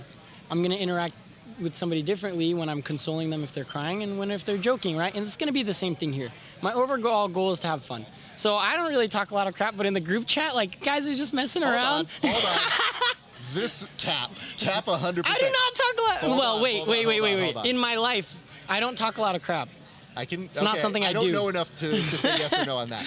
But this dude sneaks in with the jokes. Because what happens is he doesn't necessarily bully people. I can affirm that. Okay. But you definitely have been vocal in the chat and made some jokes. Right. Because it's fun. Oh, right. And so that's what I'm here for. Okay. Again, I just want to make sure that I'm not inventing something. No. That's totally valid. Because the reason why is I'll give you my version. Okay? So yeah, what do you see from the outside? I'm actually really curious. I like you a lot, and I enjoy you. Yeah. But then I see you compete. Yeah. And I think, okay, you have to be that person. That's not my issue. Sure. But then, in the time the match ends, to the time they give you the microphone, you're a very scary person. And then I'm thinking to myself, I'm like, oh, I don't want to talk to that dude. If that dude and I are walking down the street, I'm walking the other way.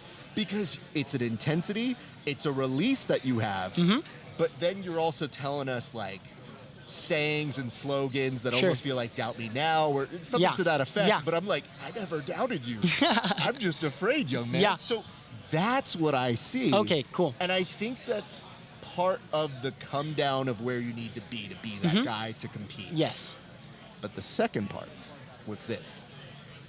And I make it a policy on the show that I don't do jokes behind people's backs. Okay, here, so, I'm ready. B-Mac, it was not really a joke, it's an observation. But B-Mac comes up to me and he goes, I love Raphael, he's going to be the best Not the B-Mac impression. He's going to be the best babyface anybody's ever seen on the PGF. And I go, no, hold on. And he goes, what do you mean? I was like, he's a tweener. Now, a tweener interesting. In pro wrestling is somebody who sometimes goes between being the babyface and the heel. Because the babyface is when you're here with me. Sure, yes. The heel is when you're in the comment section and you'll remind somebody like, actually, Anthony Gojani, I just want to remind you that you didn't do anything today. And so that to me is how you go back and forth between the two. So that's how I observe two different persons at different times. Yeah, I'm really intentional with it. I don't like to. Me and Anthony are actually buddies. We got lunch after the media day, so it's not malicious. I'm really just. We're in the same place because I make it a point to tell people when we do jokes about you, it's because we're your brothers and we feel a kinship of. We're all going through this experience together. I'd rather it come from me than the chat section. Right. So we'll always do it within a certain amount of taste.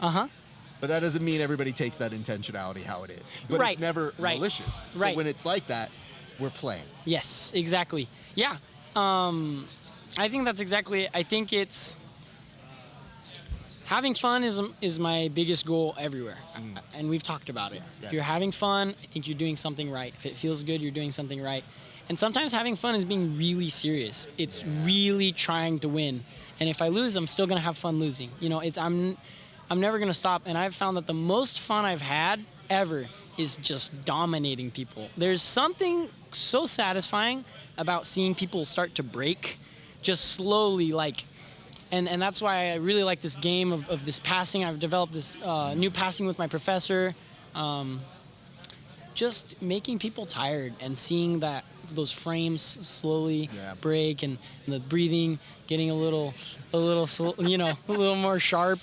That's and it's not malicious. I'm not after anybody. It's not malicious, but you it's are. Not. Yeah. You are slowly getting into Dateline episode like podcast. They're gonna use this as fuel one day. It'll be like, I just love dominating people where they can't breathe anymore. And it's like, oh, okay. This is jiu-jitsu, man. Don't take it there. Hey, man. Come on. I'm letting you know how you sound. All right. This is your interpretation. Well, I'm a soundboard, so I'm All right. basically sounding it back bouncing to you it just back. so that you kind of hear it sometimes. Understand what's going on. Yeah, okay, because that's good. sometimes I don't even know what it is. In the chat, do you know what's going on for the majority of the time tonight? Oh, while I you guys don't. are I don't killing watch. yourselves? I just sleep. I'm sure. Yeah. But in the chat section, there has been about 20 Moneybird jokes, and I'm like, why are we talking about Moneybird? These guys are killing themselves in front of you. And I go, sometimes humor just takes on a form that you don't see. Sure. So Yeah. there is that. Well, when you said if you were thinking that you're having fun, and then once that happens, you tend to do good things because you're in a good place. Yes, You did some absolutely. good things tonight. I think you got so. a couple finishes. Yeah. Do you mind talking us through your first finish? that you Okay, first finish. Let's rewind. It was gonna be CJ. CJ won in Vegas. He beat me in Vegas. It was the finals. It was the finals match in Vegas. And I had 6 matches. I had not submitted my first guy. And then I submitted 4 people, and my energy was up, my confidence was up. I knew I was gonna get him. And so I would personally like to say that I ran through him. I just kept going forward. I would not back up, and I couldn't get the submission. I had a last second, I had an armbar attempt, pulled it up, and then the time went off. So this time I came in, I was like, I know I can get him. I know I can get him, you know. And I actually got him. I let him come to me, right? So he started going for a false sweep, and this is one of my favorite counters ever, and I think everybody should try this at least once, okay? So it's false sweep, and you just backstep and Junie lock. And it's so good because I feel like they're gonna have to let go or they're gonna get broken. There's no false, I don't know. I think maybe I need to try with Diego Pato or somebody, because it needs to be somebody really good. It's worked with everybody I've rolled with so far. And the second match was gonna be against, who did I fight? I fought Brady. Okay. Brady Branscum. Yep. Told me he was going to be a good wrestler, so I was like, all right, let's do this. So we started wrestling. I got an overhook. I really wanted to hit like a little judo throw on him. And then somebody had mentioned, is like, get his feet. You're going to get him on the feet. So I just did my thing. I tried to throw up a flying submission. I wanted, a triangle. I wanted those 6 points. Didn't get it. Continued transitioning, and then I would say it's one of my signature moves, just a quick Aoki, sneaky. Managed to get him there, felt super good. And then my third match, I think Gojani was just so scared. He didn't let up at all. Like, he did not. When you say scared, Yeah. what does that mean? The first time we played, he was a lot more open. Okay. And he was really trying to lure me into his closed guard. He was wise, because he almost got my back. So he was very intentional about where he was placing himself, but he was nowhere near as free as he was the first time, if that makes sense. Yes. Yeah, Yes. and that to me was frustrating because it's a guy I already submitted that I know I can get, and he got me so frustrated. He almost got me, which was honestly impressive. It was kudos to him. Almost took my back. Yeah, that was frustrating because I knew I could do it, you know. And I was talking to him. It was really cool. I was visualizing. He was visualizing. He said he saw that back take over and over again. So it's interesting to hear my weapon is his weapon, you know, and they hit the same. I would hope so, because I feel like some of the best people in sports and in life in general have Absolutely. made visualization work. Mhm. So it's very hard when it's like, oh, I'm sorry, I need to stop yours. My visualization has to be more important. 1 second. Yeah. I wish you well later, but Yeah. right now, Yeah. So I just tell people, it's not a guarantee, but it puts you in a path where Sure. once you see it and you realize that there's no greater feeling Yeah. than having seen where you were supposed to be before. Yes. I don't think it's a battle. I think there's enough for everybody. There is an abundance, you know, and I think You should see how the points work, and then we'll talk about that. there's an abundance for everybody. There's so many points up for There's grabs. finite points. Mhm. So, But everybody can have some. Well, here's the next part. okay. There's so much abundance. If you didn't get what you saw this time, if you didn't get what you wanted this time, something better is waiting for you. Yeah. I do like that. Yeah. I'm not going to lie. It's just That's how I live my life, and it's worked out so far. So far, so good. Yes. I just hate when somebody else is like visualizing it, they don't get it, and I'm Yeah. like, keep doing it. You know what I mean? Because well, something better's coming. But you have to tell them it's like it doesn't Don't give up. happen when you think it's going to happen all Yes. the time. Yes. But when it does, oh my God, you're not Yes. going to like look back at Well, it. okay, so here's what I think is amazing about that. It's amazing when you see it's going to happen. But if you knew that it was going to happen every time, it would be nowhere near as satisfying. And the next thing, every time you've ever developed or grown, it's because what you saw didn't happen. So you got to go back, you know, and that's the fun part. I'm glad that you have this clarity at such a young age. Yeah. Because most people don't have this. Yeah. And so they can't put it together, so that's why there's been a lot of success. Did you make any money bags tonight? I did. I got 2 money bags. Okay. Yes. Have you figured out how to protect your money bags? Where are they currently? They said they needed them back. I think they're Don't going to tell them that. But second, no, I'm just kidding. Oops, I'm just kidding. Ruin the show. No. Anybody who watches TV has to know some stuff is just TV and it would come back. I was just wondering if you figured out right now you may have the most Trying money to bags, not correct? give the IRS as much as I can. There we go. Yep, studying, ChatGPT. Yep. Oh, there we go. You know there what we I mean? go. So That's think great. About that. Talk Yeah. about that This is a tip. with your people. It's a tip. It's Interesting. Okay. Neato burrito. Maybe look into that with people. Raf the financial advisor here. Nope, don't put that on there either. Raf the accountant. Raf Nope, accountant. That's your Looking guy. at the camera for this. is your guy. Nope. Yep. Making sure you guys all know. Okay. He's teaching me how to save money from you, IRS. They're coming after you, Hold bro. on, wait It's a minute. already. I don't think you can prove that. Yeah.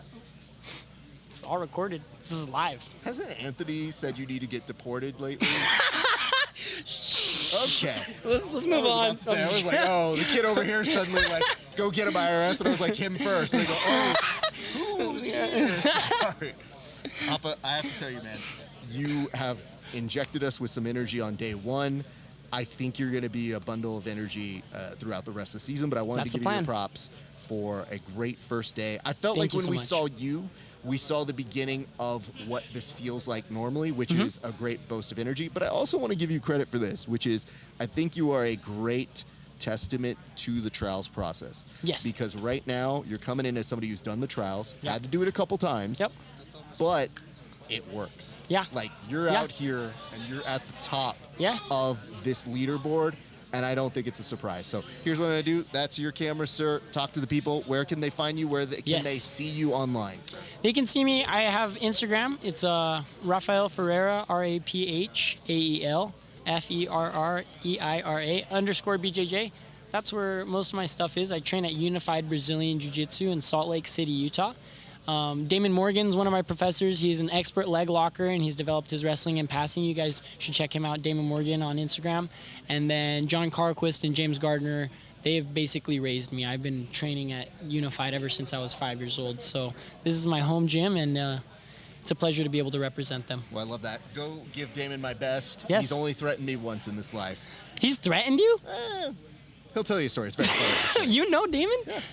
Oh, very cool. I've been around for a while. Yeah, a lot of people who are people. So has Damon. I'm just kidding. I'm just Actually kidding. has, though. Legitimately, you can't take that away from him. But hold on. Pause that right there. What was that? What did you just do right now? What? I don't know what I Talked did. about that. What I do? Tweener. Not just the baby face, also vaguely the heel. I want to make sure it is marked so that people don't think I'm just like, why is Raph being mean to this child? It's like, no. I know what he's doing, and he knows what he's doing too. So Thank you, Raph. You're the man. Ladies and gentlemen, everybody. All right, that was a lot of fun. We are going to end the night with perhaps the person who, let me put it this way. He wants to be the best in the world, not only in jiu-jitsu, but on the microphone. I think he's pretty good, but I want to take him to that next level. Ladies and gentlemen, give it up for one, Christos Papadellos. How are you doing, sir? What's up, brother? Hey, Thank man, you. good to see you. Okay, let's get right out of the gate. You were out there, you looked at them, and you said, "Where's my money bag?" Why the feeling of being disrespected? Can I have this? Yeah, of course. Have it, bro. Because there were some good submissions tonight. You just felt like you didn't get your due. Why do you feel that, sir? They're giving $500 money bags, bullshit ankle locks, bullshit. He ran the pipe. Oh, $500. Are you shitting me? Bro, I hit a full Nelson with a body triangle, got the finish. Nothing. Oh, okay. And then I tapped the number 2, number 3 seed, whatever he is, in like a minute. I'm going to be real. I think that was the better sell. Bro. So, hold on. I'm going to ask our friends over here. We're going to run an exercise. Keely, can we possibly get a money bag? Thank you. Bro, don't so do what me we're like gonna that. no. I'm not giving you the money bag, but I just want to give you an experience to feel like what it's like to make one of the voice coaches turn around and throw it at you. So I'm gonna be stone faced the entire time, okay. And I want you to try and elicit this money bag out of me. Now we're very clear. There's no money in this, right? Well, there is fake money in it. Fake money. There we go. Okay. So I'm going to be holding this the entire time, but I'm going to stone face you, and I want you to try and get this out of me. So I want you to try to elicit an argument why I would throw this money bag at you. Bro, I just took out the number 2 seed in a minute. Where is my money? I'm confused. I'm genuinely confused. That's not enough for you. You got to help me out here, bro. Okay. What do I need to do? All right. How about we reverse this? You hold this. Okay. Man, I mean, I did get a full Nelson. I think that's pretty important. But you know what? I did take out one of the top guys. So does that not make me one of the top guys? Are you guys not entertained by what it is that I'm doing out here? Because Christos could have done it even faster, but he didn't. And you're me right now. I'm you in this scenario. You're not throwing that to me? No. Why? Because you're me. So hold on. Let me get this straight. Even you're not giving yourself a money bag? Well, I'm you guys. I'm just following like the patterns I recognize throughout the day. But Christos, do you understand what it's like to live as a jobber forever? Don't you want to be the main event, sir? Give me the money bag back. No, he has to learn. Don't hit him. I want to be very clear. Listen, this is the goal. How do we get this? I thought I knew. No, you didn't, because you looked at us and you were just like, where it at? You know what it's like? Because where is it? No, but you were the equivalent of like, where the hose at? You think the hose are going to just show up to you? That's not how that works, young man. You have to elicit an argument that makes me want to throw What type of post show is this? Are you going to ask me about my matches it's or the what? late night post show. We could say more dirty things here. And if you think hose is as bad as it gets, Anthony Molina Valdez was looking at me being like, "Can I R-word tonight?" And I was like, Whoa! No, All right. please don't, sir. Yes. And he goes, "Well, you'll see more R-word action of the rest of the year." I was like, that's a little bit better. I can appreciate that. But just give me a reason why I should throw this at you. All the reasons.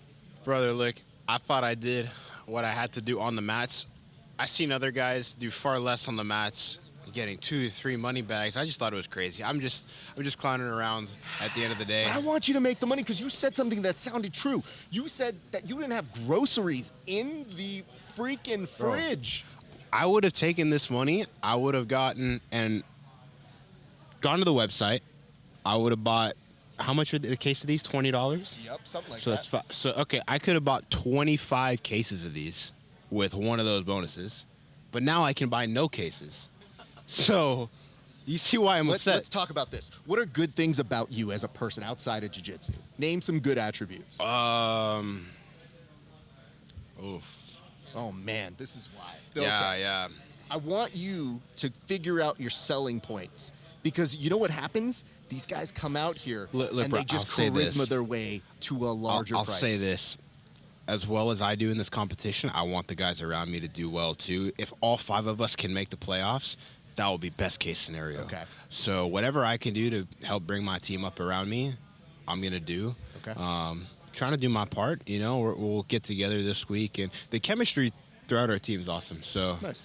yeah, I would say that I'm gonna try to do what I can to bring up the whole team. Kind of like this together. guy, though. I want to throw money at this guy. You know what we do? We have to get you to the Cody Rhodes era of being the babyface to get that over. You know? Yeah. All right, let's talk about today. You got to finish. It was pretty cool. It was a full Nelson. Yeah. Talk us when you knew you had that locked up. Dude, I didn't know I had it locked up. I trained with Brady before at Odyssey in Atlanta. and I knew he was. I don't think I submitted him a single time when we trained, so I knew he was going to be a super tough match. And I've never hit a round drag in competition ever. I hit a beautiful round drag, force half guard. I end up cutting the corner, use the Kimura grip, take his back. Once I was on his back, I thought I had a good chance at a choke, but he did a good job defending, man. And he was doing some like weird thing. He's throwing his arms up like this. I figured I would just threaten this just to threaten it, and then he tapped. Yeah. So I don't know if it was pressure on the body triangle or the shoulder. I know he kind of got banged up in his first match too with JJ. But Brady's a super tough kid, so I honestly hold that win in high regards. Yeah. And for you, did you make a conscious decision to go to that because you looked like you were kind of headhunting first? For sure. Yeah. Every single match you guys see this season from me, I'm looking for a kill. Like, I'm going to spend 3-4 minutes looking for a kill. Again, I really didn't expect him to tap to that. If I feel the guy and I'm like, all right, he's tough, I'm probably not going to get on his neck, I'll settle for the leg or the arm or whatever it might be. Like you saw that with JJ. My plan was to wait for that. I knew he was going to come out and shoot. I was going to try to wrap up front headlock, go guillotine, but man, the kid's so powerful, so athletic. And I knew once we hit the mat, I would have a pretty significant advantage, especially on the legs. So that's why I settled for that. But yeah, man, it's a good week one. And that break right there at the end just put our team up in first place by 1 point. So super stoked about that heading into week two. Maybe we need to know what the points are, because if you had told me like this, I was holding this, and you had been like, I'm so happy that happened, but you know what? I'm even happier that I could put my team in first place. Let's go. But it's me, so... You know. Listen, you're going to hit somebody doing that. Have you thought about that? He's putting away a camera that's worth more than you and me. That is not nice, bro. I said both of us. I could have just said you, because you have a retail value now that I know about. 5,300, right? Yep. Dude, there's no way. All right, actually, there definitely is a way that camera's worth 53, but... there is, and also of how much it produces and makes go. So let's do this. I'm going to point to that camera right there. This is not the only time you and I are going to talk this season. I can almost guarantee it. But I just wanted to help you because I saw you and I said you got a B- for your speech at the draft. And Landon, God bless him, was trying to tell me, he's like, well, I don't know. I thought that he did pretty good because he got 5,300. I was like, that's because of his talent, not because of his speech. Yeah. Guarantee you that. Yeah. But having said that, I believe in you. Appreciate it. And I picked you first. I appreciate that. Don't you fucking let me do this on both of us now.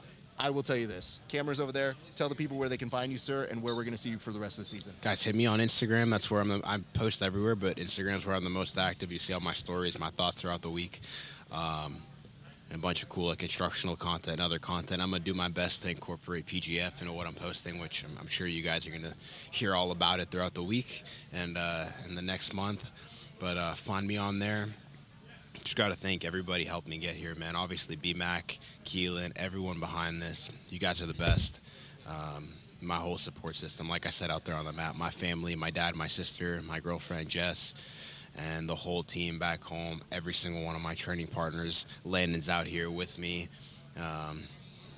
doing battle on the same team. It feels so good to be on the same team with them. But everyone back home in Austin at Kingsway, Gary, Gordon, John, you guys are the best. None of this is possible without y'all. Yeah, man, I'm just feeling super blessed. As you should be, man. And you know what? This is a true believer, my guys, because this is a guy who's preaching the PGF wherever he can go, and he's making good on it. Look up Enigma. Look up what he's doing off the charts, because once we're done here, he's going right back to that. So, yes, sir. My man. Raph, thank you, bro. Thank Enjoy you. your night, sir. Thank you. All right. Can we talk shit about him now? Hey, yo, wait a minute. Wait. I was just, listen, I gave you your props. Now I'm going to talk shit. That's how it works. Anyway, you guys, thank you so much for watching. Just to let you know how this is going to go for the next few weeks. Yes, we are going to be back here week after week on Wednesdays. Cancel your plans if you had them on Wednesdays. If you're watching AEW, now you're watching us. Every Wednesday, 4 p.m. Best Coast time, 7 p.m. East Coast time. We will be on here, and we will make sure that you guys will get all the information that you need to do. If you like us, check us out at the Bullpen. We are going to have a new episode this Friday with our good friend Tim Freeman. And the next Tuesday, you'll see another pre-show that'll tell you all the stuff you need to know going into next Wednesday. Next Wednesday, check us out. Pre-show first. stick for the main show, then stay for the post show. If you like what we do here, check us out at Grappling Hour on all major platforms. But ladies and gentlemen, that's going to do it for us. It has been a great day for grappling. We'll see you back on the mats.